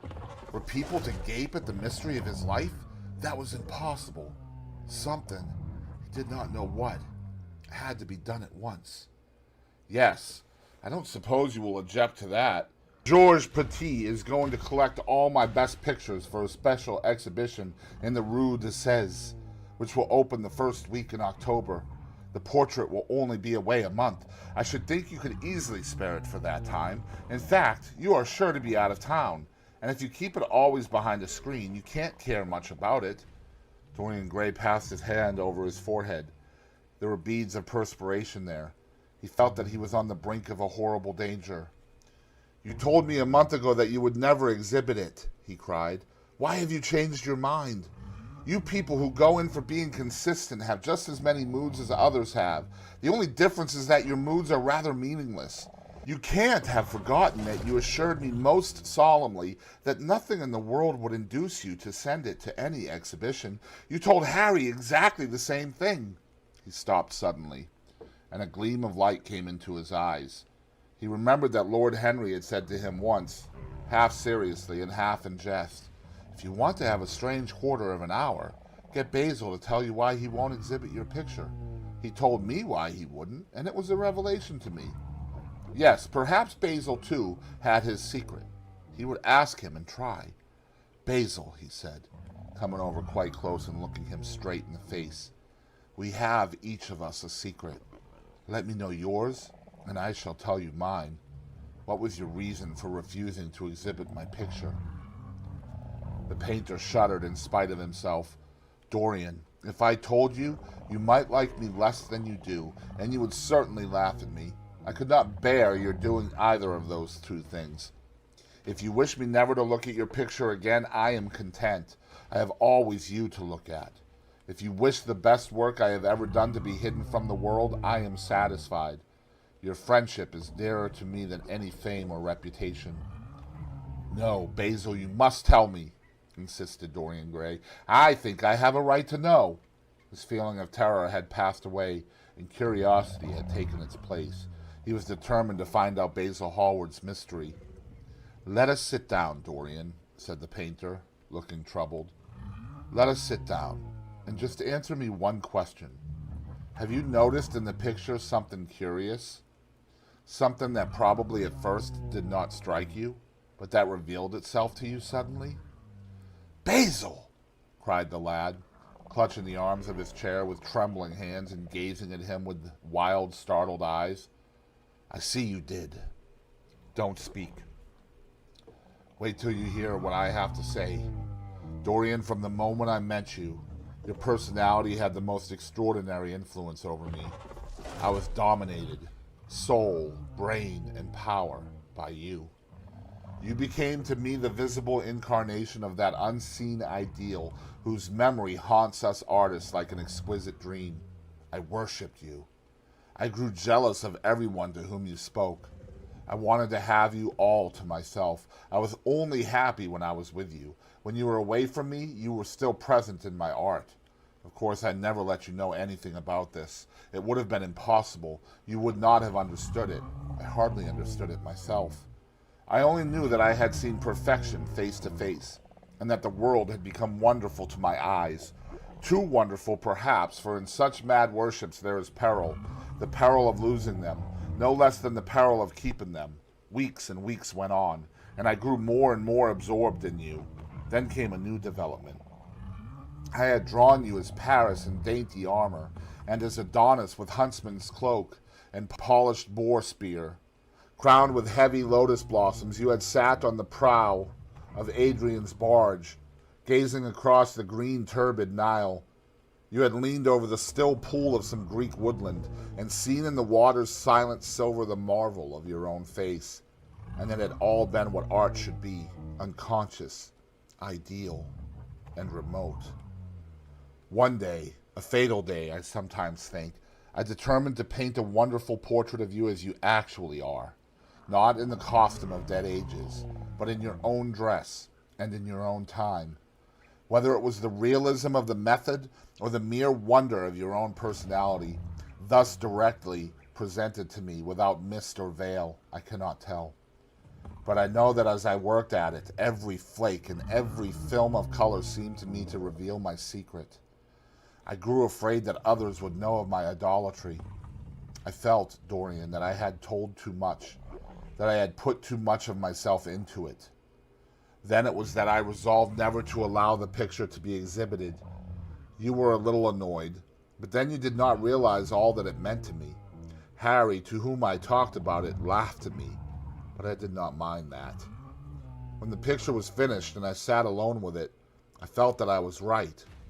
Well, after a few days the thing left my studio, and as soon as I had got rid of the intolerable fascination of its presence, it seemed to me that I had been foolish in imagining that I had seen anything in it, more than that you were extremely good-looking, and that I could paint. Even now I cannot help feeling that it is a mistake to think that the passion one feels in creation is ever really shown in the work one creates. Art is always more abstract than we fancy. Form and color tell us of form and color, that is all. It often seems to me that art conceals the artist far more completely than it ever reveals him. And so when I got this offer from Paris, I determined to make your portrait the principal thing in my exhibition. It never occurred to me that you would refuse. I see now that you were right. The picture cannot be shown.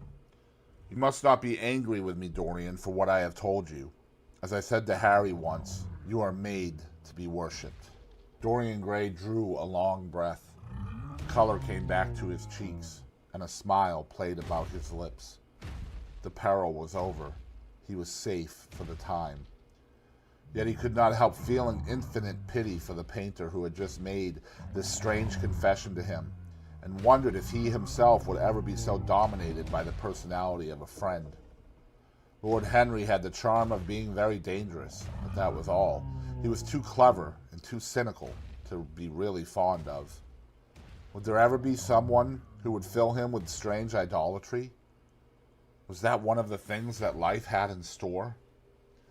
It is extraordinary to me, Dorian, said Hallward, that you should have seen this in the portrait. Did you really see it? I saw something in it, he answered.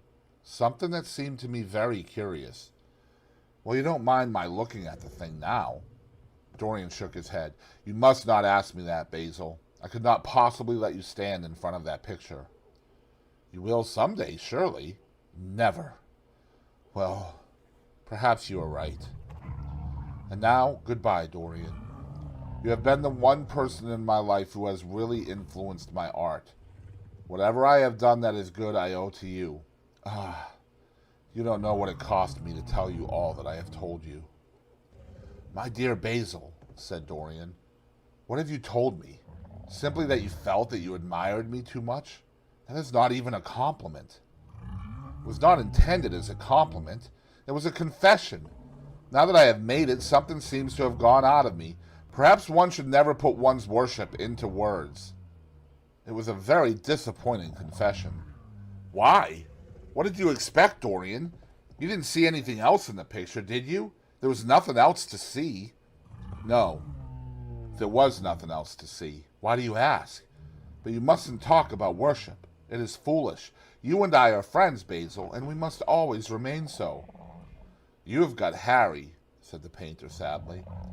Oh, Harry, cried the lad with a ripple of laughter. Harry spends his days in saying what is incredible, and his evenings in doing what is improbable.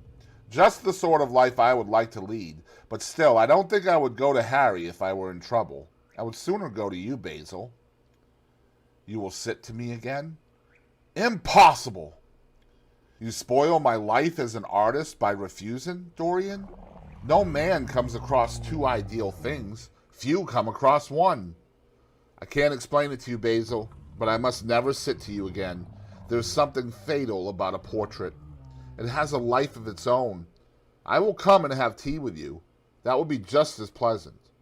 Pleasanter for you, I am afraid, murmured Hallward regretfully. And now goodbye. I'm sorry you won't let me look at the picture once again, but that can't be helped. I quite understand what you feel about it. As he left the room, Dorian Gray smiled to himself. Poor Basil. How little he knew of the true reason. And how strange it was that, instead of having been forced to reveal his own secret, he had succeeded, almost by chance, in wresting a secret from his friend.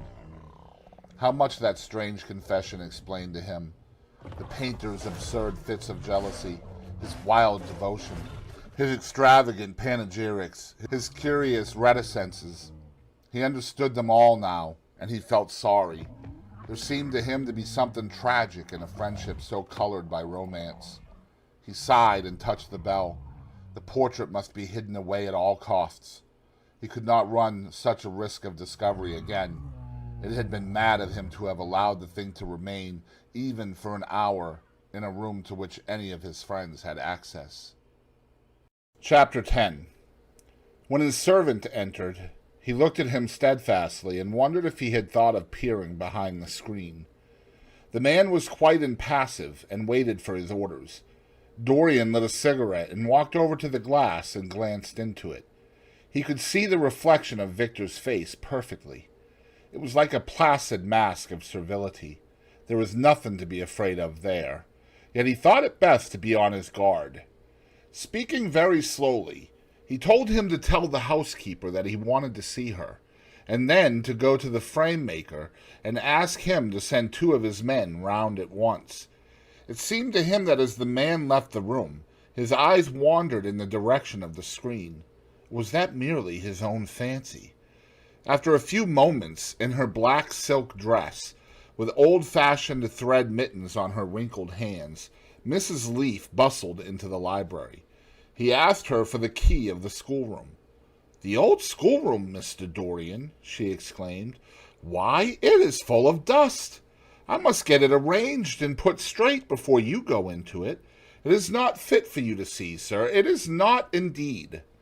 "I don't want to put it straight, Leaf. I only want the key." "Well, sir, you'll be covered with cobwebs if you go into it. Why, it hasn't been opened for nearly 5 years, not since his lordship died." He winced at the mention of his grandfather. He hated hateful memories of him. "That does not matter," he answered. "I simply want to see the place. That is all. Give me the key." "And here is the key, sir," said the old lady, going over the contents of her bunch with tremulously uncertain hands. "Here is the key. I'll have it off the bunch in a moment. But you don't think of living up there, sir? And you so comfortable here?" "No, no," he cried petulantly. "Thank you, Leaf. That will do." She lingered for a few moments, and was garrulous over some detail of the household. He sighed, and told her to manage things as she thought best. She left the room, wreathed in smiles. As the door closed, Dorian put the key in his pocket and looked around the room. His eye fell on a large purple satin coverlet, heavily embroidered with gold, a splendid piece of late 17th century Venetian work that his grandfather had found in a convent near Bologna. Yes, that would serve to wrap the dreadful thing in. It had perhaps served often as a pall for the dead. Now it was to hide something that had a corruption of its own, worse than the corruption of death itself, something that would breed horrors and yet would never die. What the worm was to the corpse, his sins would be to the painted image on the canvas. They would mar its beauty and eat away its grace. They would defile it and make it shameful. And yet the thing would still live on. It would be always alive. He shuddered, and for a moment he regretted that he had not told Basil the true reason why he had wished to hide the picture away. Basil would have helped him to resist Lord Henry's influence, and the still more poisonous influences that came from his own temperament. The love that he bore him, for it was really love, had nothing in it that was not noble and intellectual. It was not that mere physical admiration of beauty that is born of the senses and that dies when the senses tire. It was such love as Michelangelo had known, and Montaigne, and Winckelmann, and Shakespeare himself. Yes, Basil could have saved him, but it was too late now. The past could always be annihilated. Regret, denial, or forgetfulness could do that, but the future was inevitable. There were passions in him that would find their terrible outlet, dreams that would make the shadow of their evil real. He took up from the couch the great purple and gold texture that covered it, and, holding it in his hands, passed behind the screen. Was the face on the canvas viler than before? It seemed to him that it was unchanged, and yet his loathing of it was intensified. Gold hair, blue eyes, and rose-red lips, they all were there. It was simply the expression that had altered. That was horrible in its cruelty, compared to what he saw in it of censure or rebuke. How shallow Basil's reproaches about Sybil Vane had been. How shallow, and of what little account. His own soul was looking out at him from the canvas and calling him to judgment. A look of pain came across him, and he flung the rich pall over the picture. As he did so, a knock came to the door. He passed out as his servant entered. "The persons are here, monsieur." He felt that the man must be got rid of at once. He must not be allowed to know where the picture was being taken to. There was something sly about him, and he had thoughtful, treacherous eyes.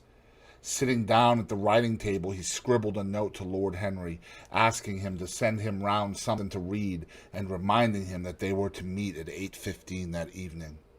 "Wait for an answer," he said, handing it to him, "and show the men in here." In 2 or 3 minutes there was another knock, and Mr. Hubbard himself, the celebrated frame maker of South Audley Street, came in with a somewhat rough-looking young assistant. Mr. Hubbard was a florid, red-whiskered little man, whose admiration for art was considerably tempered by the inveterate impecuniosity of most of the artists who dealt with him. As a rule, he never left his shop.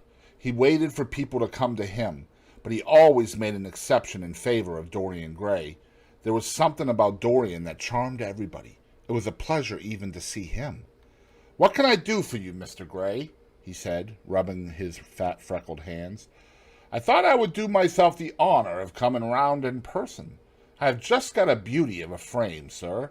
Picked it up at a sale. Old Florentine. Came from Fonthill, I believe. Admirably suited for a religious subject, Mr. Gray." "I am so sorry you have given yourself the trouble of coming round, Mr. Hubbard. I shall certainly drop in and look at the frame, though I don't go in much at present for religious art. But today I only want a picture carried to the top of the house for me. It is rather heavy, so I thought I would ask you to lend me a couple of your men." "No trouble at all, Mr. Gray. I am delighted to be of any service to you. Which is the work of art, sir?" "This," replied Dorian, moving the screen back. "Can you move it, covering and all, just as it is?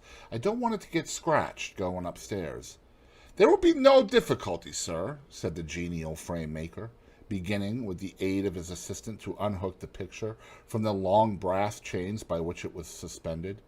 "And now Where shall we carry it to, Mr. Gray? I will show you the way, Mr. Hubbard, if you will kindly follow me, or perhaps you had better go in front. I am afraid it is right at the top of the house. We will go up by the front staircase, as it is wider. He held the door open for them, and they passed out into the hall and began the ascent. The elaborate character of the frame had made the picture extremely bulky, and now and then, in spite of the obsequious protests of Mr. Hubbard, who had the true tradesman's spirited dislike of seeing a gentleman do anything useful, Dorian put his hand to it so as to help them. "Something of a load to carry, sir," gasped the little man when they reached the top landing, and he wiped his shiny forehead. "I am afraid it is rather heavy," murmured Dorian, as he unlocked the door that opened into the room that was to keep for him the curious secret of his life and hide his soul from the eyes of men. He had not entered the place for more than 4 years, not, indeed, since he had used it first as a playroom when he was a child, and then as a study when he grew somewhat older. It was a large, well-proportioned room, which had been specially built by the last Lord Kelso for the use of the little grandson whom, for his strange likeness to his mother, and also for other reasons, he had always hated and desired to keep at a distance. It appeared to Dorian to have but little changed. There was the huge Italian cassone, with its fantastically painted panels and its tarnished gilt mouldings, in which he had so often hidden himself as a boy. There the satinwood bookcase filled with his dog-eared schoolbooks. On the wall behind it was hanging the same ragged Flemish tapestry where a faded king and queen were playing chess in a garden, while a company of hawkers rode by, carrying hooded birds on their gauntleted wrists. How well he remembered it all! Every moment of his lonely childhood came back to him as he looked round.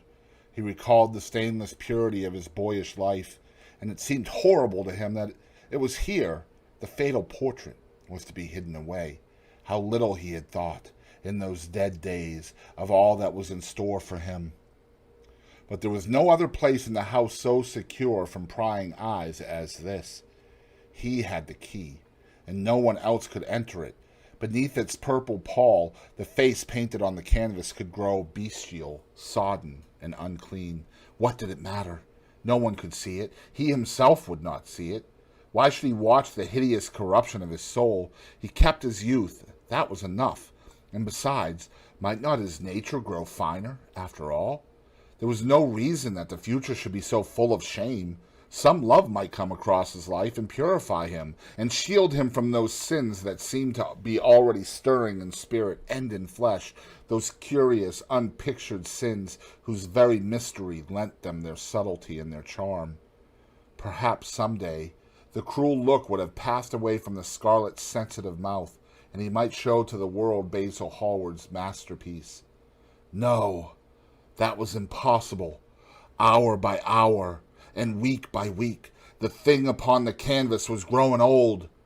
It might escape the hideousness of sin, but the hideousness of age was in store for it. The cheeks would become hollow or flaccid. Yellow crow's feet would creep round the fading eyes and make them horrible. The hair would lose its brightness. The mouth would gape or droop, would be foolish or gross, as the mouths of old men are. There would be the wrinkled throat, the cold, blue-veined hands, the twisted body that he remembered in the grandfather who had been so stern to him in his boyhood. The picture had to be concealed. There was no help for it. "Bring it in, Mr. Hubbard, please," he said, warily turning round. "I am sorry I kept you so long. I was thinking of something else." "Always glad to have a rest, Mr. Gray," answered the frame-maker, who was still gasping for breath. "Where shall we put it, sir?" "Oh, anywhere. Here, this will do. I don't want to have it hung up. Just lean it against the wall. Thanks." "Might one look at the work of art, sir?" Dorian started. "It would not interest you, Mr. Hubbard," he said, keeping his eye on the man. He felt ready to leap upon him and fling him to the ground if he dared to lift the gorgeous hanging that concealed the secret of his life. "I shan't trouble you any more now. I am much obliged for your kindness in coming round." Not at all, Mr. Gray. Ever ready to do anything for you, sir." And Mr. Hubbard tramped downstairs, followed by the assistant, who glanced back at Dorian with a look of shy wonder in his rough, uncomely face. He had never seen anyone so marvelous. When the sound of their footsteps had died away, Dorian locked the door and put the key in his pocket. He felt safe now. No one would ever look upon the horrible thing. No eye but his would ever see his shame. On reaching the library, he found it was just after 5 o'clock, and that the tea had been already brought up, on a little table of dark perfumed wood thickly encrusted with nacre. A present from Lady Radley, his guardian's wife, a pretty professional invalid who had spent the preceding winter in Cairo, was lying a note from Lord Henry, and beside it was a book bound in yellow paper, the cover slightly torn and the edges soiled. A copy of the 3rd edition of the St. James Gazette had been placed on the tea tray. It was evident that Victor had returned. He wondered if he had met the men in the hall as they were leaving the house, and had wormed out of them what they had been doing. He would be sure to miss the picture, had no doubt missed it already, while he had been laying the tea things.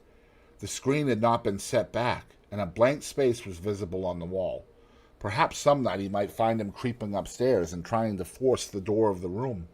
It was a horrible thing to have a spy in one's house.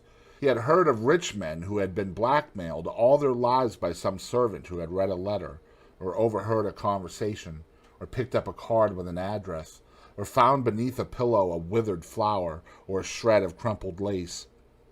He sighed, and having poured himself out some tea, opened Lord Henry's note. It was simply to say that he had sent him round the evening paper, and a book that might interest him, and that he would be at the club at 8:15.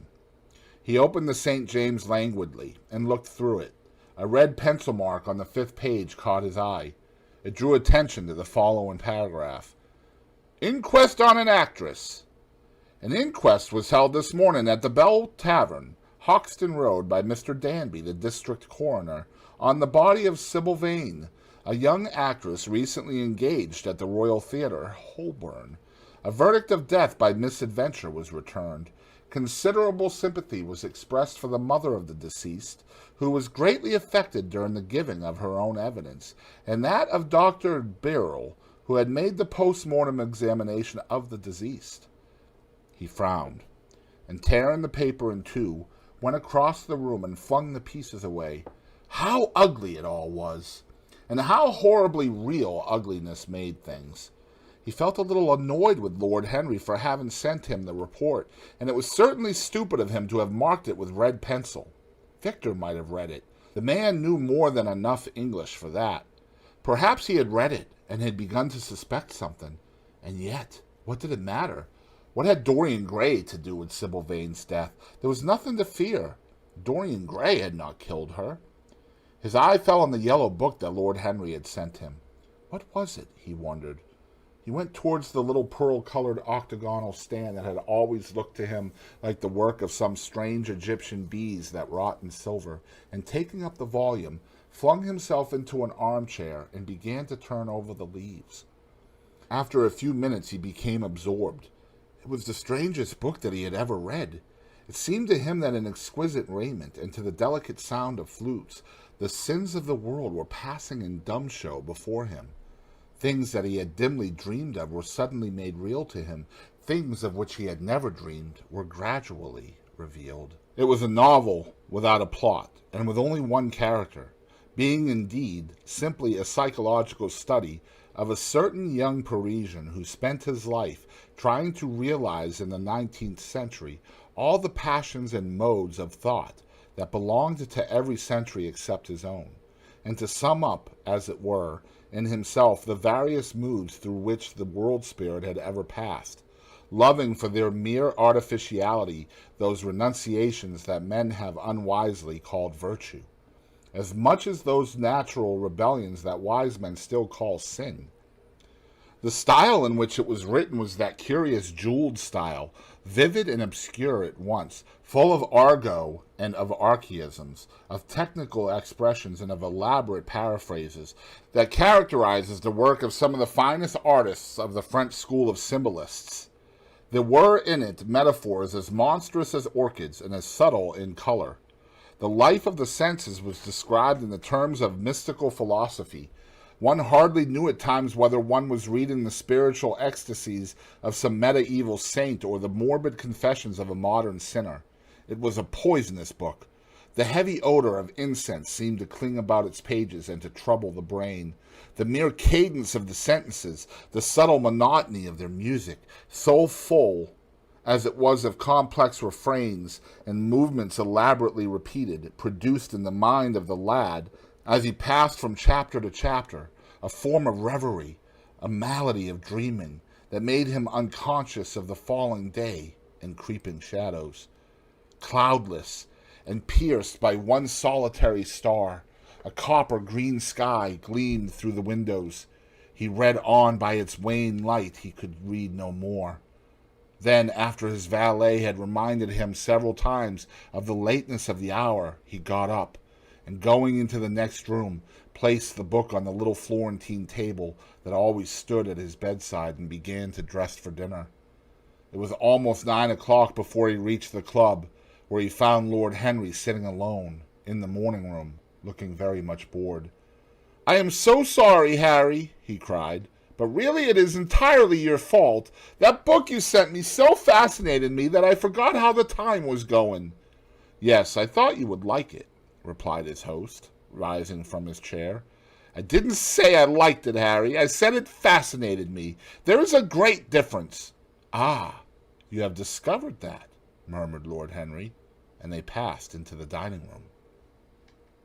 Chapter 11. For years, Dorian Gray could not free himself from the influence of this book. Or perhaps it would be more accurate to say that he never sought to free himself from it.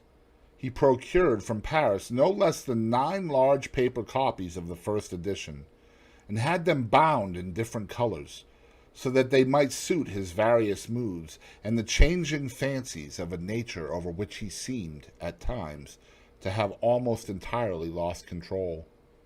The hero, the wonderful young Parisian in whom the romantic and the scientific temperaments were so strangely blended, became to him a kind of prefiguring type of himself.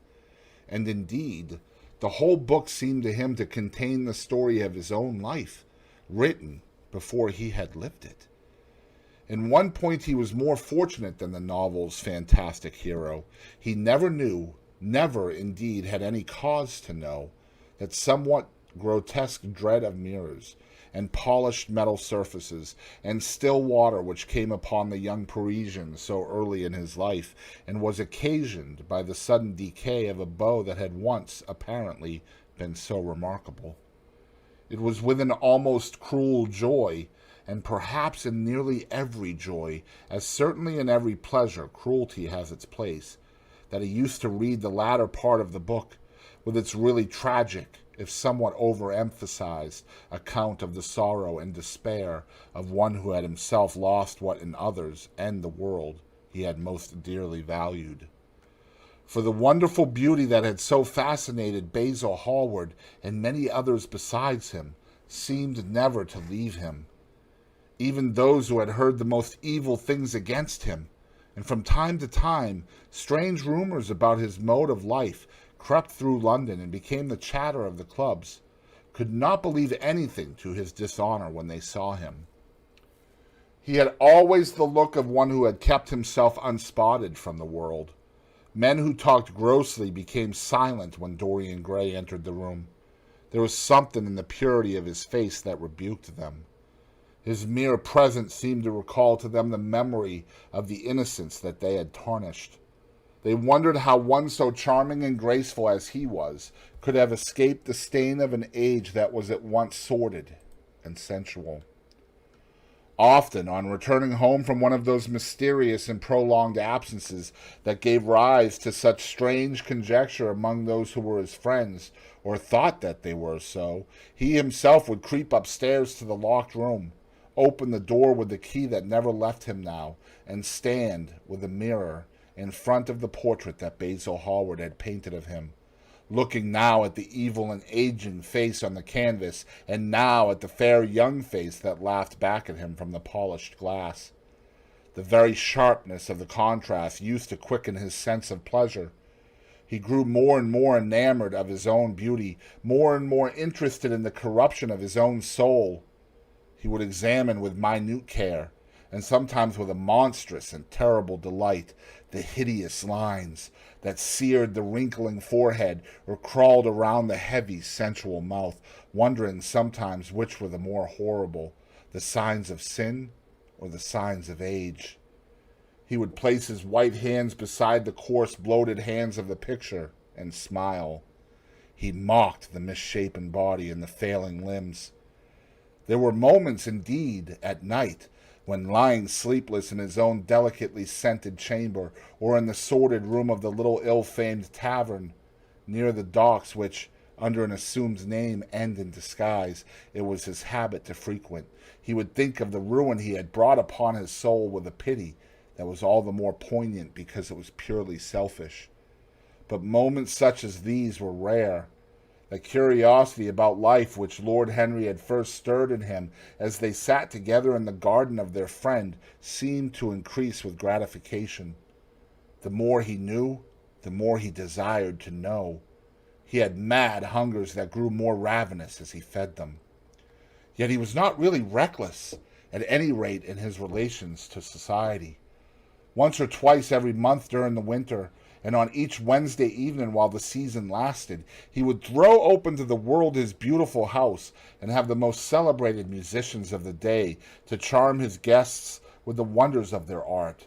His little dinners, in the settling of which Lord Henry always assisted him, were noted as much for the careful selection and placing of those invited as for the exquisite taste shown in the decoration of the table, with its subtle symphonic arrangements of exotic flowers and embroidered cloths, an antique plate of gold and silver. Indeed, there were many, especially among the very young men, who saw, or fancied that they saw, in Dorian Gray the true realization of a type of which they had often dreamed in Eton or Oxford days, a type that was to combine something of the real culture of the scholar with all the grace and distinction and perfect manner of a citizen of the world. To them, he seemed to be of the company of those whom Dante describes as having sought to make themselves perfect by the worship of beauty. Like Gautier, he was one for whom the visible world existed. And certainly to him, life itself was the first, the greatest of the arts, and for it all the other arts seemed to be but a preparation, fashion, by which what is really fantastic becomes for a moment universal, and dandyism, which, in its own way, is an attempt to assert the absolute modernity of beauty, had, of course, their fascination for him. His mode of dressing, and the particular styles that from time to time he affected, had their marked influence on the young exquisites of the Mayfair balls and Pall Mall Club windows, who copied him in everything that he did, and tried to reproduce the accidental charm of his graceful, though to him only half-serious fopperies. For, while he was but too ready to accept the position that was almost immediately offered to him on his coming of age, and found indeed a subtle pleasure in the thought that he might really become, to the London of his own day, what to imperial Neronian Rome the author of the Satyricon once had been, yet in his inmost heart he desired to be something more than a mere arbiter elegantiarum, to be consulted on the wearing of a jewel, or the knotting of a necktie, or the conduct of a cane. He sought to elaborate some new scheme of life that would have its reasoned philosophy and its ordered principles, and find in the spiritualizing of the senses its highest realization.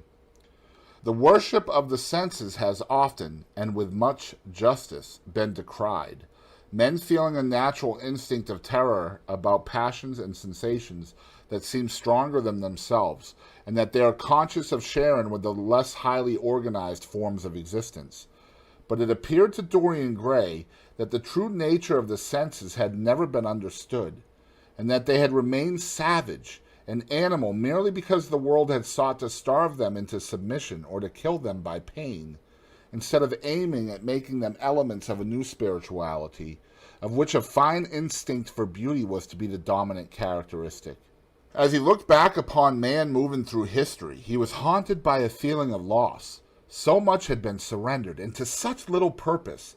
There had been mad, willful rejections, monstrous forms of self-torture and self-denial, whose origin was fear and whose result was a degradation infinitely more terrible than that fancied degradation from which, in their ignorance, they had sought to escape. Nature, in her wonderful irony, driving out the anchorite to feed with the wild animals of the desert, and giving to the hermit the beasts of the field as his companions.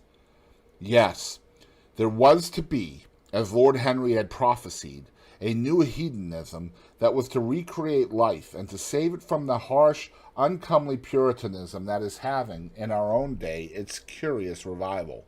It was to have its service of the intellect, certainly, yet it was never to accept any theory or system that would involve the sacrifice of any mode of passionate experience. Its aim, indeed, was to be experience itself, and not the fruits of experience, sweet or bitter as they might be. Of the asceticism that deadens the senses, as of the vulgar profligacy that dulls them, it was to know nothing, but it was to teach man to concentrate himself upon the moments of a life that is itself but a moment. There are a few of us who have not sometimes wakened before dawn, either after one of those dreamless nights that make us almost enamored of death, or one of those nights of horror and misshapen joy, when through the chambers of the brain sweep phantoms more terrible than reality itself, and instinct with that vivid life that lurks in all grotesques, and that lends to Gothic art its enduring vitality, this art being, one might fancy, especially the art of those whose minds have been troubled with the malady of reverie. Gradually white fingers creep through the curtains and they appear to tremble. In black, fantastic shapes, dumb shadows crawl into the corners of the room and crouch there. Outside, there is the stirring of birds among the leaves, or the sound of men going forth to their work, or the sigh and sob of the wind coming down from the hills and wandering round the silent house, as though it feared to wake the sleepers, and yet must needs call forth sleep from her purple cave.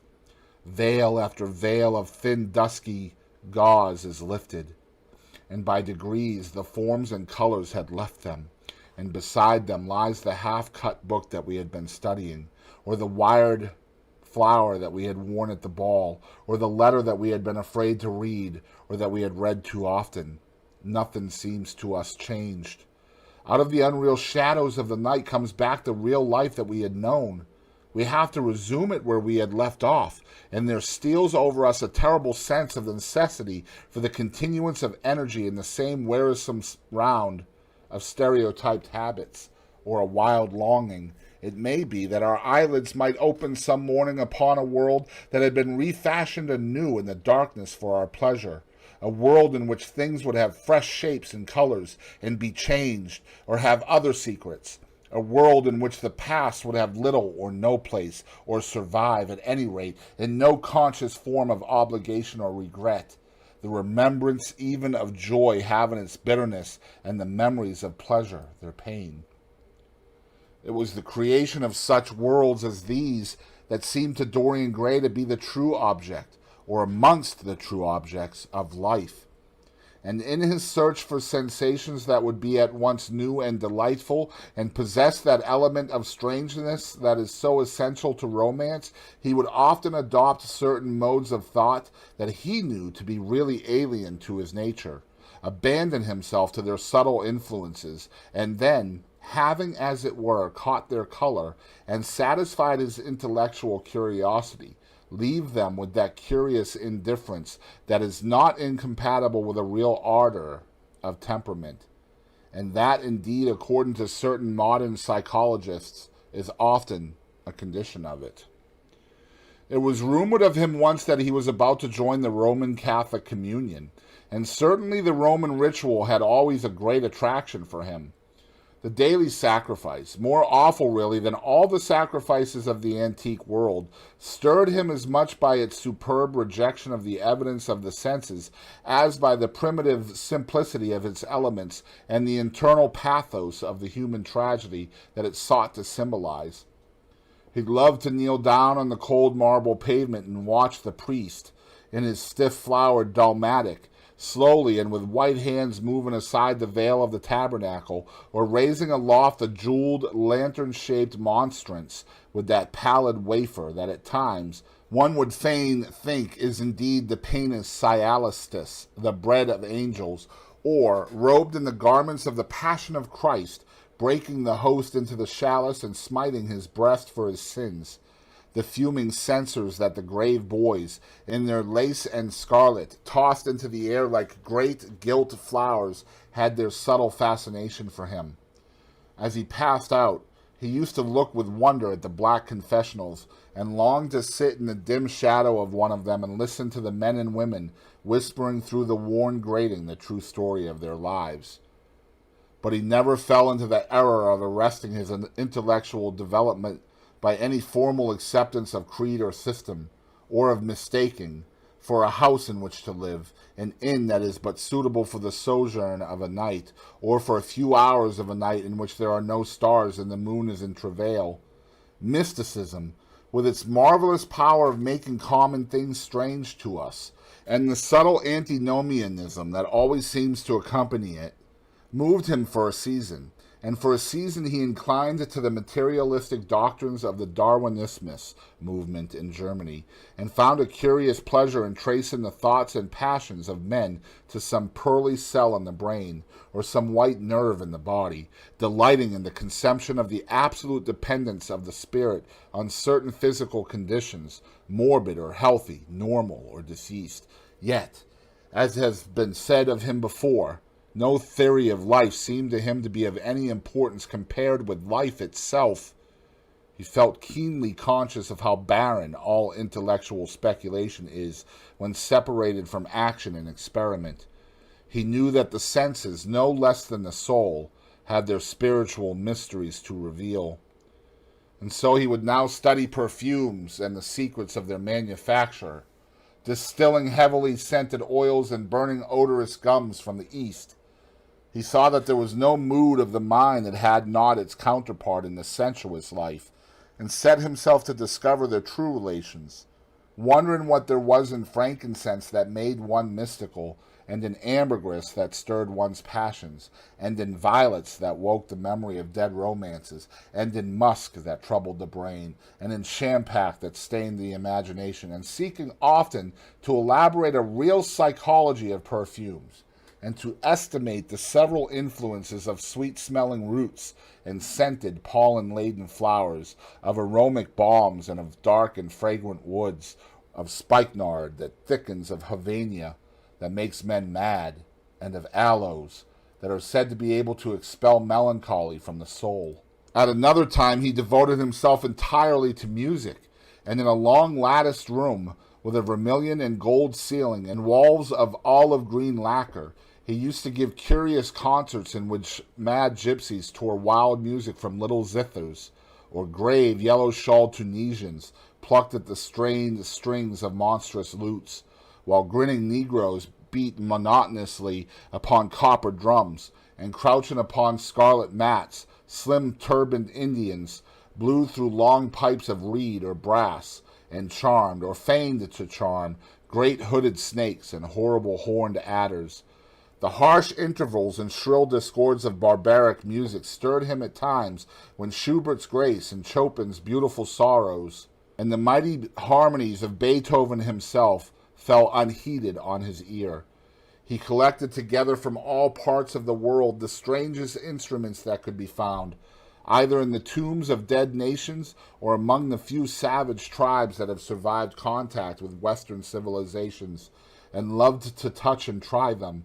He had the mysterious Juruparis of the Rio Negro Indians, that women are not allowed to look at and that even youths may not see till they have been subjected to fasting and scourging, and the earthen jars of the Peruvians that have the shrill cries of birds and flutes of human bones such as Alfonso de Alval heard in Chile, and the sonorous green jaspers that are found near Cusco and give forth a note of singular sweetness.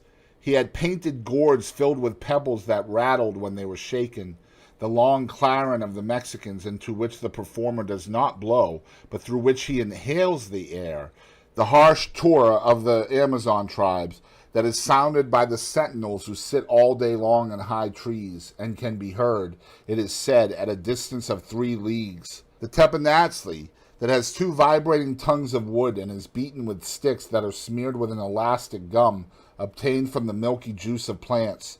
The yotl bells of the Aztecs, that are hung in clusters like grapes, and a huge cylindrical drum covered with the skins of great serpents, like the one that Bernal Diaz saw when he went with Cortez into the Mexican temple, and of whose doleful sound he has left us so vivid a description. The fantastic character of these instruments fascinated him, and he felt a curious delight in the thought that art, like nature, has her monsters, things of bestial shape and with hideous voices. Yet, after some time, he wearied of them, and would sit in his box at the opera, either alone or with Lord Henry, listening in rapt pleasure to Tannhauser, and seeing in the prelude to that great work of art a presentation of the tragedy of his own soul. On one occasion he took up the study of jewels, and appeared at a costume ball as Anne de Joyeuse, Admiral of France, in a dress covered with 560 pearls. The taste enthralled him for years, and indeed may be said never to have left him. He would often spend a whole day settling and resettling in their cases the various stones that he had collected, such as the olive-green chrysoberyl that turns red by lamplight, the cymophane with its wire-like line of silver, the pistachio-colored peridot, rose-pink and wine-yellow topazes, carbuncles of fiery scarlet with tremulous 4-rayed stars, flame-red cinnamon stones, orange and violet spinels, and amethysts with their alternate layers of ruby and sapphire. He loved the red gold of the sunstone, and the moonstone's pearly whiteness, and the broken rainbow of the milky opal. He procured from Amsterdam 3 emeralds of extraordinary size and richness of color, and had a turquoise de la Ville roche that was the envy of all the connoisseurs. He discovered wonderful stories also about jewels. In Alfonso's Clericalis Disciplina, a serpent was mentioned with eyes of real jacinth, and in the romantic history of Alexander, the conqueror of Amathia was said to have found in the Vale of Jordan snakes with collars of real emeralds growing on their backs. There was a gem in the brain of the dragon, Philostratus told us, and by the exhibition of golden letters and a scarlet robe, the monster could be thrown into a magical sleep and slain. According to the great alchemist Pierre de Boniface, the diamond rendered a man invisible, and the agate of India made him eloquent. The cornelian appeased anger, and the hyacinth provoked sleep, and the amethyst drove away the fumes of wine. The garnet cast out demons, and the hydropicus deprived the moon of her color. The selenite waxed and waned with the mood, and the meloceus that discovers thieves could be affected only by the blood of kids. Leonardus Camillus had seen a white stone taken from the brain of a newly killed toad. That was a certain antidote against poison. The bezoar that was found in the heart of the Arabian deer was a charm that could cure the plague. In the nest of Arabian birds was the aspalates that, according to Democritus, kept the wearer from any danger by fire. The king of Ceylon rode through his city with a large ruby in his hand, as the ceremony of his coronation. The gates of the palace of John the priest were made of sardius, with the horn of the horned snake inwrought, so that no man might bring poison within. Over the gable were 2 golden apples, in which were 2 carbuncles, so that the gold might shine by day, and the carbuncles by night. In Lodge's strange romance, A Marguerite of America, it was stated that in the chamber of the queen one could behold all the chaste ladies of the world, enchased out of silver, looking through fair mirrors of chrysolites, carbuncles, sapphires, and green emeralds. Marco Polo had seen the inhabitants of Zibangu place rose-colored pearls in the mouths of the dead.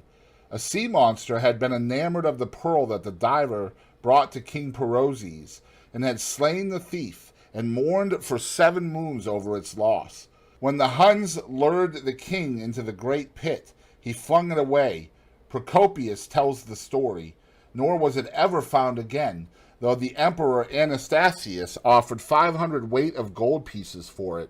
The King of Malabar had shown to a certain Venetian a rosary of 304 pearls, one for every god that he worshipped. When the Duke de Valentinois, son of Alexander VI, visited Louis XII of France, his horse was loaded with gold leaves, according to Brantome, and his cap had double rows of rubies that threw out a great light. Charles of England had ridden in stirrups hung with 421 diamonds. Richard II had a coat, valued at 30,000 marks, which was covered with balas rubies. Hall described Henry VIII on his way to the Tower previous to his coronation as wearing a jacket of raised gold, the placard embroidered with diamonds and other rich stones, and a great bauderike about his neck of large balasses. The favorites of James I wore earrings of emeralds set in gold filigrane. Edward II gave to Piers Gaveston a suit of red gold armor studded with jacinths, a collar of gold roses set with turquoise stones, and a skullcap parsimony with pearls. Henry II wore jeweled gloves reaching to the elbow, and had a hawk glove sewn with 12 rubies and 52 great orients.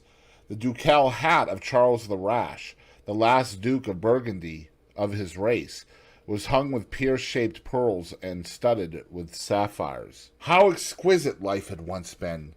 How gorgeous in its pomp and decoration! Even to read of the luxury of the dead was wonderful. Then he turned his attention to embroideries and to the tapestries that performed the office of frescoes in the chilled rooms of the northern nations of Europe. As he investigated the subject, and he always had an extraordinary faculty of becoming absolutely absorbed for the moment in whatever he took up, he was almost saddened by the reflection of the ruin that time brought on beautiful and wonderful things. He, at any rate, had escaped that. Summer followed summer, and the yellow jonquils bloomed and died many times, and nights of horror repeated the story of their shame, but he was unchanged. No winter marred his face or stained his flower-like bloom. How different it was with material things. Where had they passed to? Where was the great crocus-colored robe on which the gods fought against the giants that had been worked by brown girls for the pleasure of Athena? Where the huge velarium that Nero had stretched across the Colosseum at Rome, the Titan sail of purple on which was represented the starry sky, and Apollo driving a chariot drawn by white gilt-reined steeds? He longed to see the curious table napkins wrought for the priest of the sun, on which were displayed all the dainties and viands that could be wanted for a feast, the mortuary cloth of King Chilperic, with its 300 golden bees, the fantastic robes that excited the indignation of the Bishop of Pontus, and were figured with lions, panthers, bears, dogs, forests, rocks, hunters, all, in fact, that a painter can copy from nature, and the coat that Charles of Orleans once wore, on the sleeves of which were embroidered the verses of a song beginning, Madame, je suis tout joyeux. The musical accompaniment of the words been wrought in gold thread, and each note, of square shape in those days, formed with 4 pearls. He read of the room that was prepared in the Palace of Rheims for the use of Queen Joan of Burgundy, and was decorated with 1,321 parrots, made in broidery and blazoned with the king's arms, and 561 butterflies, whose wings were similarly ornamented with the arms of the queen, the whole worked in gold. Catherine de' Medicis had a mourning bed made for her of black velvet powdered with crescents and suns. Its curtains were of damask, with leafy wreaths and garlands, figured upon a gold and silver ground, and fringed along the edges with broideries of pearls, and it stood in a room hung with rows of the queen's devices in cut black velvet upon cloth of silver. Louis XIV had gold-embroidered caryatides 15 feet high in his apartment. The state bed of Sobieski, King of Poland, was made of Smyrna gold brocade embroidered in turquoises with verses from the Koran. Its supports were of silver gilt, beautifully chased and profusely set with enameled and jeweled medallions. It had been taken from the Turkish camp before Vienna, and the standard of Mohammed had stood beneath the tremulous gilt of its canopy. And so, for a whole year, he sought to accumulate the most exquisite specimens that he could find of textile and embroidered work, getting the dainty Delhi muslins, finely wrought with gold thread palmates and stitched over with iridescent beetles' wings, the Dhaka gauzes, that from their transparency are known in the East as woven air, and running water, and evening dew, strange figured cloths from Java, elaborate yellow Chinese hangings, books bound in tawny satins or fair blue silks and wrought with fleur-de-lis, birds and images, veils of lasses worked in Hungary point, Sicilian brocades and stiff Spanish velvets, Georgian work, with its gilt coins, and Japanese fukusis with their green-toned golds and their marvelously plumaged birds. He had a special passion also for ecclesiastical vestments, as indeed he had for everything connected with the service of the church. In the long cedar chest that lined the west gallery of his house, he had stored away many rare and beautiful specimens of what is really the raiment of the bride of Christ, who must wear purple and jewels and fine linen that she may hide the pallid, macerated body that is worn by the suffering that she seeks for and wounded by his self-inflicted pain. He possessed a gorgeous cope of crimson silk and gold thread damask, figured with a repeating pattern of gold pomegranates set in six-petaled formal blossoms, beyond which on either side was the pineapple device wrought in seed pearls. The orphreys were divided into panels representing scenes from the life of the Virgin, and the coronation of the Virgin was figured in colored silks upon the hood. This was Italian work of the 15th century. Another cope was of green velvet, embroidered with heart-shaped groups of acanthus leaves, from which spread long-stemmed white blossoms, the details of which were picked out with silver thread and colored crystals. The Morse bore a seraph's head in gold thread raised work. The orphreys were woven in a diaper of red and gold silk, and were starred with medallions of many saints and martyrs, among whom was Saint Sebastian. He had chasubles also of amber-colored silk, and blue silk and gold brocade, and yellow silk damask and cloth of gold, figured with representations of the Passion and Crucifixion of Christ, and embroidered with lions and peacocks and other emblems. Dalmatics of white satin and pink silk damask, decorated with tulips and dolphins and fleur-de-lis, altar frontals of crimson velvet and blue linen, and many corporals, chalice veils, and sudaria. In the mystic offices to which such things were put, there was something that quickened his imagination. For these treasures and everything that he collected in his lovely house were to be to him means of forgetfulness, modes by which he could escape, for a season, from the fear that seemed to him at times to be almost too great to be borne. Upon the walls of the lonely locked room where he had spent so much of his boyhood, he had hung with his own hands the terrible portrait whose change in features showed him the real degradation of his life, and in front of it had draped the purple and gold pall as a curtain. For weeks he would not go there, would forget the hideous painted thing, and get back his light heart, his wonderful joyousness, his passionate absorption in mere existence. Then, suddenly, some night he would creep out of the house, go down to dreadful places near Blue Gate Fields, and stay there, day after day, until he was driven away. On his return he would sit in front of the Her Times, with that pride of individualism that is half the fascination of sin, and smiling with secret pleasure at the misshapen shadow that had to bear the burden that should have been his own.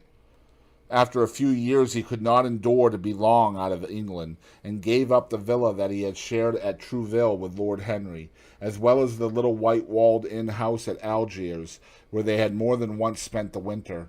He hated to be separated from the picture that was such a part of his life, and was also afraid that during his absence someone might gain access to the room, in spite of the elaborate bars that he had caused to be placed upon the door. He was quite conscious that this would tell them nothing. It was true that the portrait still preserved, under all the foulness and ugliness of the face, its marked likeness to himself, but what could they learn from that? He would laugh at anyone who tried to taunt him. He had not painted it. What was it to him how vile and full of shame it looked, even if he told them? Would they believe it? Yet he was afraid. Sometimes, when he was down at his great house in Nottinghamshire, entertaining the fashionable young men of his own rank who were his chief companions, and astounding the county by the wanton luxury and gorgeous splendor of his mode of life, he would suddenly leave his guests and rush back to town to see that the door had not been tampered with and that the picture was still there. What if it should be stolen? The mere thought made him cold with horror. Surely the world would know his secret then. Perhaps the world already suspected it. For while he fascinated many, there were not a few who distrusted him. He was very nearly blackballed at a West End club of which his birth and social position fully entitled him to become a member, and it was said that on one occasion, when he was brought by a friend into the smoking room of the Churchill, the Duke of Berwick and another gentleman got up in a marked manner and went out. Curious stories became current about him after he had passed his 25th year. It was rumored that he had been seen brawling with foreign sailors in a low den in the distant parts of Whitechapel, and that he consorted with thieves and coiners and knew the mysteries of their trade. His extraordinary absences became notorious, and when he used to reappear again in society, men would whisper to each other in corners, or pass him with a sneer, or look at him with cold, searching eyes, as though they were determined to discover his secret. Of such insolences and attempted slights he, of course, took no notice, and in the opinion of most people, his frank debonair manner, his charming boyish smile, and the infinite grace of that wonderful youth that seemed never to leave him, were in themselves a sufficient answer to the calumnies, for so they termed them, that were circulated about him. It was remarked, however, that some of those who had been most intimate with him appeared, after a time, to shun him. Women who had wildly adored him, and for his sake had braved all social censure and set convention at defiance, were seen to grow pallid with shame or horror if Dorian Gray entered the room. Yet these whispered scandals only increased in the eyes of many his strange and dangerous charm. His great wealth was a certain element of security. Society, civilized society at least, is never very ready to believe anything to the detriment of those who are both rich and fascinating. It feels instinctively that manners are of more importance than morals, and, in its opinion, the highest respectability is of much less value than the possession of a good chef. And, after all, it is a very poor consolation to be told that the man who has given one a bad dinner or poor wine is irreproachable in his private life. Even the cardinal virtues cannot atone for half-cold entrees, as Lord Henry remarked once, in a discussion on the subject, and there is possibly a good deal to be said for his view. For the canons of good society are, or should be, the same as the canons of art. Form is absolutely essential to it. It should have the dignity of a ceremony, as well as its unreality, and should combine the insincere character of a romantic play with the wit and beauty that makes such plays delightful to us. Is insincerity such a terrible thing? I think not. It is merely a method by which we can multiply our personalities. Such, at any rate, was Dorian Gray's opinion. He used to wonder at the shallow psychology of those who conceive the ego in man as a thing simple, permanent, reliable, and of one essence. To him, man was a being with myriad lives and myriad sensations, a complex, multiform creature that bore within itself strange legacies of thought and passion, and whose very flesh was tainted with the monstrous maladies of the dead.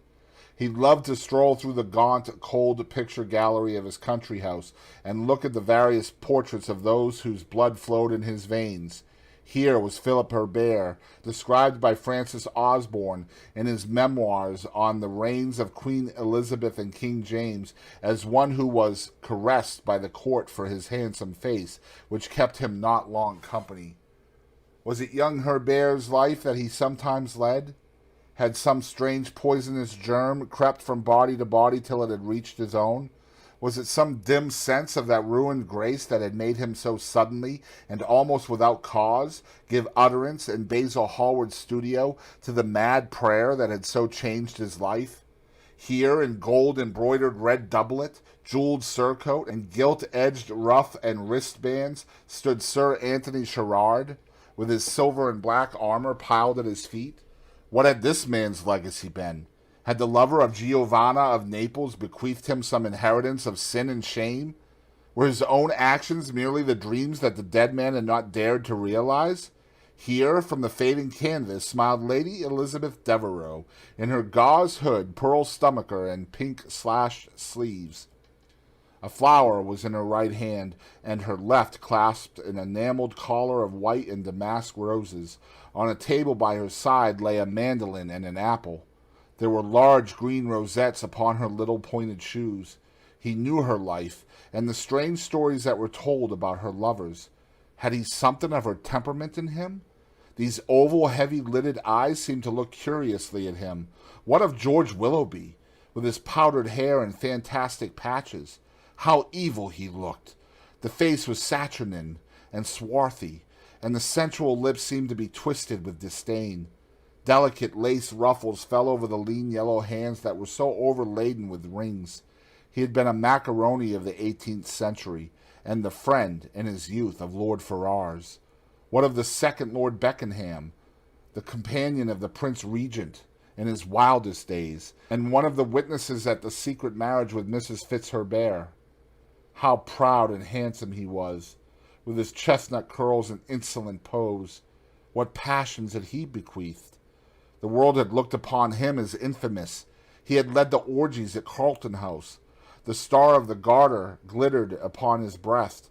Beside him hung the portrait of his wife, a pallid, thin-lipped woman in black. Her blood also stirred within him. How curious it all seemed. And his mother with her Lady Hamilton face and her moist, wine-dashed lips. He knew what he had got from her. He had got from her his beauty, and his passion for the beauty of others. She laughed at him in her loose bacchante dress. There were vine leaves in her hair. The purple spilled from the cup she was holding. The carnations of the painting had withered, but the eyes were still wonderful in their depth and brilliancy of color. They seemed to follow him wherever he went. Yet one had ancestors in literature as well as in one's own race, nearer perhaps in type and temperament, many of them, and certainly with an influence of which one was more absolutely conscious. There were times when it appeared to Dorian Gray that the whole of history was merely the record of his own life, not as he had lived it in act and circumstances, but as his imagination had created it for him, as it had been in his brain and in his passions.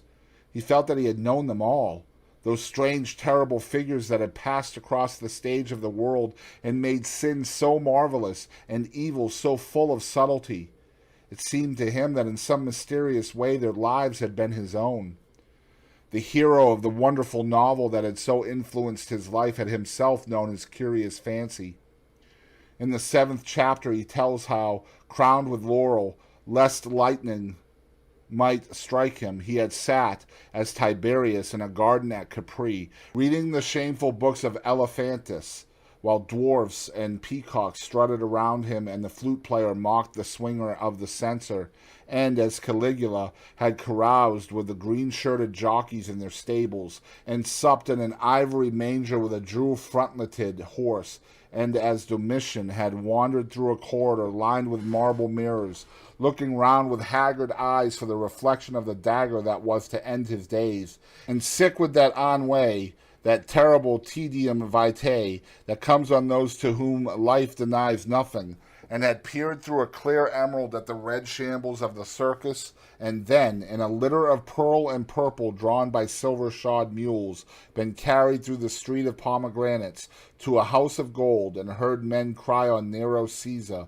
as he passed by, and as Elagabalus had painted his face with colors, and plied the distaff among the women, and brought the moon from Carthage, and given her in mystic marriage to the sun. Over and over again Dorian used to read this fantastic chapter, and the 2 chapters immediately following, in which, as in some curious tapestries or cunningly wrought enamels, were pictured the awful and beautiful forms of those whom vice and blood and weariness had made monstrous or mad.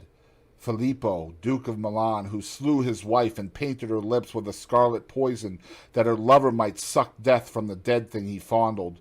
Pietro Barbi, the Venetian, known as Paul II, who sought in his vanity to assume the title of Formosus, and whose tiara, valued at 200,000 florins, was bought at the price of a terrible sin.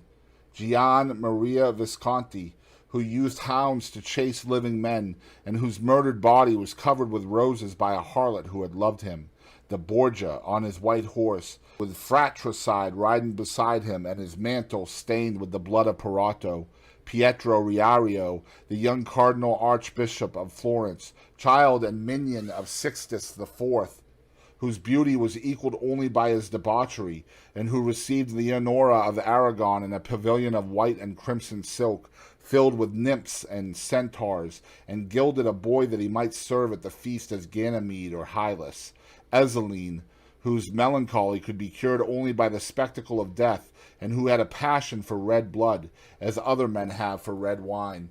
The son of the fiend, as was reported, and one who had cheated his father at dice when gambling with him for his own soul. Guillaume Battista Cibo, who in mockery took the name of Innocent, and into whose torpid veins the blood of 3 lads was infused by a Jewish doctor.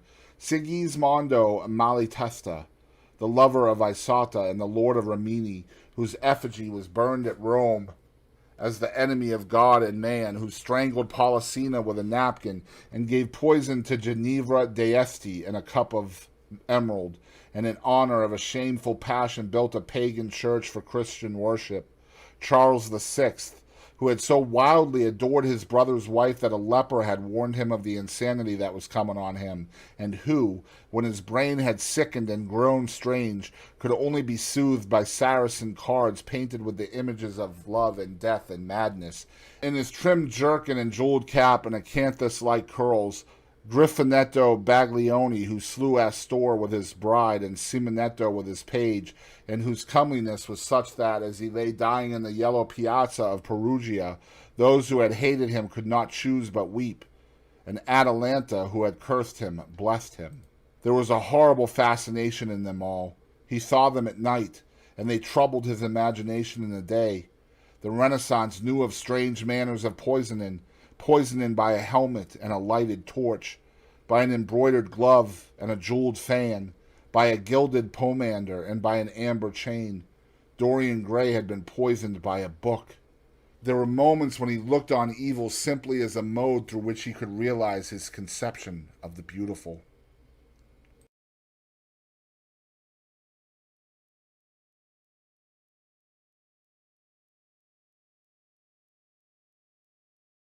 Chapter 12.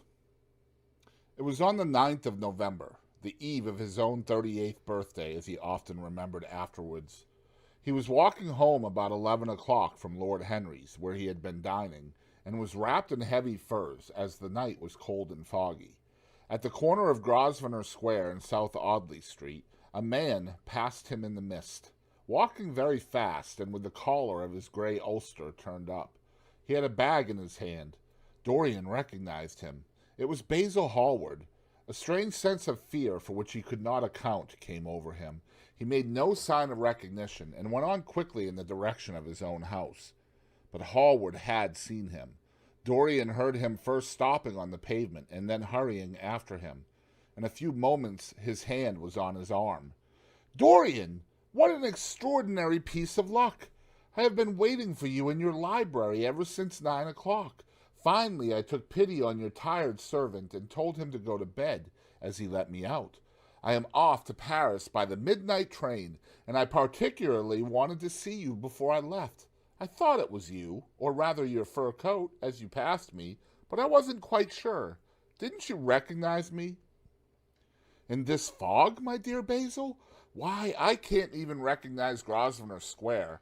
I believe my house is somewhere about here, but I don't feel at all certain about it. I am sorry you are going away, as I have not seen you in ages, but I suppose you will be back soon?" "No, I am going to be out of England for 6 months. I intend to take a studio in Paris and shut myself up till I have finished a great picture I have in my head. However, it wasn't about myself I wanted to talk. Here, we are at your door. Let me come in for a moment. I have something to say to you." "I shall be charmed, but won't you miss your train?" said Dorian Gray languidly as he passed up the steps and opened the door with his latchkey. The lamplight struggled out through the fog, and Hallward looked at his watch. "I have heaps of time," he answered. "The train doesn't go till 12:15, and it is only just 11. In fact, I was on my way to the club to look for you when I met you. You see, I shan't have any delay about luggage, as I have sent on my heavy things. All I have with me is in this bag, and I can easily get to Victoria in 20 minutes. Dorian looked at him and smiled. What a way for a fashionable painter to travel, a Gladstone bag and an ulster. Come in, or the fog will get into the house, and mind you don't talk about anything serious. Nothing is serious nowadays, at least nothing should be." Hallward shook his head as he entered, and followed Dorian into the library. There was a bright wood fire blazing in the large open hearth. The lamps were lit, and an open Dutch silver spirit case stood, with some siphons of soda water and large cut-glass tumblers, on a little marqueterie table. "You see, your servant made me quite at home, Dorian. He gave me everything I wanted, including your best gold-tipped cigarettes. He is a most hospitable creature. I like him much better than the Frenchman you used to have. What has become of the Frenchman, by the by?" Dorian shrugged his shoulders. "I believe he married Lady Radley's maid, and has established her in Paris as an English dressmaker. Anglomania is very fashionable over there now, I hear. Seems silly of the French, doesn't it? But, do you know, he was not at all a bad servant. I never liked him, but I had nothing to complain about. One often imagines things that are quite absurd. He was really very devoted to me, and seemed quite sorry when he went away. Have another brandy and soda, or would you like hock and seltzer? I always take hock and seltzer myself. There is sure to be some in the next room." "Thanks. I won't have anything more," said the painter, taking his cap and coat off and throwing them on the bag that he had placed in the corner. "And now, my dear fellow, I want to speak to you seriously. Don't frown like that. You make it so much more difficult for me." "What is it all about?" cried Dorian in his petulant way, flinging himself down on the sofa. "I hope it is not about myself. I am tired of myself tonight. I should like to be somebody else." "It is about yourself," answered Hallward in his grave, deep voice, "and I must say it to you. I should only keep you half an hour." Dorian sighed and lit a cigarette. "Half an hour!" he murmured. "It is not much to ask of you, Dorian, and it is entirely for your own sake that I am speaking. I think it right that you should know that the most dreadful things are being said against you in London. I don't wish to know anything about them. I love scandals about other people, but scandals about myself don't interest me. They have not got the charm of novelty." "They must interest you, Dorian. Every gentleman is interested in his good name. You don't want people to talk of you as something vile and degraded. Of course, you have your position and your wealth and all that kind of thing, but position and wealth are not everything. Mind you, I don't believe these rumors at all. At least, I can't believe them when I see you. Sin is a thing that writes itself across a man's face. It cannot be concealed. People talk sometimes of secret vices. There are no such things. If a wretched man has a vice, it shows itself in the lines of his mouth, the droop of his eyelids, the molding of his hands even. Somebody, I won't mention his name, but you know him, came to me last year to have his portrait done. I had never seen him before, and had never heard anything about him at the time, though I have heard a good deal since. He offered an extravagant price. I refused him. There was something in the shape of his fingers that I hated. I know now that I was quite right in what I fancied about him. His life is dreadful.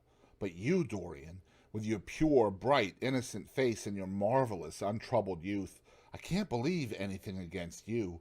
And yet I see you very seldom, and you never come down to the studio now, and when I am away from you, and I hear all these hideous things that people are whispering about you, I don't know what to say. Why is it, Dorian, that a man like the Duke of Berwick leaves the room of a club when you enter it?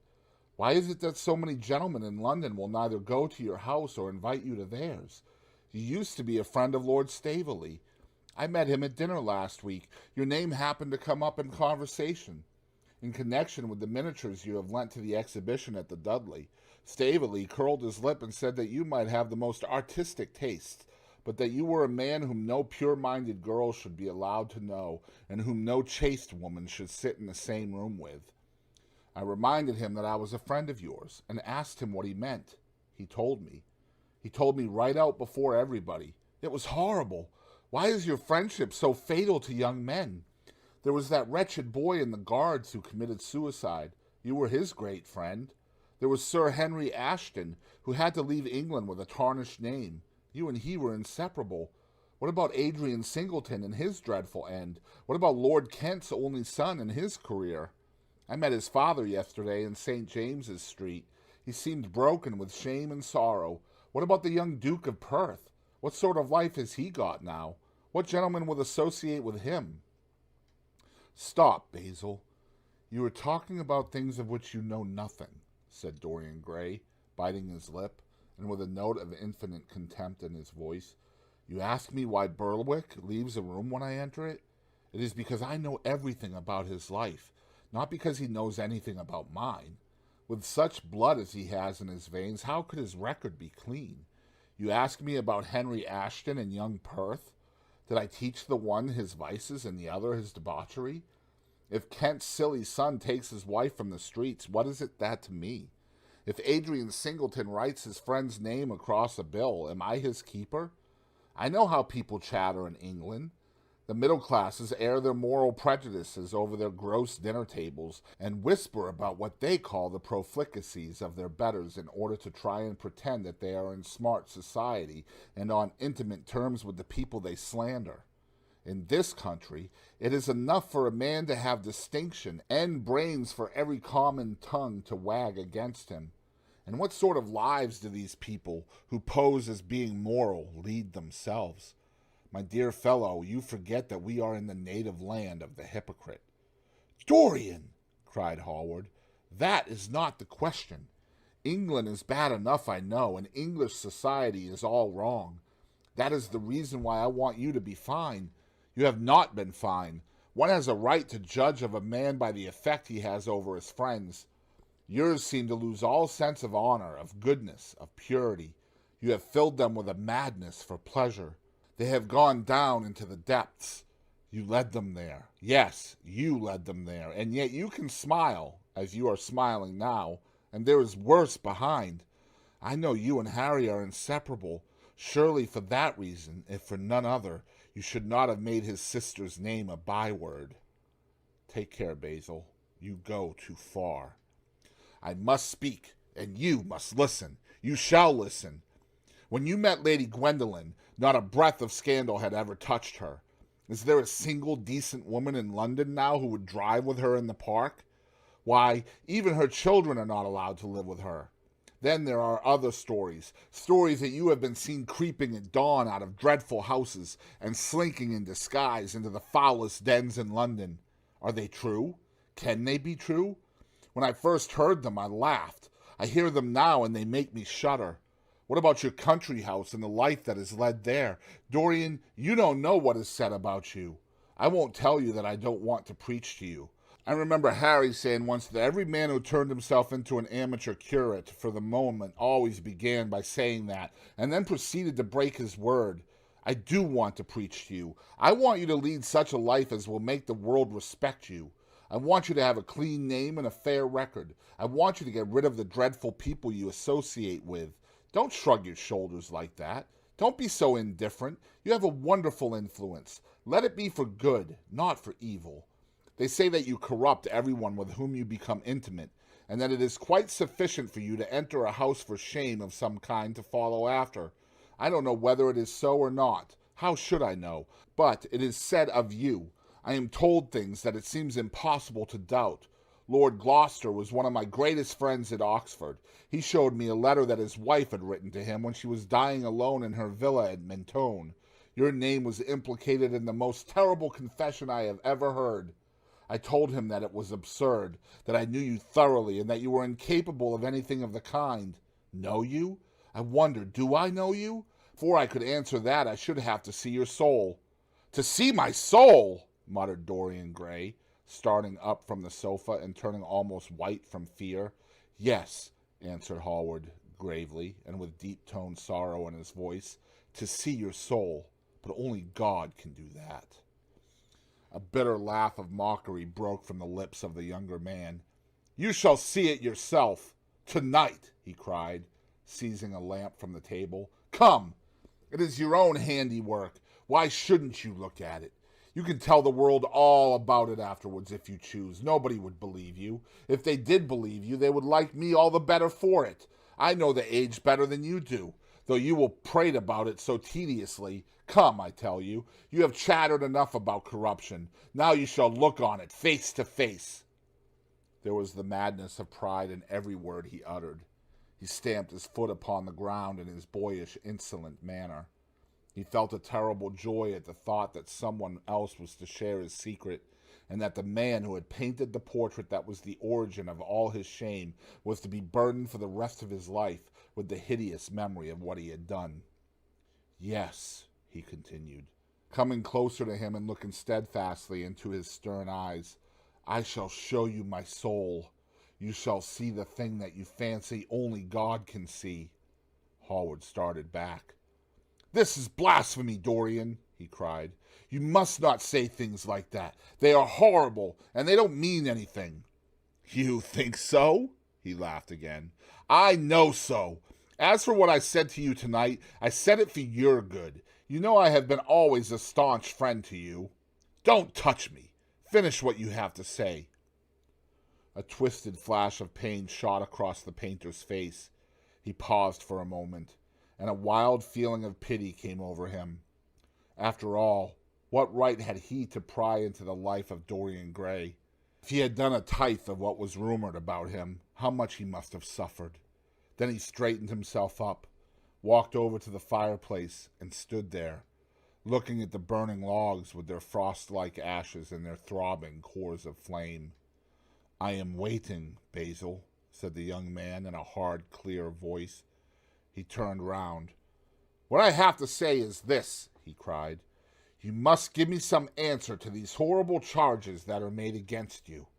If you tell me that they are absolutely untrue from beginning to end, I shall believe you. Deny them, Dorian. Deny them. Can't you see what I am going through? My God! Don't tell me that you are bad and corrupt and shameful." Dorian Gray smiled. There was a curl of contempt in his lips. "Come upstairs, Basil," he said quietly. "I keep a diary of my life from day to day, and it never leaves the room in which it is written.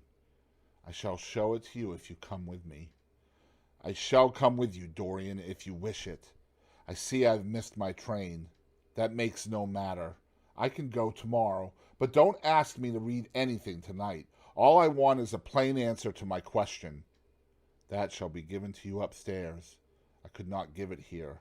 You will not have to read long." Chapter 13. He passed out of the room and began the ascent, Basil Hallward following close behind. They walked softly, as men do instinctively at night. The lamp cast fantastic shadows on the wall and staircase. A rising wind made some of the windows rattle. When they reached the top landing, Dorian set the lamp down on the floor and, taking out the key, turned it in the lock. "You insist on knowing, Basil?" he asked in a low voice. "Yes." "I am delighted," he answered, smiling. Then he added, somewhat harshly, "You are the one man in the world who is entitled to know everything about me. You have had more to do with my life than you think." And, taking up the lamp, he opened the door and went in. A cold current of air passed them, and the light shot up for a moment in a flame of murky orange. He shuddered. "Shut the door behind you," he whispered, as he placed the lamp on the table. Hallward glanced round him with a puzzled expression. The room looked as if it had not been lived in for years. A faded Flemish tapestry, a curtained picture, an old Italian cassone, and an almost empty bookcase. That was all that it seemed to contain, besides a chair and a table. As Dorian Gray was lighting a half-burned candle that was standing on the mantel shelf, he saw that the whole place was covered with dust and that the carpet was in holes. A mouse ran scuffling behind the wainscoting. There was a damp odor of mildew. "So you think that it is only God who sees the soul, Basil? Draw that curtain back, and you will see mine." The voice that spoke was cold and cruel. "You are mad, Dorian, or playing a part," muttered Hallward, frowning. "You won't? Then I must do it myself," said the young man, and he tore the curtain from its rod and flung it on the ground. An exclamation of horror broke from the painter's lips as he saw in the dim light the hideous face on the canvas grinning at him. There was something in its expression that filled him with disgust and loathing. Good heavens! It was Dorian Gray's own face that he was looking at. The horror, whatever it was, had not yet entirely spoiled that marvelous beauty. There was still some gold in the thinning hair and some scarlet on the sensual mouth. The sodden eyes had kept something of the loveliness of their blue. The noble curves had not yet completely passed away from chiseled nostrils and from plastic throat. Yes, it was Dorian himself, but who had done it? He seemed to recognize his own brushwork, and the frame was his own design. The idea was monstrous, yet he felt afraid. He seized the lighted candle and held it to the picture. In the left-hand corner was his own name, traced in long letters of bright vermilion. It was some foul parody, some infamous, ignoble satire. He had never done that. Still, it was his own picture. He knew it, and he felt as if his blood had changed in a moment from fire to sluggish ice. His own picture. What did it mean? Why had it altered? He turned and looked at Dorian Gray with the eyes of a sick man. His mouth twitched, and his parched tongue seemed unable to articulate. He passed his hand across his forehead. It was dank with clammy sweat. The young man was leaning against the mantel-shelf, watching him with that strange expression that one sees on the faces of those who are absorbed in a play when some great artist is acting. There was neither real sorrow in it nor real joy. There was simply the passion of the spectator, with perhaps a flicker of triumph in his eyes. He had taken the flower out of his coat and was smelling it, or pretending to do so. "What does this mean?" cried Hallward at last. His own voice sounded shrill and curious in his ears. "Years ago, when I was a boy," said Dorian Gray, crushing the flower in his hand, "you met me, flattered me, and taught me to be vain of my good looks. One day you introduced me to a friend of yours, who explained to me the wonder of youth, and you finished a portrait of me that revealed to me the wonder of beauty. In a mad moment that, even now, I don't know whether I regret or not, I made a wish. Perhaps you would call it a prayer." "I remember it! Oh, how well I remember it! No! The thing is impossible. The room is damp. Mildew has got into the canvas. The paints I used had some wretched mineral poison in them. I tell you the thing is impossible." "Ah, what is impossible?" murmured the young man, going over to the window and leaning his forehead against the cold, mist-stained glass. "You told me you had destroyed it. I was wrong. It has destroyed me. I don't believe it is my picture." "Can't you see your ideal in it?" said Dorian bitterly. "My ideal, as you call it." "As you call it! There was nothing evil in it. Nothing shameful. You were to me such an ideal as I shall never meet again. This is the face of a satyr. It is the face of my soul. Christ! What a thing I must have worshipped! It has the eyes of a devil." "Each of us has heaven and hell in him, Basil," cried Dorian with a wild gesture of despair. Hallward turned again to the portrait and gazed at it. "My God!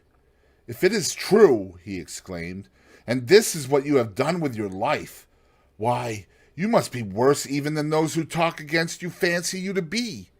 He held the light up again to the canvas and examined it. The surface seemed to be quite undisturbed and as he had left it. It was from within, apparently, that the foulness and horror had come. Through some strange quickening of inner life, the leprosies of sin were slowly eating the thing away. The rotting of a corpse in a watery grave was not so fearful. His hand shook, and the candle fell from its socket on the floor and lay there sputtering. He placed his foot on it and put it out. Then he flung himself into the rickety chair that was standing by the table and buried his face in his hands. "Good God, Dorian, what a lesson! What an awful lesson!" There was no answer, but he could hear the young man sobbing at the window. "Pray, Dorian, pray," he murmured. "What is it that one was taught to say in one's boyhood? Lead us not into temptation. Forgive us our sins. Wash away our iniquities. Let us say that together. The prayer of your pride has been answered. The prayer of your repentance will be answered also. I worshipped you too much. I am punished for it. You worshipped yourself too much. We are both punished." Dorian Gray turned slowly around and looked at him with tear-dimmed eyes. "It is too late, Basil," he faltered. "It is never too late, Dorian. Let us kneel down and try if we cannot remember a prayer. Isn't there a verse somewhere? Though your sins be as scarlet, yet I will make them as white as snow. Those words mean nothing to me now." "Hush! Don't say that. You have done enough evil in your life. My God, don't you see that accursed thing leering at us?" Dorian Gray glanced at the picture, and suddenly an uncontrollable feeling of hatred for Basil Hallward came over him, as though it had been suggested to him by the image on that canvas, whispered into his ear by those grinning lips. The mad passions of a hunted animal stirred within him, and he loathed the man who was seated at the table more than in his whole life he had ever loathed anything. He glanced wildly around. Something glimmered on the top of the painted chest that faced him. His eye fell on it. He knew what it was. It was a knife that he had brought up some days before to cut a piece of cord and had forgotten to take away with him. He moved slowly towards it, passing Hallward as he did so. As soon as he got behind him, he seized it and turned round. Hallward stirred in his chair as if he was going to rise. He rushed at him and dug the knife into the great vein that is behind the ear, crushing the man's head down on the table and stabbing again and again. There was a stifled groan and the horrible sound of someone choking with blood. 3 times the outstretched arm shot up convulsively, waving grotesque, stiff-fingered hands in the air. He stabbed him twice more, but the man did not move. Something began to trickle on the floor. He waited for a moment, still pressing the head down. Then he threw the knife on the table and listened. He could hear nothing but the drip, drip on the threadbare carpet. He opened the door and went out on the landing. The house was absolutely quiet. No one was about. For a few seconds he stood bending over the balustrade and peering down into the black seething well of darkness. Then he took out the key and returned to the room, locking himself in as he did so. Thing was still seated in the chair, straining over the table with bowed head and humped back and long, fantastic arms. Had it not been for the red jagged tear in the neck and the clotted black pool that was slowly widening on the table, one would have said that the man was simply asleep. How quickly it had all been done. He felt strangely calm, and walking over to the window, opened it and stepped out on the balcony. The wind had blown the fog away, and the sky was like a monstrous peacock's tail, starred with myriads of golden eyes. He looked down and saw the policeman going his rounds and flashing the long beam of his lantern on the doors of the silent houses. The crimson spot of a prowling hansom gleamed at the corner and then vanished. A woman in a fluttering shawl was creeping slowly by the railings, staggering as she went. Now and then she stopped and peered back. Once she began to sing in a hoarse voice. The policeman strolled over and said something to her. She stumbled away, laughing. A bitter blast swept across the square. The gas lamps flickered and became blue, and the leafless trees shook their black iron branches to and fro. He shivered and went back, closing the window behind him. Having reached the door, he turned the key and opened it. He did not even glance at the murdered man. He felt that the secret of the whole thing was not to realize the situation. The friend who had painted the fatal portrait to which all his misery had been due had gone out of his life. That was enough. Then he remembered the lamp. It was a rather curious one of Moorish workmanship, made of dull silver inlaid with arabesques of burnished steel and studded with coarse turquoises. Perhaps it might be missed by his servant, and questions would be asked. He hesitated for a moment. Then he turned back and took it from the table. He could not help seeing the dead thing. How still it was! How horribly white the long hands looked! It was like a dreadful wax image. Having locked the door behind him, he crept quietly downstairs.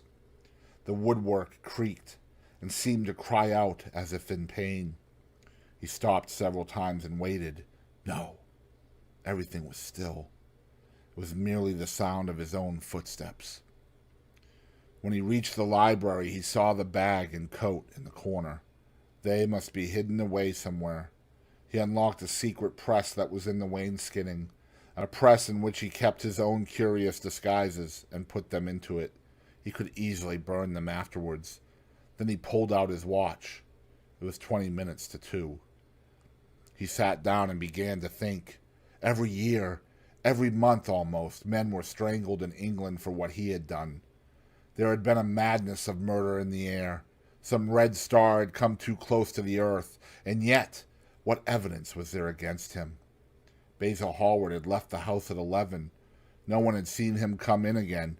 Most of the servants were at Selby Royal. His valet had gone to bed. Paris! Yes, it was to Paris that Basil had gone, and by the midnight train as he had intended. With his curious reserved habits, it would be months before any suspicions would be roused. Months! Everything could be destroyed long before then. A sudden thought struck him. He put on his fur coat and hat and went out into the hall. There he paused, hearing the slow, heavy tread of the policeman on the pavement outside and seeing the flash of the bullseye reflected in the window. He waited and held his breath. After a few moments he drew back the latch and slipped out, shutting the door very gently behind him. Then he began ringing the bell.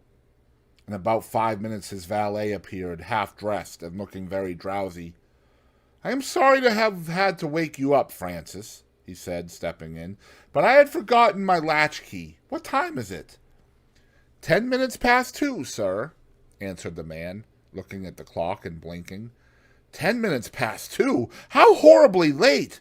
You must wake me at 9 tomorrow. I have some work to do." "All right, sir." "Did anyone call this evening?" "Mr. Hallward, sir. He stayed here till 11, and then he went away to catch his train." "Oh? I am sorry I didn't see him. Did he leave any message?" "No, sir, except that he would write to you from Paris if he did not find you at the club." "That will do, Francis. Don't forget to call me at 9 tomorrow." "No, sir." The man shambled down the passage in his slippers. Dorian Gray threw his hat and coat upon the table and passed into the library. For a quarter of an hour he walked up and down the room, biting his lip and thinking. Then he took down the blue book from one of the shelves and began to turn over the leaves. Allen Campbell, 152, Hertford Street, Mayfair. Yes, that was the man he wanted. Chapter 14. At 9 o'clock the next morning, his servant came in with a cup of chocolate on a tray and opened the shutters. Dorian was sleeping quite peacefully, lying on his right side, with one hand underneath his cheek. He looked like a boy who had been tired out with play or study. The man had to touch him twice on the shoulder before he woke, and as he opened his eyes, a faint smile passed across his lips, as though he had been lost in some delightful dream. Yet he had not dreamed at all. His night had been untroubled by any images or of pleasure or of pain. But youth smiles without any reason. It is one of its chiefest charms. He turned around and leaning upon his elbow began to sip his chocolate. The mellow November sun came streaming into the room. The sky was bright, and there was a genial warmth in the air. It was almost like a morning in May.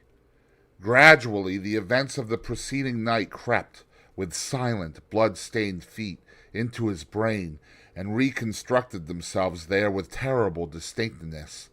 He winced at the memory of all that he had suffered, and for a moment the same curious feeling of loathing for Basil Hallward that had made him kill him as he sat in the chair came back to him, and he grew cold with passion. The dead man was still sitting there too, and in the sunlight now. How horrible that was! Such hideous things were for the darkness, not for the day. He felt that if he brooded on what he had gone through, he would sicken or grow mad. There were sins whose fascination was more in the memory than in the doing of them. Strange triumphs that gratified the pride more than the passions, and gave to the intellect a quickened sense of joy, greater than any joy they brought or could ever bring to the senses. But this was not one of them.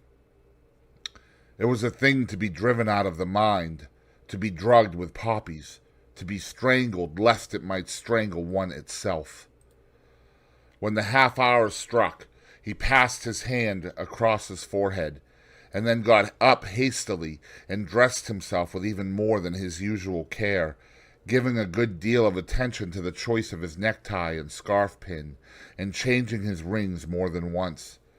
He spent a long time also over breakfast, tasting the various dishes, talking to his valet about some new liveries that he was thinking of getting made for the servants at Selby, and going through his correspondence.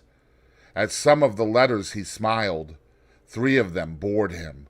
One he read several times over and then tore up with a slight look of annoyance in his face.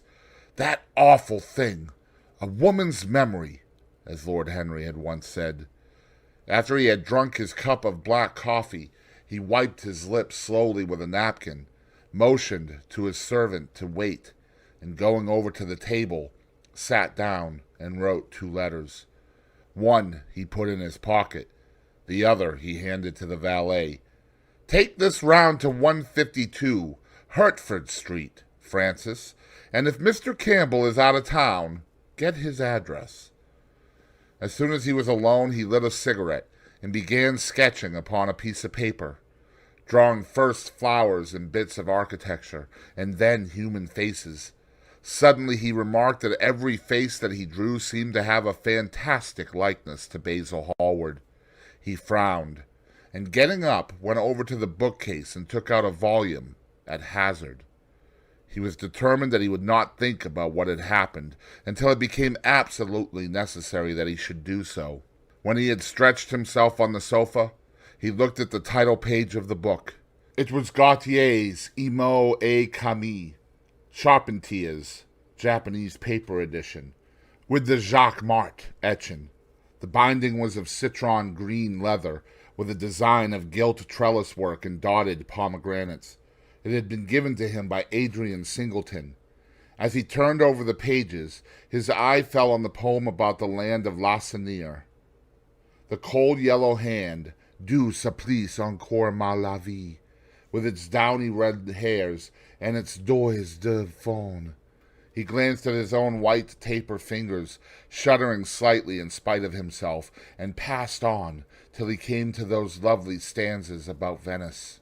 Sur une gamme chromatique, les scènes de Paris ruisselantes, la Venus de l'Adriatique, sorte de l'eau sans corps rose en blanc, les domes, sur l'azur des ondes, souvent la flaise à pur contour, son flanc comme des gorges rondes, qui soulèvent une scoopia d'amour.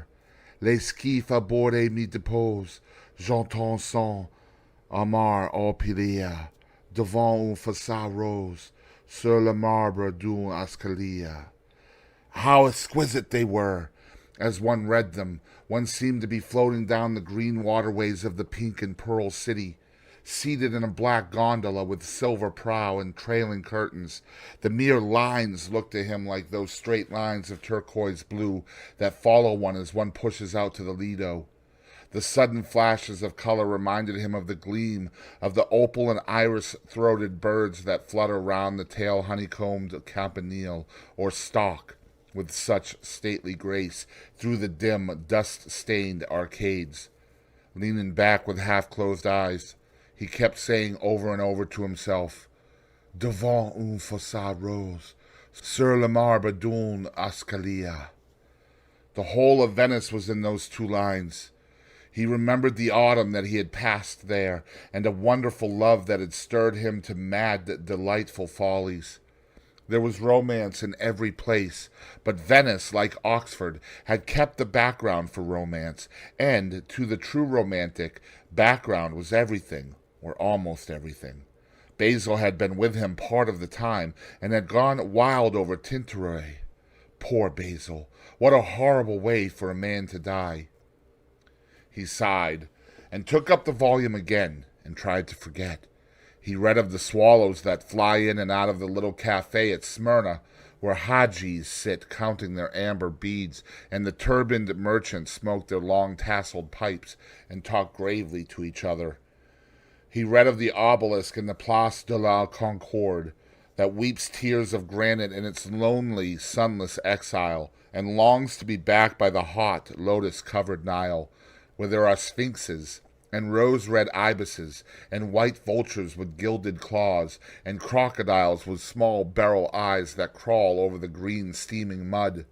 He began to brood over those verses which, drawing music from kiss-stained marble, tell of that curious statue that Gautier compares to a contralto voice, the monstre charmant, that couches in the porphyry room of the Louvre.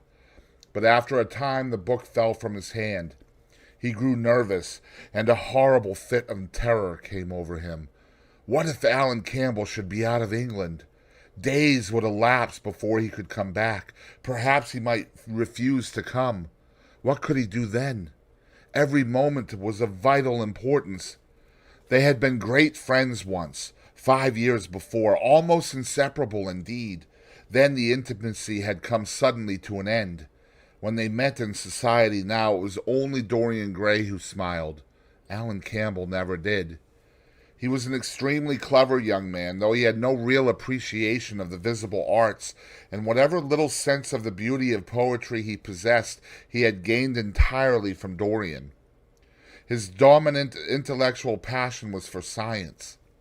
At Cambridge he had spent a great deal of his time working in the laboratory, and had taken a good class in the natural science tripos of his year.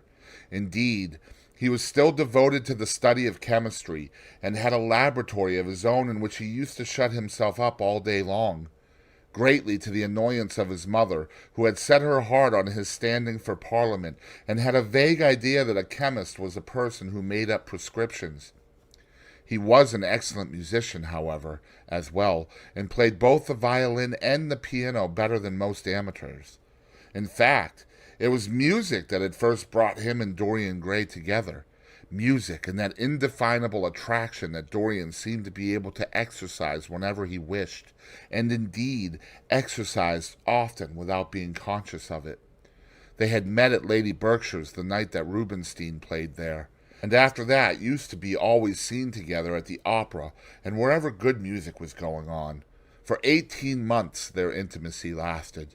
Campbell was always either at Selby Royal or in Grosvenor Square. To him, as to many others, Dorian Gray was the type of everything that is wonderful and fascinating in life. Whether or not a quarrel had taken place between them no one ever knew, but suddenly people remarked that they scarcely spoke when they met, and that Campbell seemed always to go away early from any party at which Dorian Gray was present. He had changed, too, was strangely melancholy at times, appeared almost to dislike hearing music, and would never himself play, given as his excuse when he was called upon, that he was so absorbed in science that he had no time left in which to practice. And this was certainly true. Every day he seemed to become more interested in biology, and his name appeared once or twice in some of the scientific reviews in connection with certain curious experiments. This was the man Dorian Gray was waiting for. Every second he kept glancing at the clock. As the minutes went by, he became horribly agitated. At last he got up and began to pace up and down the room, looking like a beautifully caged thing. He took long, stealthy strides. His hands were curiously cold. The suspense became unbearable. Time seemed to him to be crawling with feet of lead, while he, by monstrous winds, was being swept towards the jagged edge of some black cleft of precipice. He knew what was waiting for him there, saw it indeed, and shuddering, crushed with dank hands his burning lids, as though he would have robbed the very brain of sight and driven the eyeballs back into their cave. It was useless. The brain had its own food on which it battened, and the imagination, made grotesque by terror, twisted and distorted as a living thing by pain, danced like some foul puppet on a stand, and grinned through moving masks. Then, suddenly, time stopped for him. Yes, that blind, slow-breathing thing crawled no more, and horrible thoughts, time being dead, raced nimbly on in front, and dragged a hideous future from its grave, and showed it to him. He stared at it. Its very horror made him stone. At last the door opened, and his servant entered. He turned glazed eyes upon him. "Mr. Campbell, sir." A sigh of relief broke from his parched lips, and the color came back to his cheeks. "Ask him to come in at once, Francis." He felt that he was himself again. His mood of cowardice had passed away. The man bowed and retired. In a few moments Alan Campbell walked in, looking very stern and rather pale, his pallor being intensified by his coal-black hair and dark eyebrows. "Alan, this is kind of you. I thank you for coming. I had intended never to enter your house again, Gray, but you said it was a matter of life and death." His voice was hard and cold. He spoke with slow deliberation. There was a look of contempt in the steady, searching gaze that he turned on Dorian. He kept his hands in the pockets of his astrakhan coat, and seemed not to have noticed the gesture with which he had been greeted. "Yes, it is a matter of life and death, Alan, and to more than one person. Sit down." Campbell took a chair by the table, and Dorian sat opposite to him. The two men's eyes met. In Dorian's there was infinite pity. He knew that what he was going to do was dreadful. After a strained moment of silence, he leaned across and said, very quietly, but watching the effect of each word upon the face of him he had sent for, "Alan, in a locked room at the top of this house, a room to which nobody but myself has access, a dead man is seated at a table. He has been dead 10 hours now. Don't stir, and don't look at me like that. Who the man is, why he died, how he died, are matters that do not concern you. What you have to do is this." "Stop, Gray. I don't want to know anything further. Whether what you have told me is true or not true doesn't concern me. I entirely decline to be mixed up in your life. Keep your horrible secrets to yourself. They don't interest me anymore." "Alan, they will have to interest you.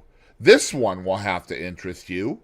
I am awfully sorry for you, Alan, but I can't help myself. You are the one man who is able to save me. I am forced to bring you into the matter. I have no option. Alan, you are scientific. You know about chemistry and things of that kind. You have made experiments. What you have got to do is to destroy the thing that is upstairs, to destroy it so that not a vestige of it will be left. Nobody saw this person come into the house. Indeed, at the present moment he is supposed to be in Paris. He will not be missed for months. When he is missed, there must be no trace of him found here. You, Alan, you must change him, and everything that belongs to him, into a handful of ashes that I may scatter into the air. You are mad, Dorian. Ah, I was waiting for you to call me Dorian. You are mad, I tell you. Mad to imagine that I would raise a finger to help you. Mad to make this monstrous confession. I will have nothing to do with this matter, whatever it is. Do you think I am going to peril my reputation for you? What is it to me what devil's work you are up to? It was suicide, Alan. I am glad of that. But who drove him to it? You, I should fancy. Do you still refuse to do this for me? Of course I refuse. I will have absolutely nothing to do with it. I don't care what shame comes on you. You deserve it all. I should not be sorry to see you disgraced, publicly disgraced. How dare you ask me, of all men in the world, to mix myself up in this horror? I should have thought you knew more about people's characters. Your friend Lord Henry Wotton can't have taught you much about psychology, whatever else he has taught you. Nothing will induce me to stir a step to help you. You have come to the wrong man. Go to some of your friends. Don't come to me. Alan, it was murder. I killed him. You don't know what he had made me suffer. Whatever my life is, he had more to do with the making or the marring of it than poor Harry has had. He may not have intended it. The result was the same. Murder! Good God, Dorian, is that what you have come to? I shall not inform upon you. It is not my business. Besides, without my stirring in the matter, you are certain to be arrested. Nobody ever commits a crime without doing something stupid. But I will have nothing to do with it. You must have something to do with it. Wait a moment. Listen to me. Only listen, Alan. All I ask of you is to perform a certain scientific experiment. You go to hospitals and dead houses, and the horrors that you do there don't affect you. If in some hideous dissecting room or fetid laboratory you found this man lying on a leaden table with red gutters scooped out in it for the blood to flow through, you would simply look upon him as an admirable subject. You would not turn a hair. You would not believe that you were doing anything wrong. On the contrary, you would probably feel that you were benefiting the human race, or increasing the sum of knowledge in the world, or gratifying intellectual curiosity, or something of that kind. What I want you to do is merely what you have often done before. Indeed, to destroy a body must be far less horrible than what you are accustomed to work at. And remember, it is the only piece of evidence against me. If it is discovered, I am lost. And it is sure to be discovered unless you help me. I have no desire to help you. You forget that. I am simply indifferent to the whole thing. It has nothing to do with me. Alan, I entreat you. Think of the position I am in. Just before you came, I almost fainted with terror. You may know terror yourself some day. No, don't think of that. Look at the matter purely from the scientific point of view. You don't inquire where the dead things on which you experiment come from. Don't inquire now. I have told you too much as it is, but I beg of you to do this. We were friends once, Alan. Don't speak about those days, Dorian. They are dead. The dead linger sometimes. The man upstairs will not go away. He is sitting at the table with bowed head and outstretched arms. Alan, if you don't come to my assistance, I am ruined. Why, they will hang me, Alan. Don't you understand? They will hang me for what I have done.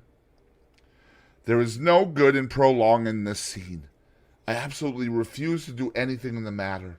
It is insane of you to ask me. You refuse? Yes. I entreat you, Alan. It is useless. The same look of pity came into Dorian Gray's eyes. Then he stretched out his hand, took a piece of paper, and wrote something on it. He read it over twice, folded it carefully, and pushed it across the table. Having done this, he got up and went over to the window. Campbell looked at him in surprise, and then took up the paper and opened it. As he read it, his face became ghastly pale, and he fell back in his chair. A horrible sense of sickness came over him. He felt as if his heart was beating itself to death in some empty hollow. After 2 or 3 minutes of terrible silence, Dorian turned round and came and stood behind him, putting his hand upon his shoulder. "I am so sorry for you, Alan," he murmured, "but you leave me no alternative. I have a letter written already. Here it is. You see the address? If you don't help me, I must send it. If you don't help me, I will send it. You know what the result will be. But you are going to help me. It is impossible for you to refuse now. I tried to spare you. You will do me the justice to admit that. You were stern, harsh, offensive. You treated me as no man has ever dared to treat me, no living man, at any rate. I bore it all. Now it is for me to dictate terms." Campbell buried his face in his hands, and a shudder passed through him. "Yes, it is my turn to dictate terms, Alan. You know what they are. The thing is quite simple. Come. Don't work yourself into this fever. The thing has to be done. Face it, and do it." A groan broke from Campbell's lips, and he shivered all over. The ticking of the clock on the mantelpiece seemed to him to be dividing time into separate atoms of agony, each of which was too terrible to be borne. He felt as if an iron ring was being slowly tightened around his forehead, as if the disgrace with which he was threatened had already come upon him. The hand upon his shoulder weighed like a hand of lead. It was intolerable. It seemed to crush him. "Come, Alan, you must decide at once." "I cannot do it," he said, mechanically, as though words could alter things. "You must. You have no choice. Don't delay." He hesitated a moment. "Is there a fire in the room upstairs?" "Yes. There is a gas fire with asbestos. I shall have to go home and get some things from the laboratory." "No, Alan, you must not leave the house. Write out on a sheet of notepaper what you want, and my servant will take a cab and bring the things back to you." Campbell scrawled a few lines, blotted them, and addressed an envelope to his assistant. Dorian took the note up and read it carefully. Then he rang the bell and gave it to his valet, with orders to return as soon as possible and to bring the things with him. As the hall door shut, Campbell started nervously, and having got up from the chair, went over to the chimney-piece. He was shivering with a kind of ague. For nearly 20 minutes neither of the men spoke. A fly buzzed noisily about the room, and the ticking of the clock was like the beat of a hammer. As the chime struck 1, Campbell turned round, and looking at Dorian Gray, saw that his eyes were filled with tears. There was something in the purity and refinement of that sad face that seemed to enrage him. "You are infamous, absolutely infamous," he muttered. "Hush, Alan. You have saved my life," said Dorian. "Your life? Good heavens, what a life that is!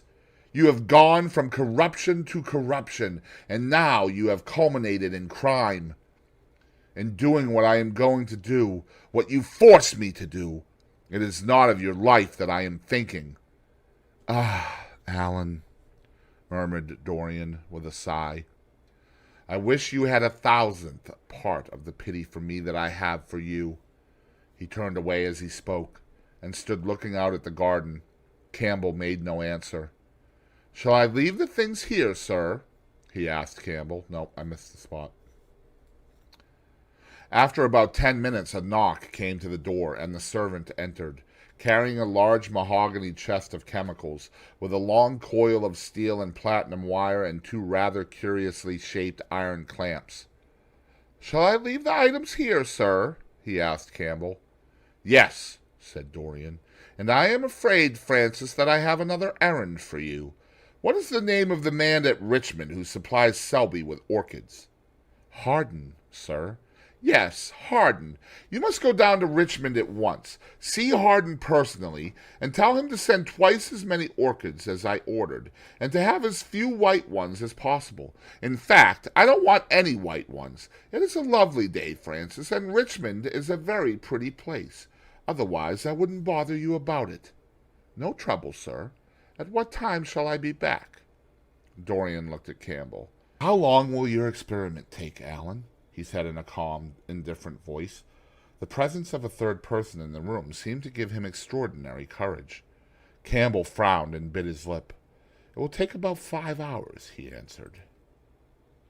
It will be time enough, then, if you are back at 7:30, Francis. Or stay. Just leave my things out for dressing. You can have the evening to yourself. I am not dining at home, so I shall not want you. Thank you, sir, said the man, leaving the room. Now, Alan, there's not a moment to be lost. How heavy this chest is, I'll take it for you. You bring the other things. He spoke rapidly and in an authoritative manner. Campbell felt dominated by him. They left the room together. When they reached the top landing, Dorian took out the key and turned it in the lock. Then he stopped, and a troubled look came into his eyes. He shuddered. I don't think I can go in, Alan, he murmured. It is nothing to me. I don't require you, said Campbell coldly. Dorian half opened the door. As he did so, he saw the face of his portrait leering in the sunlight. On the floor in front of it, the torn curtain was lying.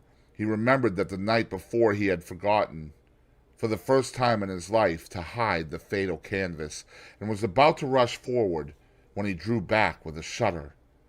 What was that loathsome red dew that gleamed, wet and glistening, on one of the hands, as though the canvas had sweated blood? How horrible it was! More horrible, it seemed to him for the moment, than the silent thing that he knew was stretched across the table, the thing whose grotesque, misshapen shadow on the spotted carpet showed him that it had not stirred, but was still there, as he had left it. He heaved a deep breath, opened the door a little wider, and with half-closed eyes and averted head walked quickly in, determined that he would not look even once upon the dead man. Then, stooping down and taking up the gold and purple hanging, he flung it right over the picture. There he stopped, feeling afraid to turn around, and his eyes fixed themselves on the intricacies of the pattern before him. He heard Campbell bringing in the heavy chest and the irons and the other things that he had required for his dreadful work. He began to wonder if he and Basil Hallward had ever met, and, if so, what they had thought of each other. "Leave me now," said a stern voice behind him. He turned and hurried out, just conscious that the dead man had been thrust back into the chair and that Campbell was gazing into a glistening yellow face. As he was going downstairs, he heard the key being turned in the lock. It was long after 7 when Campbell came back into the library. He was pale, but absolutely calm. "I have done what you asked me to do," he muttered. "And now, goodbye. Let us never see each other again." "You have saved me from ruin, Alan. I cannot forget that," said Dorian simply. As soon as Campbell had left, he went upstairs. There was a horrible smell of nitric acid in the room, but the thing that had been sitting at the table was gone. Chapter 15. That evening at 8:30, exquisitely dressed and wearing a large buttonhole of Parma violets, Dorian Gray was ushered into Lady Narborough's drawing-room by bowing servants.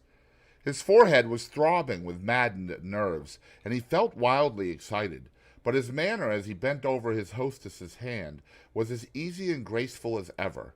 Perhaps one never seems so much at one's ease as when one has to play a part. Certainly no one looking at Dorian Gray that night could have believed that he had passed through a tragedy as horrible as any tragedy of our age. Those finely shaped fingers could never have clutched a knife for sin, nor those smiling lips have cried out on God and goodness. He himself could not help wondering at the calm of his demeanor, and for a moment felt keenly the terrible pleasure of a double life. It was a small party, got up rather in a hurry by Lady Narborough, who was a very clever woman with what Lord Henry used to describe as the remains of really remarkable ugliness. She had proved an excellent wife to one of our most tedious ambassadors, and having buried her husband properly in a marble mausoleum, which she had herself designed, and married off her daughters to some rich, rather elderly men, she devoted herself now to the pleasures of French fiction, French cookery, and French esprit when she could get it. Dorian was one of her especial favorites, and she always told him that she was extremely glad she had not met him in early life. "I know, my dear, I should have fallen madly in love with you," she used to say, "and thrown my bonnet right over the mills for your sake. It is most fortunate that you were not thought of at that time. As it was, our bonnets were so unbecoming, and the mills were so occupied in trying to raise the wind, that I never had even a flirtation with anybody. However, that was all Narborough's fault. He was dreadfully short-sighted, and there is no pleasure in taking in a husband who never sees anything." Her guests this evening were rather tedious. The fact was, as she explained to Dorian, behind a very shabby fan, one of her married daughters had come up quite suddenly to stay with her, and, to make matters worse, had actually brought her husband with her. "I think it is most unkind of her, my dear," she answered. "Of course I go and stay with them every summer after I come from Hamburg, but then an old woman like me must have fresh air sometimes, and besides, I really wake them up. You don't know what an existence they lead down there. It is pure, unadulterated country life. They get up early because they have so much to do, and go to bed early because they have so little to think about. There has not been a scandal in the neighborhood since the time of Queen Elizabeth, and consequently they all fall asleep after dinner. You shan't sit next either of them. You shall sit by me and amuse me." Dorian murmured a graceful compliment and looked around the room. Yes, it was certainly a tedious party. Two of the people he had never seen before, and the others consisted of Ernest Harrowden, one of those middle-aged mediocrities so common in London clubs who have no enemies, but are thoroughly disliked by their friends. Lady Ruxton, an overdressed woman of 47, with a hooked nose, who was always trying to get herself compromised, but was so peculiarly plain that to her great disappointment no one would ever believe anything against her. Mrs. Erlynne, a pushing nobody with a delightful lisp and Venetian red hair. Lady Alice Chapman, his hostess's daughter, a dowdy, dull girl with one of those characteristic British faces that, once seen, are never remembered. And her husband, a red-cheeked, white-whiskered creature, who, like so many of his class, was under the impression that inordinate joviality can atone for an entire lack of ideas. He was rather sorry he had come, till Lady Narborough, looking at the great ormolu gilt clock that sprawled in gaudy curves on the mauve-draped mantel-shelf, exclaimed, "How horrid of Henry Wotton to be so late! I sent round to him this morning on chance, and he promised faithfully not to disappoint me."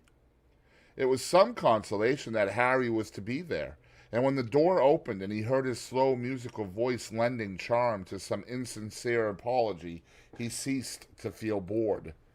But at dinner he could not eat anything. Plate after plate went away untasted. Lady Narborough kept scolding him for what she called insult to poor Adolphe, who invented the menu specially for you. And now and then Lord Henry looked across at him, wondering at his silence and abstracted manner. From time to time the butler filled his glass with champagne. He drank eagerly, and his thirst seemed to increase.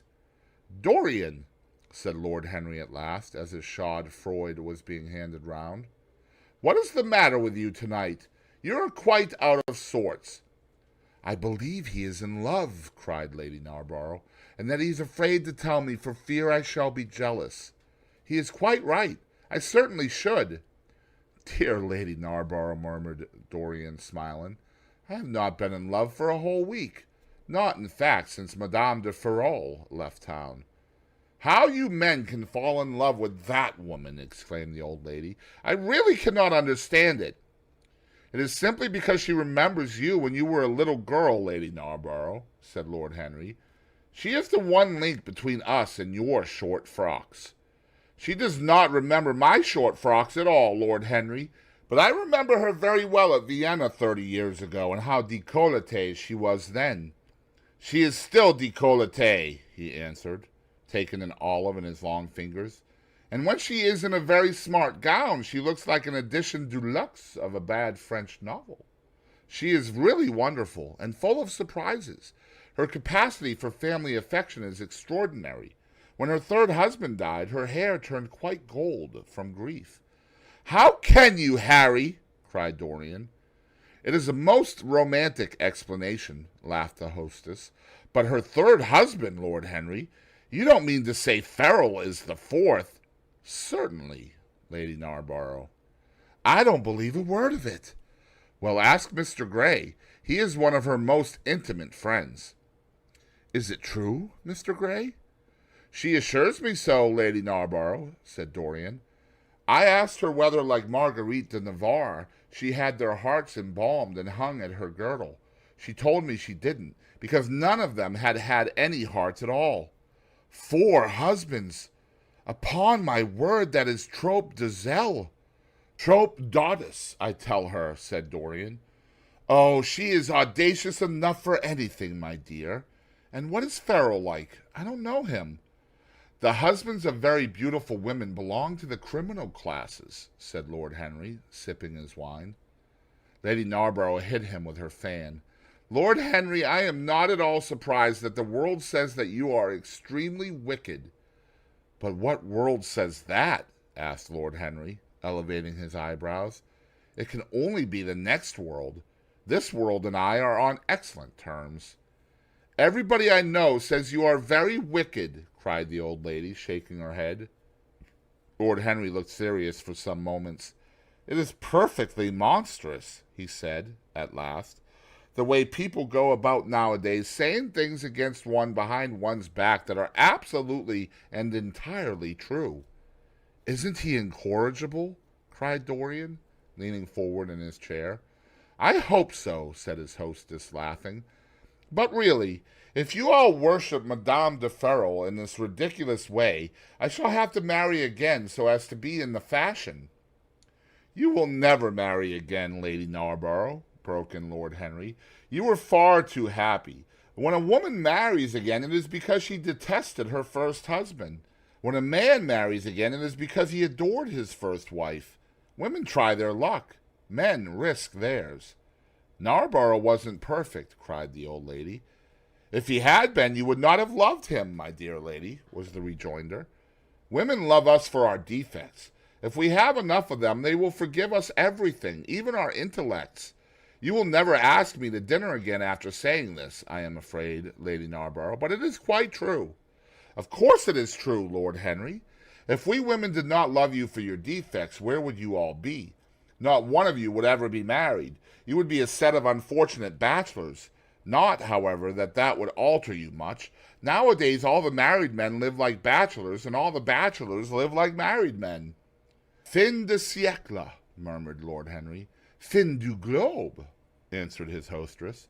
"I wish it were fin du globe," said Dorian with a sigh. "Life is a great disappointment." "Ah, my dear," cried Lady Narborough, putting on her gloves, "don't tell me that you have exhausted life. When a man says that, one knows that life has exhausted him. Lord Henry is very wicked, and I sometimes wish that I had been. But you are made to be good. You look so good. I must find you a nice wife. Lord Henry, don't you think that Mr. Gray should get married?" "I am always telling him so, Lady Narborough," said Lord Henry with a bow. "Well, we must look for a suitable match for him. I shall go through Debrett carefully tonight and draw out a list of all the eligible young ladies." "With their ages, Lady Narborough?" asked Dorian. "Of course with their ages, slightly edited. But nothing must be done in a hurry. I want it to be what the Morning Post calls a suitable alliance, and I want you both to be happy." "What nonsense people talk about happy marriages," exclaimed Lord Henry. "A man can be happy with any woman as long as he does not love her." "Ah, what a cynic you are!" cried the old lady, pushing back her chair and nodding to Lady Ruxton. "You must come and dine with me soon again. You are really an admirable tonic, much better than what Sir Andrew prescribes for me. You must tell me what people you would like to meet, though. I want it to be a delightful gathering. I like men who have a future and women who have a past, he answered. Or do you think that would make it a petticoat party? I fear so, she said, laughing as she stood up. 1,000 pardons, my dear Lady Ruxton, she added. I didn't see you hadn't finished your cigarette. Never mind, Lady Narborough, I spoke a great deal too much. I am going to limit myself for the future. Pray don't, Lady Ruxton, said Lord Henry. Moderation is a fatal thing. Enough is as bad as a meal. More than enough is as good as a feast. Lady Ruxton glanced at him curiously. You must come and explain that to me some afternoon, Lord Henry. It sounds a fascinating theory, she murmured as she swept out of the room. Now, mind you don't stay too long over your politics and scandal, cried Lady Narborough from the door. If you do, we are sure to squabble upstairs. The men laughed, and Mr. Chapman got up solemnly from the foot of the table and came up to the top. Dorian Gray changed his seat and went and sat by Lord Henry. Mr. Chapman began to talk in a loud voice about the situation in the House of Commons. He guffawed at his adversaries. The word doctrinaire, word full of terror to the British mind, reappeared from time to time between his explosions. An alliterative prefix served as an ornament of oratory. He hoisted the Union Jack on the pinnacles of thought. The inherited stupidity of the race, sound English common sense, he jovially termed it, was shown to be the proper bulwark for society. A smile curved Lord Henry's lips, and he turned round and looked at Dorian. Are you better, my dear fellow? He asked. You seemed rather out of sorts at dinner. I am quite well, Harry. I am tired, that is all. You were charming last night. The little Duchess is quite devoted to you. She tells me she is going down to Selby. She has promised to come on the 20th. Is Monmouth to be there too? Oh, yes, Harry. He bores me dreadfully, almost as much as he bores her. She is very clever, too clever for a woman. She lacks the indefinable charm of weakness. It is the feet of clay that make the gold of the image precious. Her feet are very pretty, but they are not feet of clay. White porcelain feet, if you like. They have been through the fire, and what fire does not destroy, it hardens. She has had experiences. How long has she been married? Asked Dorian. An eternity, she tells me. I believe according to the peerage it is 10 years, but 10 years with Monmouth must have been like eternity, with time thrown in. Who else is coming? Oh, the Willoughbys, Lord Rugby and his wife, our hostess, Geoffrey Clouston, the usual set. I have asked Lord Grotrian. I like him, said Lord Henry. A great many people don't, but I find him charming. He atones for being occasionally somewhat overdressed by being always absolutely overeducated. He is a very modern type. I don't know if he will be able to come, Harry. He may have to go to Monte Carlo with his father. Ah, what a nuisance people's people are. Try and make him come. By the way, Dorian, you ran off very early last night. You left before 11. What did you do afterwards? Did you go straight home? Dorian glanced at him hurriedly and frowned. No, Harry, he said at last. I did not get home till nearly 3. Did you go to the club? Yes, he answered. Then he bit his lip. No, I don't mean that. I didn't go to the club. I walked about. I forget what I did. How inquisitive you are, Harry. You always want to know what one has been doing. I always want to forget what I have been doing. I came in at 2:30, if you wish to know the exact time. I had left my latchkey at home, and my servant had to let me in. If you want any corroborative evidence on the subject, you can ask him. Lord Henry shrugged his shoulders. My dear fellow, as if I cared. Let us go up to the drawing-room. No sherry, thank you, Mr. Chapman. Something has happened to you, Dorian. Tell me what it is. You are not yourself tonight. Don't mind me, Harry. I am irritable and out of temper. I shall come round and see you tomorrow, or next day. Make my excuses to Lady Narborough. I shan't go upstairs. I shall go home. I must go home. All right, Dorian. I dare say I shall see you tomorrow at tea-time. The Duchess is coming. "I will try to be there, Harry," he said, leaving the room. As he drove back to his own house, he was conscious that the sense of terror he thought he had strangled had come back to him. Lord Henry's casual questioning had made him lose his nerves for the moment, and he wanted his nerves still. Things that were dangerous had to be destroyed. He winced. He hated the idea of even touching them. Yet it had to be done. He realized that, and when he had locked the door of his library, he opened the secret press into which he had thrust Basil Hallward's coat and bag. A huge fire was blazing. He piled another log on it. The smell of the singeing clothes and burning leather was horrible. It took him 3/4 of an hour to consume everything. At the end he felt faint and sick, and having lit some Algerian pastilles in a pierced copper brazier, he bathed his hands and forehead with a cool, musk-scented vinegar. Suddenly he started. His eyes grew strangely bright, and he gnawed nervously at his underlip. Between two of the windows stood a large Florentine cabinet, made out of ebony and inlaid with ivory and blue lapis. He watched it as though it were a thing that could fascinate and make afraid, as though it held something that he longed for and yet almost loathed. His breath quickened. A mad craving came over him. He lit a cigarette and then threw it away. His eyelids drooped till the long fringed lashes almost touched his cheek. But he still watched the cabinet.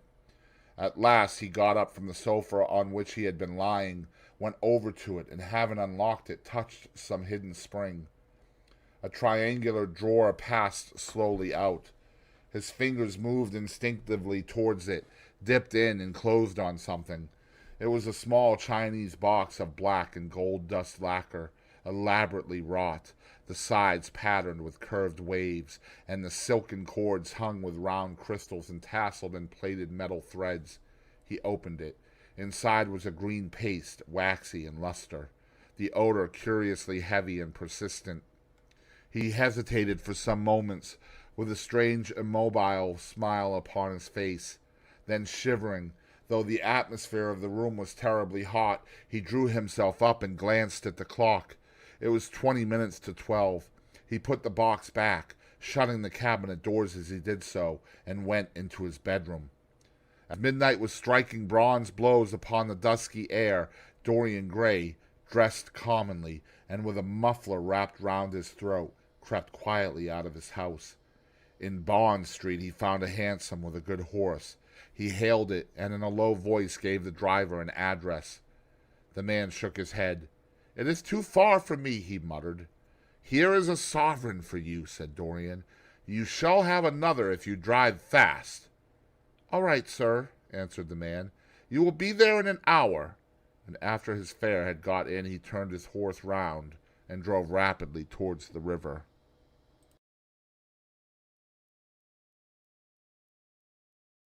Chapter 16. A cold rain began to fall, and the blurred street lamps looked ghastly in the dripping mist. The public houses were just closing, and dim men and women were clustering in broken groups around their doors. From some of the bars came the sound of horrible laughter. In others, drunkards brawled and screamed.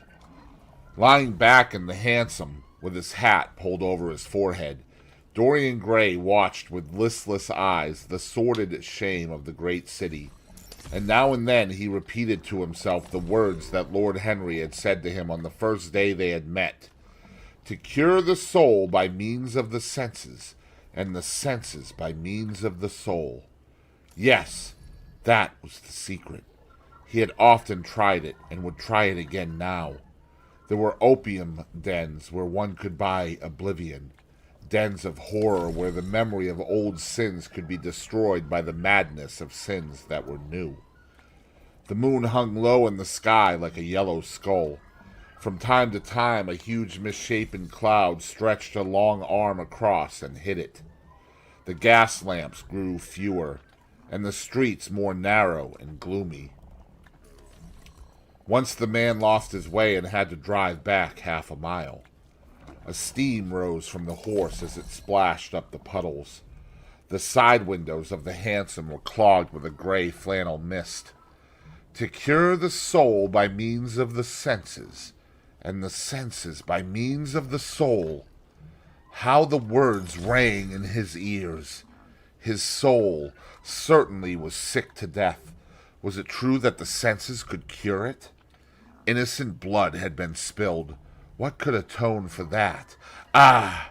For that there was no atonement. But though forgiveness was impossible, forgetfulness was possible still, and he was determined to forget, to stamp the thing out, to crush it as one would crush the adder that has stung one. Indeed, what right had Basil to have spoken to him as he had done, who had made him a judge over others? He had said things that were dreadful, horrible, not to be endured. On and on plodded the hansom, going slower, it seemed to him at each step. He thrust up the trap and called to the man to drive faster. The hideous hunger for opium began to gnaw at him. His throat burned, and his delicate hands twitched nervously together. He struck at the horse madly with his stick. The driver laughed and whipped up. He laughed in answer, and the man was silent. The way seemed interminable, and the streets like the black web of some sprawling spider. The monotony became unbearable, and as the mist thickened, he felt afraid. Then they passed by lonely brickfields. The fog was lighter here, and he could see the strange bottle-shaped kilns with their orange fan-like tongues of fire. A dog barked as they went by, and far away in the darkness some wandering seagull screamed. The horse stumbled in a rut, then swerved aside and broke into a gallop. After some time they left the clay road and rattled again over rough paven streets. Most of the windows were dark, but now and then fantastic shadows were silhouetted against some lamp-lit blind. He watched them curiously. They moved like monstrous marionettes and made gestures like live things. He hated them. A dull rage was in his heart. As they turned a corner, a woman yelled something at them from an open door, and two men ran after the hansom for about 100 yards. The driver beat at them with his whip. It is said that passion makes one think in a circle. Certainly, with hideous iteration, the bitten lips of Dorian Gray shaped and reshaped those subtle words that dealt with soul and sense, till he had found in them the fullest expression, as it were, of his mood, and justified, by intellectual approval, passions that without such justification would still have dominated his temper. From cell to cell of his brain crept the one thought, and the wild desire to live, most terrible of all man's appetites, quickened into force each trembling nerve and fiber. Ugliness that had once been hateful to him because it made things real became dear to him now for that very reason. Ugliness was the one reality. The coarse brawl, the loathsome den, the crude violence of disordered life, the very vileness of thief and outcast were more vivid in their intense actuality of impression than all the gracious shapes of art, the dreamy shadows of song. They were what he needed for forgetfulness. In 3 days he would be free. Suddenly the man drew up with a jerk at the top of a dark lane. Over the low roofs and jagged chimney stacks of the houses rose the black masts of ships. Wreaths of white mist clung like ghostly sails to the yards. "Somewhere about here, sir, ain't it?" he asked huskily through the trap. Dorian started and peered round. "This will do," he answered, and having got out hastily and given the driver the extra fare he had promised him, he walked quickly in the direction of the quay. Here and there a lantern gleamed at the stern of some huge merchantman. The light shook and splintered in the puddles. A red glare came from an outward-bound steamer that was coaling. The slimy pavement looked like a wet mackintosh. He hurried on towards the left, glancing back now and then to see if he was being followed. In about 7 or 8 minutes he reached a small, shabby house that was wedged in between two gaunt factories. In one of the top windows stood a lamp. He stopped and gave a peculiar knock. After a little time he heard steps in the passage and the chain being unhooked. The door opened quietly, and he went in without saying a word to the squat, misshapen figure that flattened itself into the shadow as he passed. At the end of the hall hung a tattered green curtain that swayed and shook in the gusty wind which had followed him in from the street. He dragged it aside and entered a long, low room, which looked as if it had once been a third-rate dancing saloon. Shrill, flaring gas jets, dulled and distorted in the fly-brown mirrors that faced them, were ranged round the walls. Greasy reflectors of ribbed tin backed them, making quivering discs of light. The floor was covered with ochre-colored sawdust, trampled here and there into mud, and stained with dark rings of spilled liquor. Some Malays were crouching by a little charcoal stove, playing with bone counters and showing their white teeth as they chattered.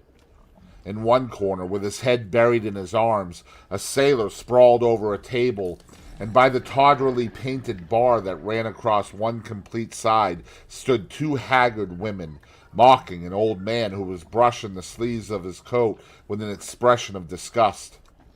"He thinks he's got red ants on him," laughed one of them as Dorian passed by. The man looked at her in terror and began to whimper. At the end of the room there was a little staircase leading to a darkened chamber. As Dorian hurried up its 3 rickety steps, the heavy odor of opium met him. He heaved a deep breath, and his nostrils quivered with pleasure. When he entered, a young man with smooth yellow hair, who was bending over a lamp lighting a long, thin pipe, looked up at him and nodded in a hesitating manner. "You here, Adrian?" muttered Dorian. "Where else should I be?" he answered, listlessly. "None of the chaps will speak to me now." "I thought you had left England." "Darlington is not going to do anything. My brother paid the bill at last. George doesn't speak to me either. I don't care," he added with a sigh. "As long as one has this stuff, one doesn't want friends. I think I've had too many friends." Dorian winced and looked round at the grotesque things that lay in such fantastic postures on the ragged mattresses. The twisted limbs, the gaping mouths, the staring, lusterless eyes, fascinating him. He knew in what strange heavens they were suffering, and what dull hells were teaching them the secret of some new joy. They were better off than he was. He was prisoned in thought. Memory, like a horrible malady, was eating his soul away. From time to time he seemed to see the eyes of Basil Hallward looking at him, yet he felt he could not stay. The presence of Adrian Singleton troubled him. He wanted to be where no one would know who he was. He wanted to escape from himself. "I am going on to the other place," he said after a pause. "On the wharf?" "Yes. That mad cat is sure to be there. They won't have her in this place now." Dorian shrugged his shoulders. "I am sick of women who love one. Women who hate one are much more interesting. Besides, the stuff is better." "Much the same." "Well, I like it better. Come and have something to drink. I must have something." "I don't want anything," murmured the young man. "Never mind." Adrian Singleton rose up warily and followed Dorian to the bar. A half-caste, in a ragged turban and a shabby ulster, grinned a hideous greeting as he thrust a bottle of brandy and 2 tumblers in front of them. The women sidled up and began to chatter. Dorian turned his back on them and said something in a low voice to Adrian Singleton. A crooked smile like a Malay crease writhed across the face of one of the women. "We are very proud tonight," she sneered. "For God's sake, don't talk to me," cried Dorian, stamping his foot on the ground. "What do you want? Money? Here it is. Don't ever talk to me again." 2 red sparks flashed for a moment in the woman's sodden eyes, then flickered out and left them dull and glazed. She tossed her head and raked the coins off the counter with greedy fingers. Her companion watched her enviously. It's no use, sighed Adrian Singleton. I don't care to go back. What does it matter? I am quite happy here. You will write to me if you want anything, won't you? Said Dorian after a pause. Perhaps. Good night, then. Good night, answered the young man, passing up the steps and wiping his parched mouth with a handkerchief.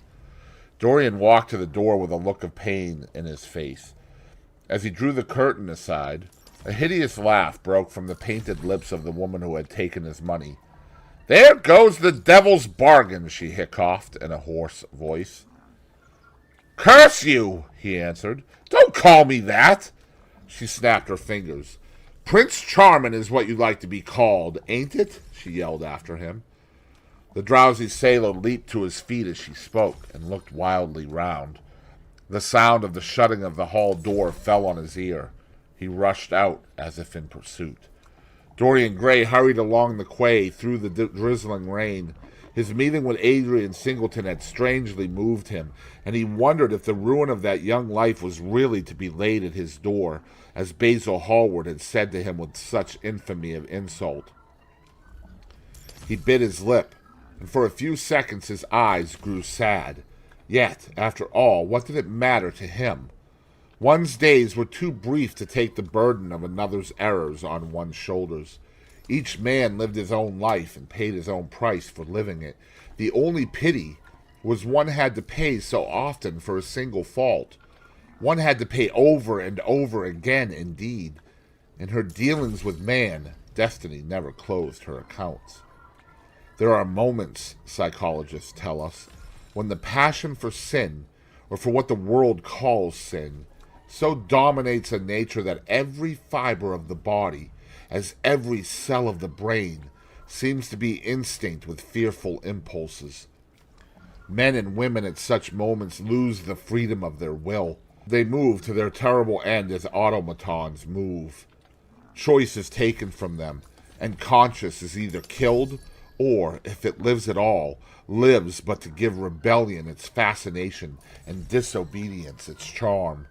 For all sins, as theologians weary not of reminding us, are sins of disobedience.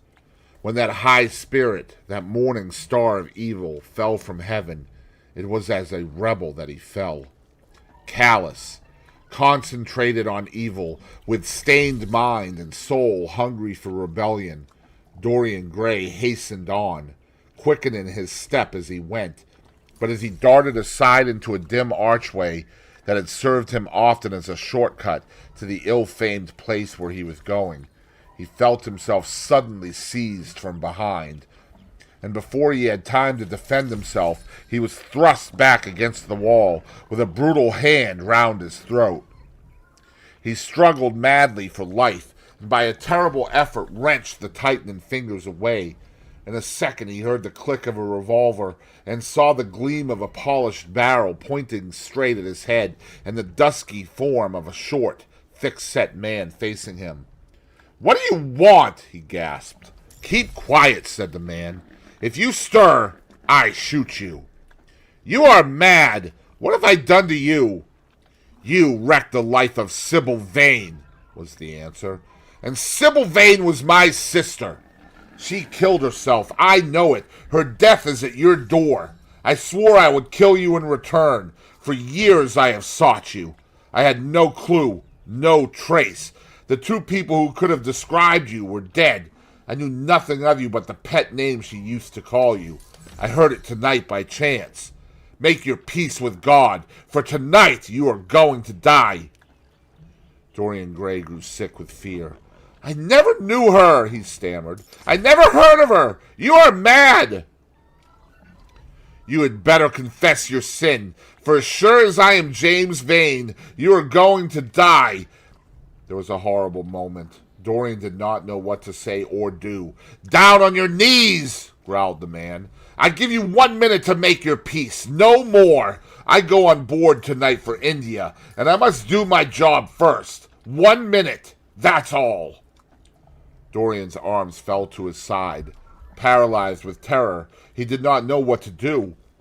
Suddenly a wild hope flashed across his brain. "Stop!" he cried. How long ago is it since your sister died? Quick, tell me. 18 years, said the man. Why do you ask me? What do years matter? 18 years, laughed Dorian Gray, with a touch of triumph in his voice. 18 years? Set me under the lamp and look at my face. James Vane hesitated for a moment, not understanding what was meant. Then he seized Dorian Gray and dragged him from the archway. Dim and wavering as was the wind-blown light, yet it served to show him his hideous error, as it seemed, into which he had fallen, for the face of the man he had sought to kill had all the bloom of boyhood, all the unstained purity of youth. He seemed little more than a lad of 20 summers, hardly older, if older indeed at all, than his sister had been when they had parted so many years ago. It was obvious that this was not the man who had destroyed her life. He loosened his hold and reeled back. "My God! My God!" he cried. "And I would have murdered you!" Dorian Gray drew a long breath. "You've been on the brink of committing a terrible crime, my man," he said, looking at him sternly. "Let this be a warning to you not to take vengeance into your own hands." "Forgive me, sir," muttered James Vane. "I was deceived. A chance word I heard in that damned den set me on the wrong track." "You had better go home and put that pistol away, or you may get into trouble," said Dorian, turning on his heel and going slowly down the street. James Vane stood on the pavement in horror. He was trembling from head to foot. After a little while, a black shadow that had been creeping along the dripping wall moved out into the light and came close to him with stealthy footsteps. He felt a hand laid on his arm and looked round with a start. It was one of the women who had been drinking at the bar. "Why didn't you kill him?" she hissed out, putting a haggard face quite close to his. "I knew you were following him when you rushed out from Daly's, you fool. You should have killed him. He has lots of money, and he's as bad as bad." "He is not the man I am looking for," he answered. "And I want no man's money. I want a man's life. The man whose life I want must be nearly 40 now. This one is little more than a boy. Thank God, I have not got his blood upon my hands." The woman gave a bitter laugh. "Little more than a boy," she sneered. "Why, man, it's nigh on 18 years since Prince Charming made me what I am." "You lie!" cried James Vane. She raised her hand up to heaven. "Before God, I am telling the truth," she cried. "Before God? Strike me dumb if it ain't so. He is the worst one that comes here. They say he has sold himself to the devil for a pretty face. It's nigh on 18 years since I met him. He hasn't changed much since then. I have, though," she added, with a sickly leer. "You swear this?" "I swear it," came in hoarse echo from her flat mouth. "But don't give me away to him," she whined. "I am afraid of him. Let me have some money for my night's lodging." He broke from her with an oath and rushed to the corner of the street. But Dorian Gray had disappeared. When he looked back, the woman had vanished also.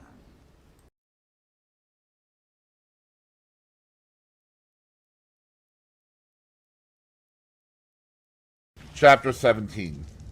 A week later, Dorian Gray was sitting in the conservatory at Selby Royal, talking to the pretty Duchess of Monmouth, who, with her husband, a jaded-looking man of 60, was amongst his guests.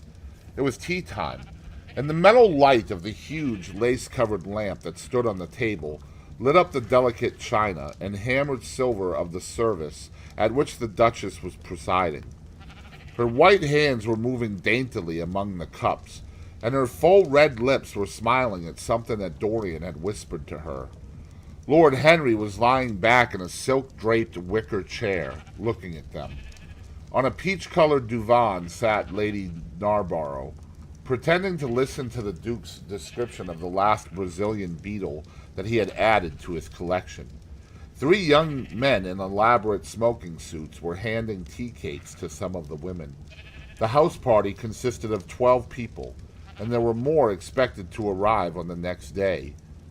"What are you two talking about?" said Lord Henry, strolling over to the table and putting his cup down. "I hope Dorian has told you about my plan for rechristening everything, Gladys. It is a delightful idea."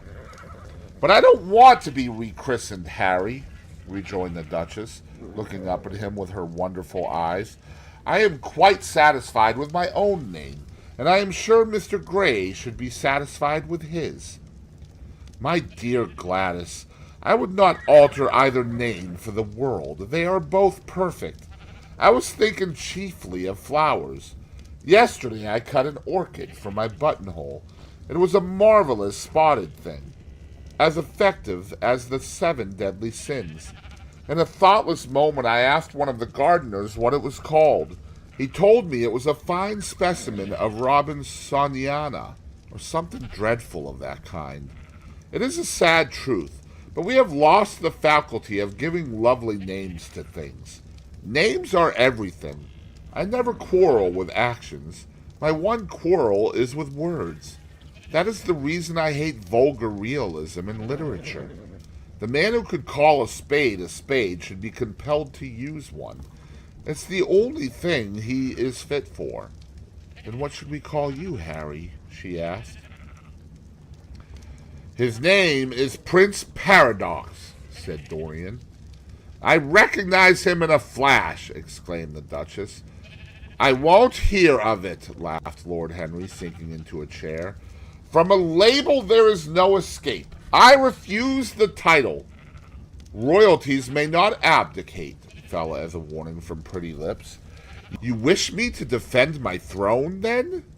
"Yes. I give the truth of tomorrow." "I prefer the mistakes of today," she answered. "You disarm me, Gladys," he cried, catching the willfulness of her mood. "Of your shield, Harry, not of your spear." "I never tilt against beauty," he said, with a wave of his hand. "That is your error, Harry. Believe me, you value beauty far too much."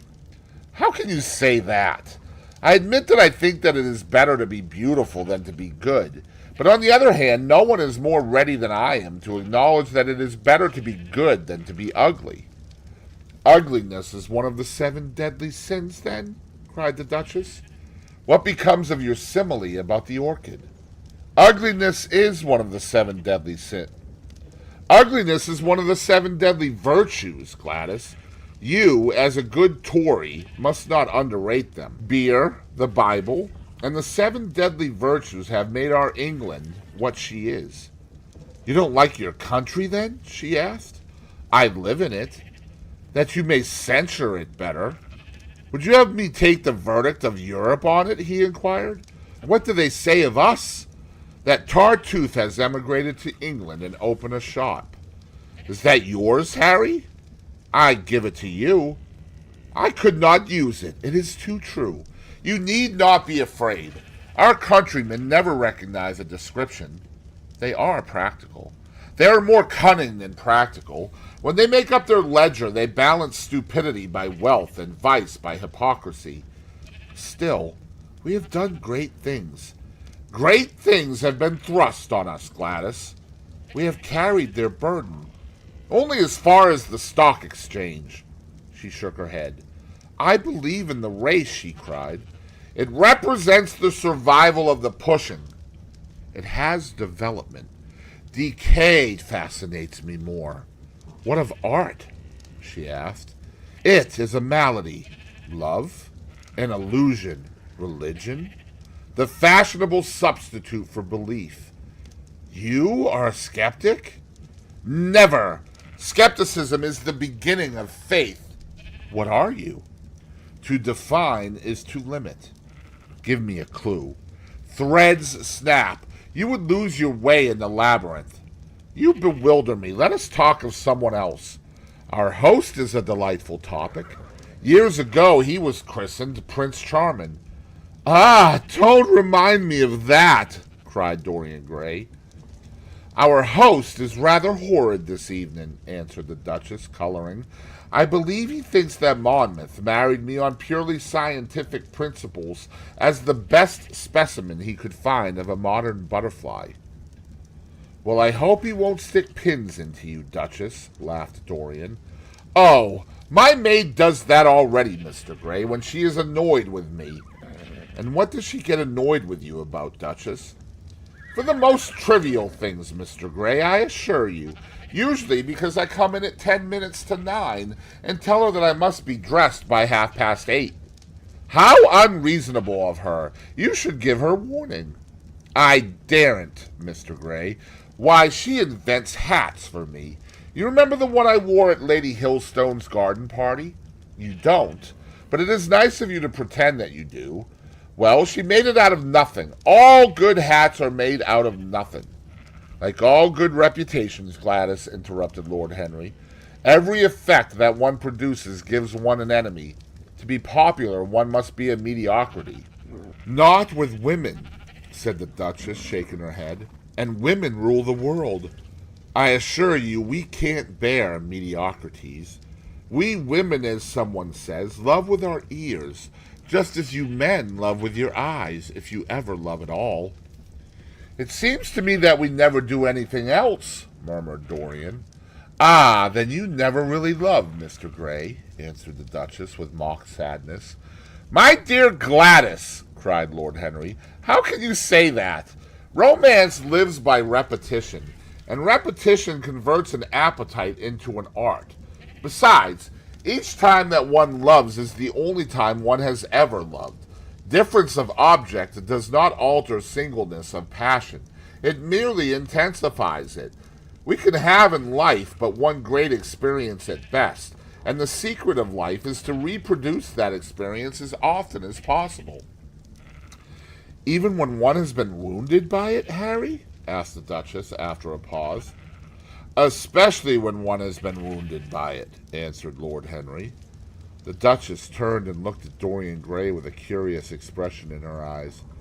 What do you say to that, Mr. Gray? She inquired. Dorian hesitated for a moment. Then he threw his head back and laughed. I always agree with Harry, Duchess. Even when he is wrong? Harry is never wrong, Duchess. And does his philosophy make you happy? I have never searched for happiness. Who wants happiness? I have searched for pleasure. And found it, Mr. Gray? Often. Too often. The Duchess sighed. I am searching for peace, she said. And if I don't go and dress, I shall have none this evening. Let me get you some orchids, Duchess, cried Dorian, starting to his feet and walking down the conservatory. You are flirting disgracefully with him, said Lord Henry to his cousin. You had better take care. He is very fascinating. If he were not, there would be no battle. Greek meets Greek, then? I am on the side of the Trojans. They fought for a woman. They were defeated. There are worse things than capture, she answered. You gallop with a loose rein. Pace gives life, was the riposte. I shall write it in my diary tonight. What? That a bird child loves the fire. I am not even singed. My wings are untouched. You use them for everything except flight. Courage has passed from men to women. It is a new experience for us. You have a rival. Who? He laughed. Lady Narborough, he whispered. She perfectly adores him. You fill me with apprehension. The appeal to antiquity is fatal to us who are romanticists. Romanticists? You have all the methods of science. Men have educated us, but not explained you. Describe us as a sex, was her challenge. Sphinxes without secrets. She looked at him, smiling. How long Mr. Gray is, she laughed. Let us go and help him. I have not yet told him the color of my frock. Ah, you must suit your frock to his flowers, Gladys. That would be a premature surrender. Romantic art begins with its climax. I must keep an opportunity for retreat. In the Parthian manner? They found safety in the desert. I could not do that. Women are not always allowed a choice, he answered. But hardly had he finished the sentence before, from the far end of the conservatory came a stifled groan, followed by the dull sound of a heavy fall. Everybody started up. The Duchess stood motionless in horror, and with fear in his eyes, Lord Henry rushed through the flapping palms to find Dorian Gray lying face downwards on the tiled floor in a death-like swoon. He was carried at once into the blue drawing-room and laid upon one of the sofas. After a short time, he came to himself and looked round with a dazed expression.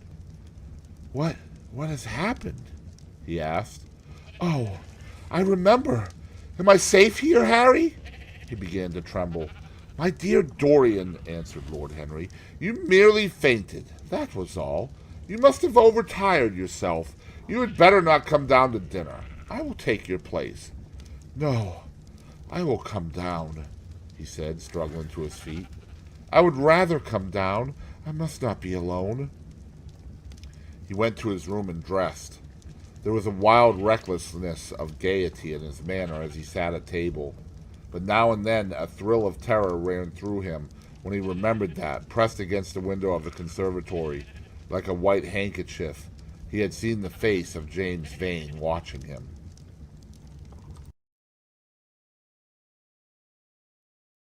Chapter 18. The next day he did not leave the house, and indeed spent most of the time in his own room, sick, with a wild terror of dying, and yet indifferent to life itself. The consciousness of being hunted, snared, tracked down, had begun to dominate him.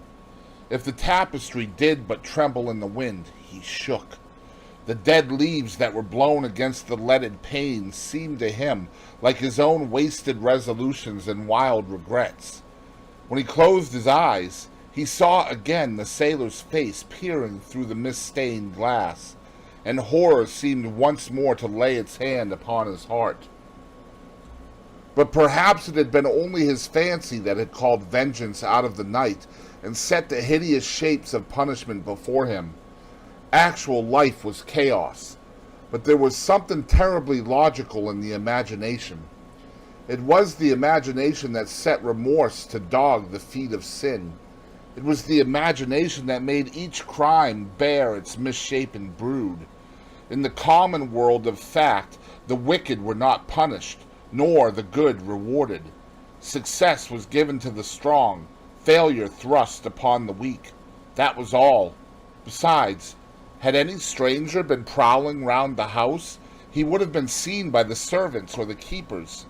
Had any footmarks been found on the flower beds, the gardeners would have reported it. Yes, it had been merely fancy. Sybil Vane's brother had not come back to kill him. He had sailed away in his ship to founder in some winter sea. From him, at any rate, he was safe. Why, the man did not know who he was, could not know who he was. The mask of youth had saved him. And yet, if it had been merely an illusion, how terrible it was to think that conscience could raise such fearful phantoms and give them visible form and make them move before one. What sort of life would his be if, day and night, shadows of his crime would appear at him from silent corners, to mock him from secret places, to whisper in his ear as he sat at the feast, to wake him with icy fingers as he lay asleep? As the thought crept through his brain, he grew pale with terror, and the air seemed to him to have become suddenly colder. Oh, in what a wild hour of madness he had killed his friend! How ghastly the mere memory of the scene! He saw it all again. Each hideous detail came back to him with added horror. Out of the black cave of time, terrible and swathed in scarlet, rose the image of his sin. When Lord Henry came in at 6 o'clock, he found him crying as one whose heart will break. It was not till the third day that he ventured to go out. There was something in the clear, pine-scented air of that winter morning that seemed to bring him back his joyousness and his ardor for life. But it was not merely the physical conditions of environment that had caused the change. His own nature had revolted against the excess of anguish that had sought to maim and mar the perfection of its calm. With subtle and finely wrought temperaments, it is always so. Their strong passions must either bruise or bend. They either slay the man or themselves die. Shallow sorrows and shallow loves live on. The loves and sorrows that are great are destroyed by their own plenitude. Besides, he had convinced himself that he had been the victim of the terror-stricken imagination, and looked back now on his fears with something of pity and not a little of contempt. After breakfast, he walked with the Duchess for an hour in the garden, and then drove across the park to join the shooting party. The crisp frost lay like salt upon the grass. The sky was an inverted cup of blue metal. A thin film of ice bordered the flat, reed-grown lake. At the corner of the pine wood, he caught sight of Sir Geoffrey Clouston, the Duchess's brother, jerking 2 spent cartridges out of his gun. He jumped from the cart, and having told the groom to take the mare home, made his way towards his guest through the withered bracken and rough undergrowth. "Have you had good sport, Geoffrey?" he asked. "Not very good, Dorian. I think most of the birds have gone to the open. I dare say it will be better after lunch when we get to new ground." Dorian strolled along by his side. The keen aromatic air, the brown and red lights that glimmered in the wood, the hoarse cries of the beaters ringing out from time to time, and the sharp snaps of the guns that followed, fascinated him and filled him with a sense of delightful freedom. He was dominated by the carelessness of happiness, by the high indifference of joy. Suddenly, from a lumpy tussock of old grass some 20 yards in front of them, with black-tipped ears erect and long hindered limbs throwing it forward, started a hare. It bolted for a thicket of alders. Sir Geoffrey put his gun to his shoulder, but there was something in the animal's grace of movement that strangely charmed Dorian Gray, and he cried out at once, "Don't shoot it, Geoffrey! Let it live!" "What nonsense, Dorian!" laughed his companion, and as the hare bounded into the thicket, he fired. There were 2 cries heard: the cry of a hare in pain, which is dreadful; the cry of a man in agony, which is worse. "Good heavens! I have hit a beater!" exclaimed Sir Geoffrey. "What an ass the man was to get in front of the guns! Stop shooting there!" he called out at the top of his voice. "A man is hurt!" The headkeeper came running up with a stick in his hand. "Where, sir? Where is he?" he shouted. At the same time the firing ceased along the line. "Here!" answered Sir Geoffrey angrily, hurrying towards the thicket. "Why on earth don't you keep your men back? Spoiled my shooting for the day." Dorian watched as they plunged into the alder clump, brushing the lithe, swinging branches aside. In a few moments they emerged, dragging a body after them into the sunlight. He turned away in horror. It seemed to him that misfortune followed wherever he went. He heard Sir Geoffrey ask if the man was really dead, and the affirmative answer of the keeper. The wood seemed to him to have become suddenly alive with faces. There was the trampling of myriad feet and the low buzz of voices. A great copper-breasted pheasant came beating through the boughs overhead. After a few moments, that were to him, in his perturbed state, like endless hours of pain, he felt a hand laid on his shoulder. He started and looked round. "Dorian," said Lord Henry, "I had better tell them that the shooting is stopped for today. It would not look well to go on." "I wish it was stopped forever, Harry," he answered bitterly. "The whole thing is hideous and cruel. Is the man—" He could not finish the sentence. "I am afraid so," rejoined Lord Henry. "He got the whole charge of shot in his chest. He must have died almost instantaneously. Come, let us go home." They walked side by side in the direction of the avenue for nearly 50 yards without speaking. Then Dorian looked at Lord Henry and said, with a heavy sigh, "It is a bad omen, Harry, a very bad omen." "What is?" asked Lord Henry. "Oh, this accident, I suppose. My dear fellow, it can't be helped. It was the man's own fault. Why did he get in front of the guns? Besides, it is nothing to us. It is rather awkward for Geoffrey, of course. It does not do to pepper beaters. It makes people think that one is a wild shot, and Geoffrey is not. He shoots very straight, but there is no use talking about the matter." Dorian shook his head. "It is a bad omen, Harry. I feel as if something horrible were going to happen to some of us. To myself, perhaps," he added, passing his hand over his eyes with a gesture of pain. The elder man laughed. "The only horrible thing in the world is ennui, Dorian. That is the one sin for which there is no forgiveness. But we are not likely to suffer from it unless these fellows keep chattering about this thing at dinner.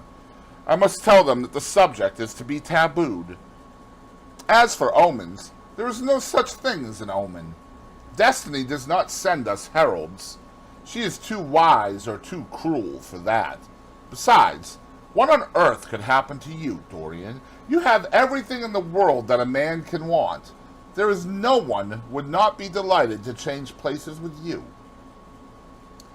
"There is no one with whom I would not change places, Harry. Don't laugh like that. I am telling you the truth. The wretched peasant who has just died is better off than I am. I have no terror of death. It is the coming of death that terrifies me. Its monstrous wings seem to wheel in the leaden air around me. Good heavens! Don't you see a man moving behind the trees there, watching me, waiting for me?"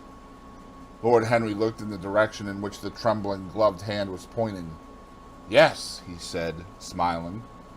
"I see the gardener waiting for you. I suppose he wants to ask you what flowers you wish to have on the table tonight. How absurdly nervous you are, my dear fellow. You must come and see my doctor when we get back to town." Dorian heaved a sigh of relief as he saw the gardener approaching.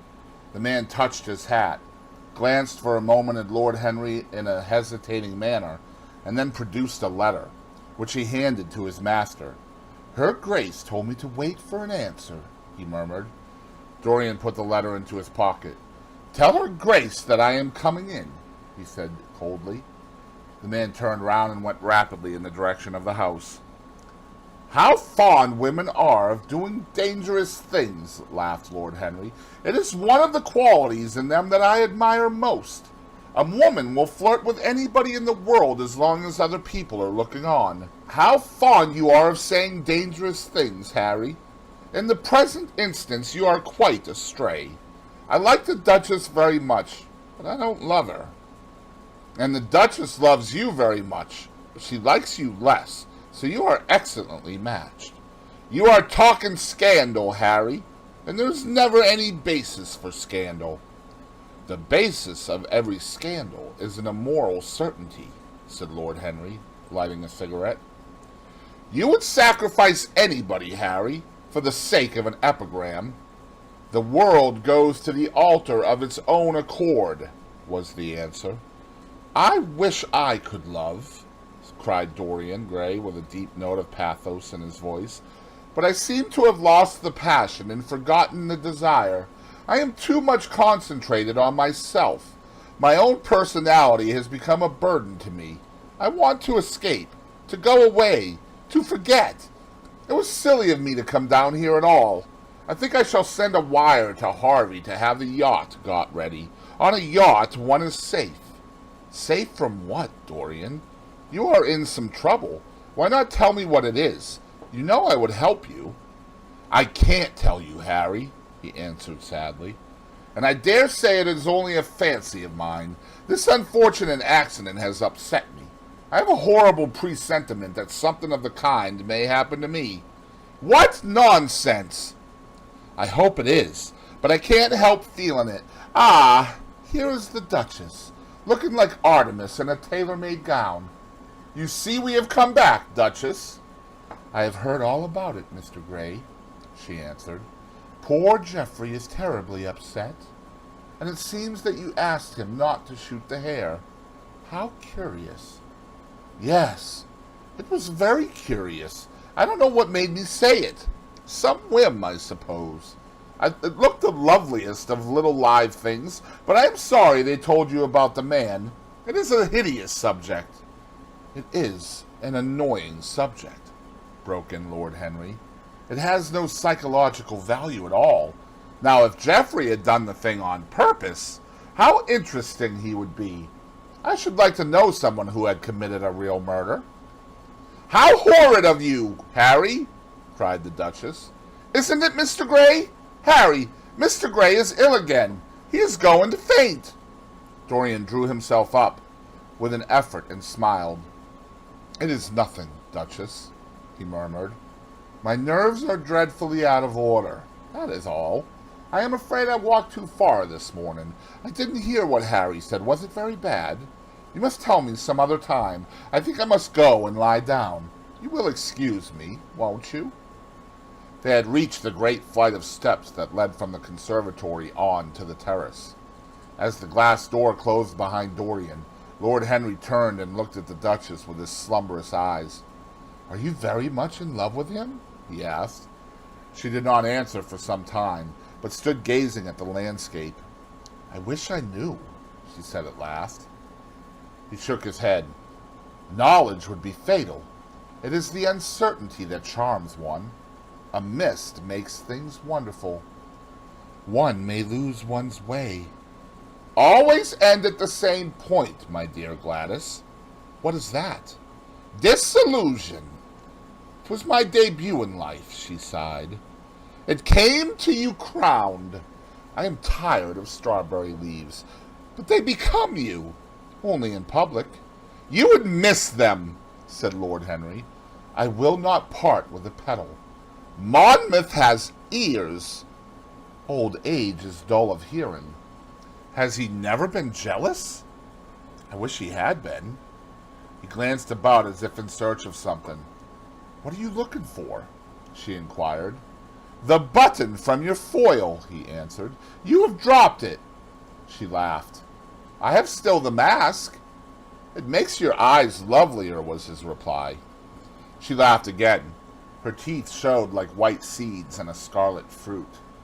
Upstairs, in his own room, Dorian Gray was lying on a sofa, with terror in every tingling fiber of his body.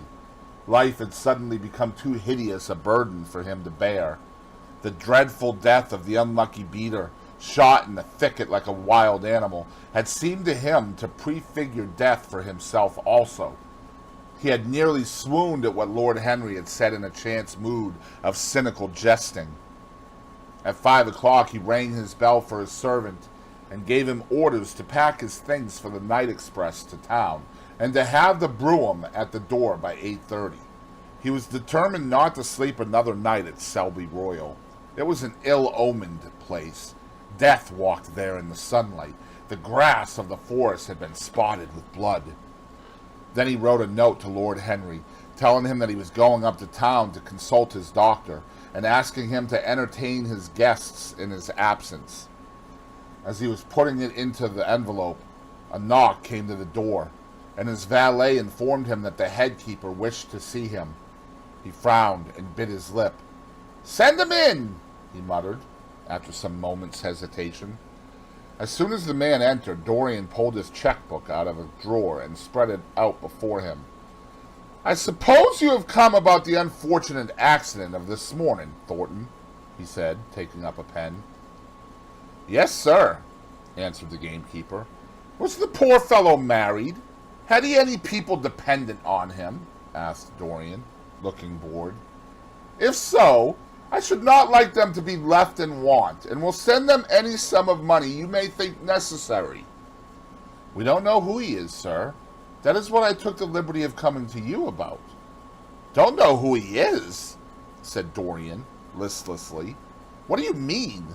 Wasn't he one of your men?" "No, sir. Never saw him before. Seems like a sailor, sir." The pen dropped for Dorian Gray's hand, and he felt as if his heart had suddenly stopped beating. "A sailor?" he cried out. "Did you say a sailor?" "Yes, sir. He looks as if he had been a sort of sailor, tattooed on both arms and that kind of thing. Was there anything found on him? Said Dorian, leaning forward and looking at the man with startled eyes. Anything that would tell his name? Some money, sir. Not much. And a six-shooter. There was no name of any kind. A decent-looking man, sir, but rough-like. A sort of sailor, we think. Dorian started to his feet. A terrible hope fluttered past him. He clutched at it madly. Where is the body? He exclaimed. Quick! I must see it at once! It is in an empty stable in the home farm, sir. The folk don't like to have that sort of thing in their houses. They say a corpse brings bad luck. The home farm! Go there at once and meet me. Tell one of the grooms to bring my horse round. No, never mind. I'll go to the stables myself. It will save time. In less than a quarter of an hour, Dorian Gray was galloping down the long avenue as hard as he could go. The trees seemed to sweep past him in spectral procession, and wild shadows to fling themselves across his path. Once the mare swerved at a white gatepost and nearly threw him. He lashed her across the neck with his crop. She cleft the dusky air like an arrow. The stones flew from her hooves. At last he reached the home farm. 2 men were loitering in the yard. He leaped from the saddle and threw the reins to one of them. In the farthest stable a light was glimmering. Something seemed to tell him that the body was there, and he hurried to the door and put his hand upon the latch. There. He paused for a moment, feeling that he was on the brink of a discovery that would either make or mar his life. Then he thrust the door open and entered. On a heap of sacking in the far corner was lying the dead body of a man dressed in a coarse shirt and a pair of blue trousers. A spotted handkerchief had been placed over the face. A coarse candle, stuck in a bottle, sputtered beside it. Dorian Gray shuddered. He felt that his could not be the hand to take the handkerchief away, and called out to one of the farm servants to come to him. "Take that thing off the face. I wish to see it," he said, clutching at the doorpost for support. When the farm servant had done so, he stepped forward. A cry of joy broke from his lips. The man who had been shot in the thicket was James Vane. He stood there for some minutes looking at the dead body. As he rode home, his eyes were full of tears, for he knew he was safe.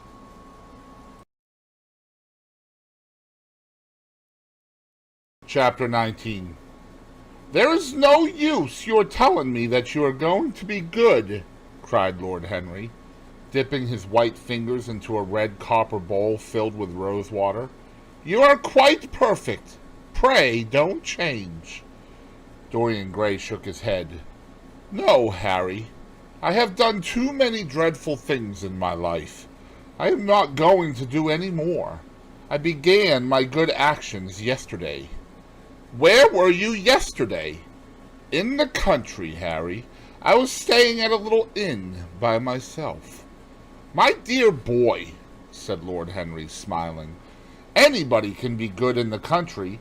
There are no temptations there. That is the reason why people who live out of town are so absolutely uncivilized. Civilization is not by any means an easy thing to attain to. There are only 2 ways by which man can reach it.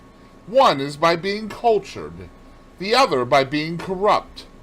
Country people have no opportunity of being either, so they are stagnant." "Culture and corruption?" echoed Dorian. "I have known something of both. It seems terrible to me now that they should ever be found together. For I have a new ideal, Harry. I am going to alter. I think I have altered." "You have not yet told me what your good action was.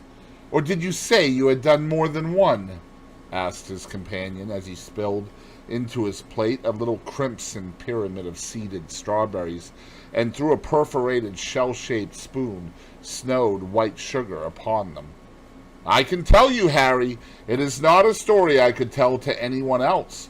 I spared somebody. It sounds vain, but you understand what I mean. She was quite beautiful, and wonderfully like Sybil Vane. I think it was that which first attracted me to her. You remember Sybil, don't you? How long ago that seems. Well, Hetty was not one of our own class, of course.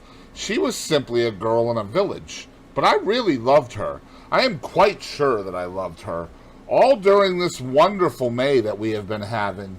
I used to run down and see her 2 or 3 times a week. Yesterday she met me in a little orchard. The apple blossoms kept tumbling down on her hair, and she was laughing.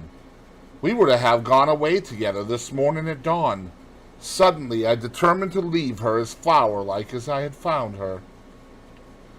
I should think the novelty of the emotion must have given you a thrill of real pleasure, Dorian, interrupted Lord Henry. But I can finish your ideal for you. You gave her good advice and broke her heart. That was the beginning of your reformation.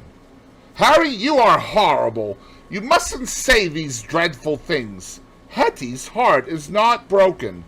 Of course she cried and all that, but there is no disgrace upon her. She can live, like Perdita in her garden of mint and marigold. And weep over a faithless Florizel, said Lord Henry, laughing, as he leaned back in his chair. My dear Dorian, you have the most curiously boyish moods. Do you think this girl will ever be really content now with any one of her own rank? I suppose she will be married some day to a rough carter or a grinning plowman. Well, the fact of having met you and loved you will teach her to despise her husband, and she will be wretched. From a moral point of view, I cannot say that I think much of your great renunciation. Even as a beginning, it is poor. Besides, how do you know that Hetty isn't floating at the present moment in some starlit mill pond, with lovely water lilies round her, like Ophelia? I can't bear this, Harry. You mock at everything, and then suggest the most serious tragedies. I'm sorry I told you now. I don't care what you say to me. I know I was right in acting as I did. Poor Hetty! As I rode past the farm this morning, I saw her white face at the window like a spray of jasmine. Don't let us talk about it any more, and don't try to persuade me that the first good action I have done for years, the first little bit of self-sacrifice I have ever known, is really a sort of sin. I want to be better. I am going to be better. Tell me something about yourself. What is going on in town? I have not been to the club for days. The people are still discussing poor Basil's disappearance. I should have thought they'd get tired of that by this time, said Dorian, pouring himself out some wine and frowning slightly. My dear boy, they have only been talking about it for 6 weeks, and the British public are really not equal to the mental strain of having more than one topic every 3 months. They have been very fortunate lately, however. They have had my own divorce case and Alan Campbell's suicide. Now they have got the mysterious disappearance of an artist. Scotland Yard still insists that the man in the grey ulster who left for Paris by the midnight train on the 9th of November was poor Basil, and the French police declare that Basil never arrived in Paris at all. I suppose in about a fortnight we shall be told that he has been seen in San Francisco. It is an odd thing, but everyone who disappears is said to be seen at San Francisco. It must be a delightful city, and possess all the attractions of the next world. What do you think has happened to Basil? Asked Dorian, holding up his burgundy against the light and wondering how it was that he could discuss the matter so calmly. I have not the slightest idea. If Basil chooses to hide himself, it is no business of mine. If he is dead, I don't want to think about him. Death is the only thing that ever terrifies me. I hate it. Why? Said the younger man warily. Because, said Lord Henry, passing beneath his nostrils the gilt trellis of an open vinaigrette box, one can survive everything nowadays except that. Death and vulgarity are the only 2 facts in the 19th century that one cannot explain away. Let us have our coffee in the music room, Dorian. You must play Chopin to me. The man with whom my wife ran away played Chopin exquisitely. Poor Victoria. I was very fond of her. The house is rather lonely without her. Of course, married life is merely a habit, a bad habit. But then one regrets the loss even of one's worst habits. Perhaps one regrets them the most. They are such an essential part of one's personality. Dorian said nothing, but rose from the table, and passing into the next room sat down to the piano and let his fingers stray across the white and black ivory of the keys.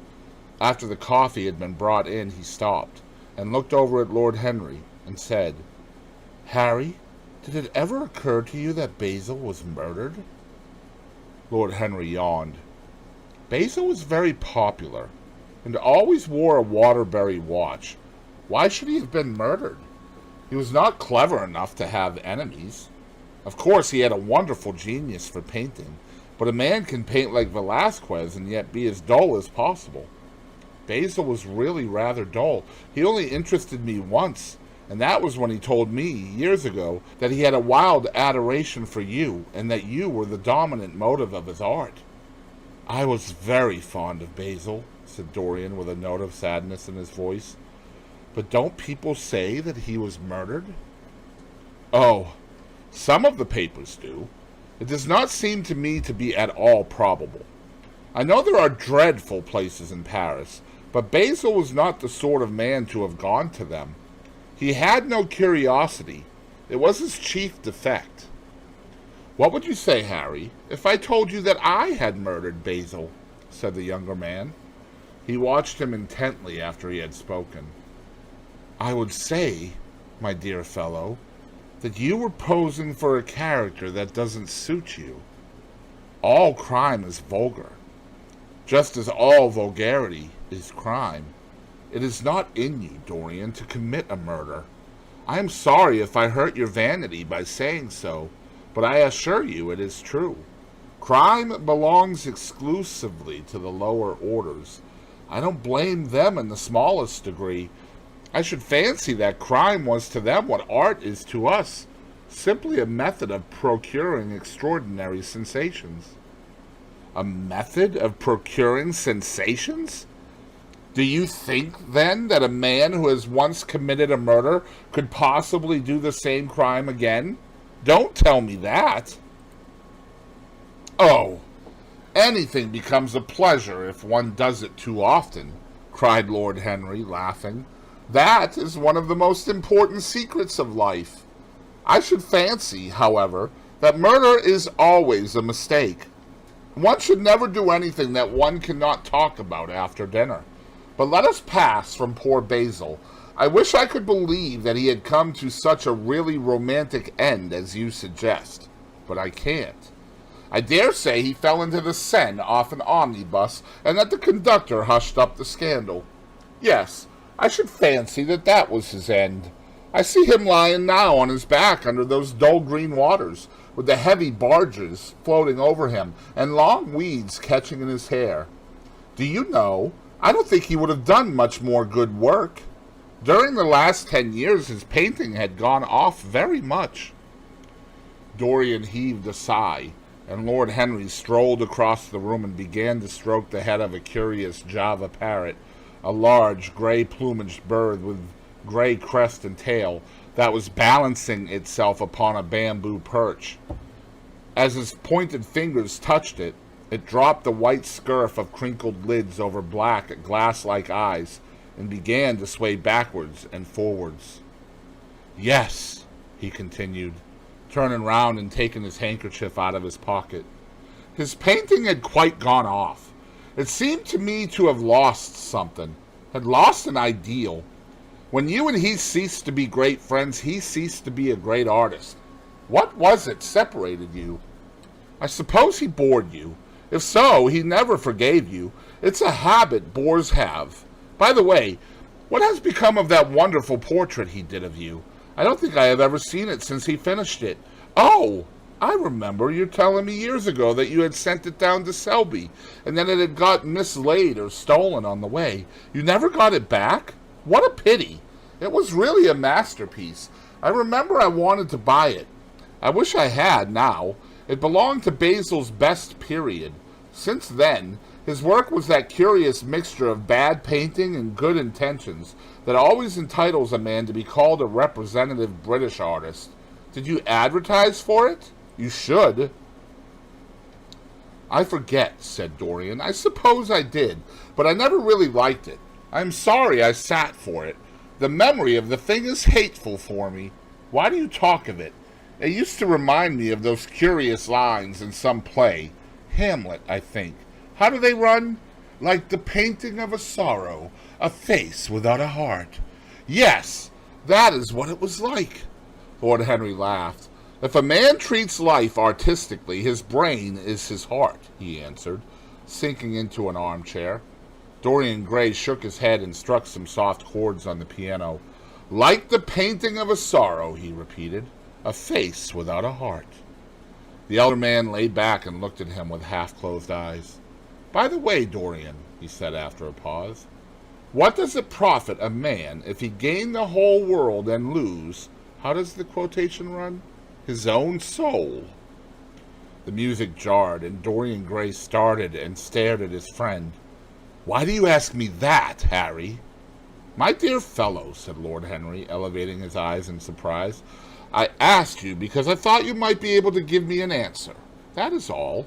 I was going through the park last Sunday, and close by the Marble Arch there stood a little crowd of shabby-looking people listening to some vulgar street preacher. As I passed by, I heard the man yelling out that question to his audience. It struck me as being rather dramatic. London is very rich in curious effects of that kind. A wet Sunday, an uncouth Christian in a mackintosh, a ring of sickly white faces under a broken roof of dripping umbrellas, and a wonderful phrase flung into the air by shrill, hysterical lips. It was really very good in its way. Quite a suggestion. I thought of telling the prophet that art had a soul, but that man had not.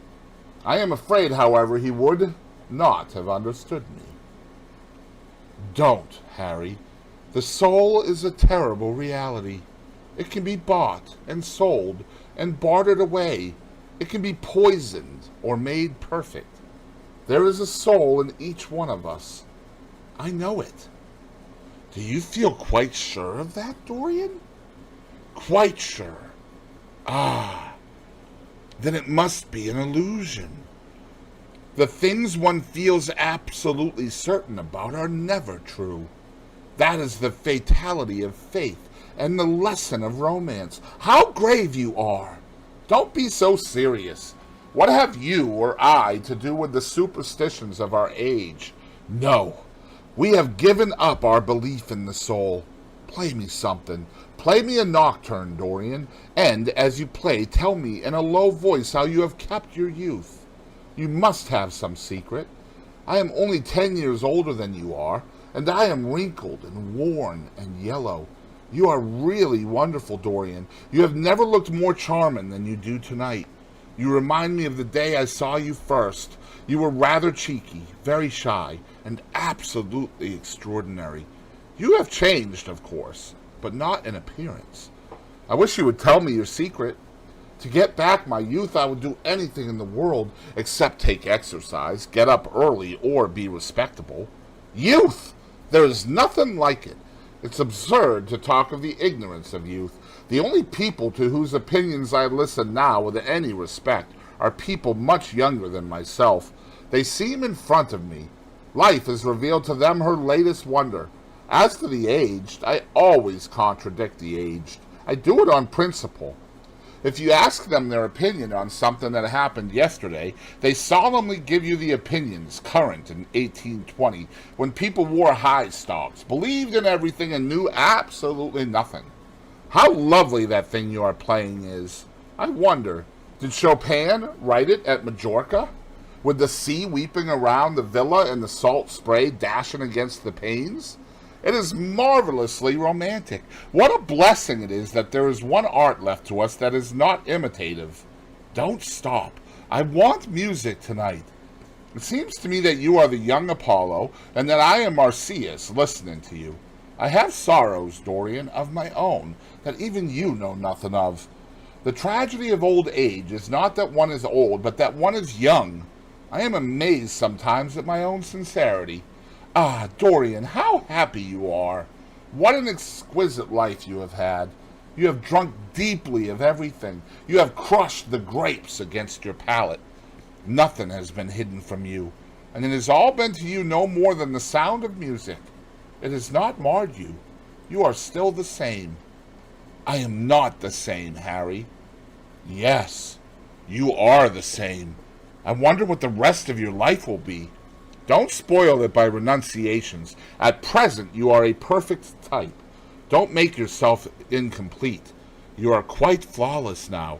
You need not shake your head. You know you are. Besides, Dorian, don't deceive yourself. Life is not governed by will or intention. Life is a question of nerves and fibers and slowly built up cells in which thought hides itself and passion has its dreams. You may fancy yourself safe and think yourself strong, but a chance tone of color in a room or a morning sky, a particular perfume that you had once loved, and that brings subtle memories with it, a line from a forgotten poem that you had come across again, a cadence from a piece of music that you had ceased to play. I tell you, Dorian, that it is on things like these that our lives depend.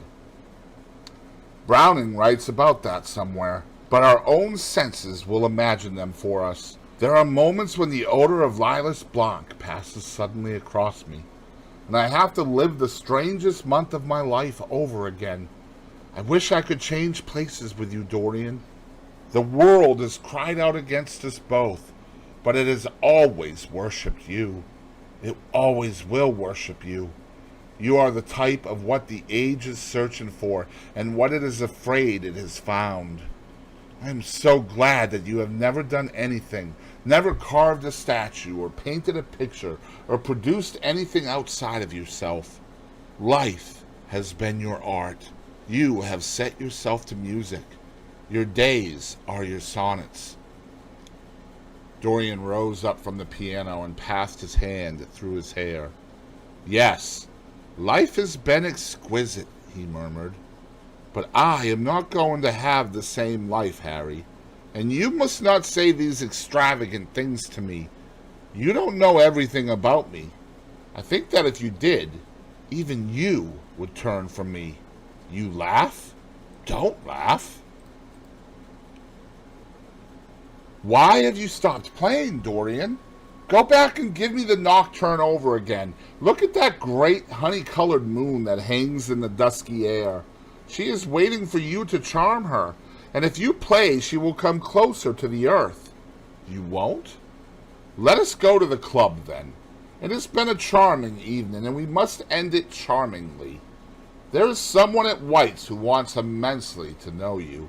Young Lord Poole, Bournemouth's eldest son. He has already copied your neckties, and has begged me to introduce him to you. He is quite delightful, and rather reminds me of you. I hope not, said Dorian, with a sad look in his eyes. But I am tired tonight, Harry. I shan't go to the club. It is nearly 11, and I want to go to bed early. Do stay. You have never played so well as tonight. There was something in your touch that was wonderful. It had more expression than I had ever heard from it before. It is because I am going to be good, he answered, smiling. I am a little changed already. You cannot change to me, Dorian, said Lord Henry. You and I will always be friends. Yet you poisoned me with a book once. I should not forgive that. Harry promised me that you will never lend that book to anyone. It does harm. My dear boy, you are really beginning to moralize. You will soon be going out like the converted and the revivalist, warning people against all the sins of which you have grown tired. You are much too delightful to do that. Besides, it is no use. You and I are what we are, and will be what we will be. As for being poisoned by a book, there is no such thing as that. Art has no influence upon action. It annihilates the desire to act. It is superbly sterile. The books that the world calls immoral are books that show the world its own shame. That is all. But we won't discuss literature. Come round tomorrow. I'm going to ride at 11. We might go together, and I will take you to lunch afterwards with Lady Branksome. She is a charming woman, and wants to consult you about some tapestries she is thinking of buying. Mind you come. Or shall we lunch with our little Duchess? She says she never sees you now. Perhaps you are tired of Gladys. I thought you would be. Her clever tongue gets on one's nerves. Well, in any case, be here at 11. Must I really come, Harry? Certainly. The park is quite lovely now. I don't think there have been such lilacs since the year I met you. Very well. I shall be here at 11, said Dorian. Good night, Harry. As he reached the door, he hesitated for a moment, as if he had something more to say. Then he sighed and went out. Chapter 20. It was a lovely night, so warm that he threw his coat over his arm and did not even put his silk scarf round his throat. As he strolled home, smoking his cigarette, 2 young men in evening dress passed him. He heard one of them whisper to the other, "That is Dorian Gray." He remembered how pleased he used to be when he was pointed out, or stared at, or talked about. He was tired of hearing his own name now. Half the charm of the little village where he had been so often lately was that no one knew who he was. He had often told the girl whom he had lured to love him that he was poor, and she had believed him. He had told her once that he was wicked, and she had laughed at him and answered that wicked people were always very old and very ugly. What a laugh she had, just like a thrush singing, and how pretty she had been in her cotton dresses and her large hats. She knew nothing, but she had everything that he had lost. When he reached home, he found his servant waiting up for him. He sent him to bed, and threw himself down on the sofa in the library, and began to think over some of the things that Lord Henry had said to him. Was it really true that one could never change? He felt a wild longing for the unstained purity of his boyhood, his rose-white boyhood, as Lord Henry had once called it. He knew that he had tarnished himself, filled his mind with corruption, and given horror to his fancy, that he had been an evil influence to others, and had experienced a terrible joy in being so, and that of the lives that had crossed his own, it had been the fairest and the most full of promise that he had brought to shame. But was it all irretrievable? Was there no hope for him? Ah! In what a monstrous moment of pride and passion he had prayed that the portrait should bear the burden of his days, and he keep the unsullied splendor of eternal youth. All his failure had been due to that. Better for him that each sin of his life had brought its sure swift penalty along with it. There was purification in punishment. Not forgive us our sins, but smite us for our iniquities, should be the prayer of man to a most just God. The curiously carved mirror that Lord Henry had given to him so many years ago now was standing on the table, and the white-limbed cupids laughed round it as of old. He took it up, as he had done on that night of horror when he had first noted the change in the fatal picture, and with wild, tear-dimmed eyes looked into its polished shield. Once, someone who had terribly loved him had written to him a mad letter, ending with these idolatrous words: "The world is changed because you are made of ivory and gold. The curves of your lips rewrite history." The phrases came back to his memory, and he repeated them over and over to himself. Then he loathed his own beauty, and flinging the mirror on the floor, crushed it into silver splinters beneath his heel. It was his beauty that had ruined him, his beauty and the youth that he had prayed for. But for those two things, his life might have been free from stain. His beauty had been to him but a mask, his youth but a mockery. What was youth at best? A green, an unripe time, a time of shallow moods and sickly thoughts. Why had he worn its livery? Youth had spoiled him. It was better not to think of the past. Nothing could alter that. It was of himself. and of his own future that he had to think. James Vane was hidden in a nameless grave in Selby churchyard. Alan Campbell had shot himself one night in his laboratory, but had not revealed the secret that he had been forced to know. The excitement, such as it was, over Basil Hallward's disappearance would soon pass away. It was already waning. He was perfectly safe there, nor, indeed, was it the death of Basil Hallward that weighed most upon his mind. It was the living death of his own soul that troubled him. Basil had painted the portrait that had marred his life. He could not forgive him that.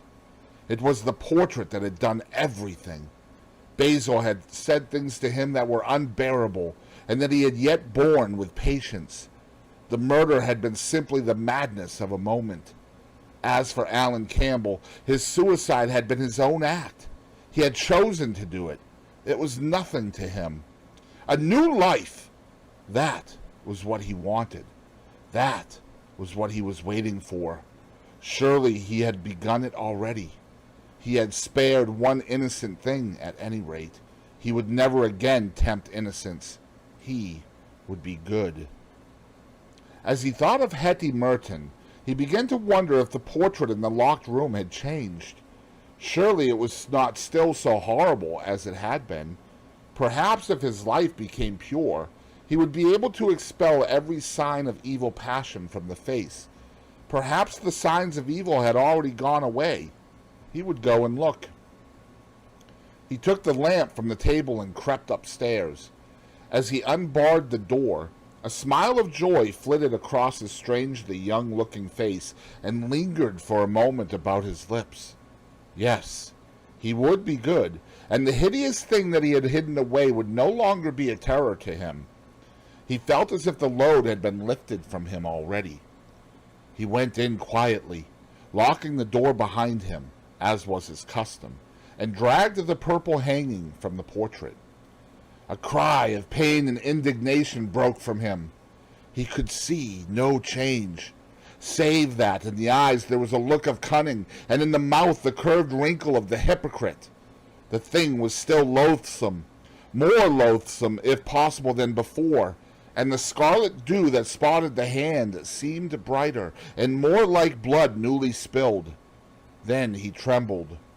Had it been merely vanity that had made him do this one good deed, or the desire for a new sensation, as Lord Henry had hinted with his mocking laugh, or that passion to act a part that sometimes makes us do things finer than we are ourselves, or perhaps all these?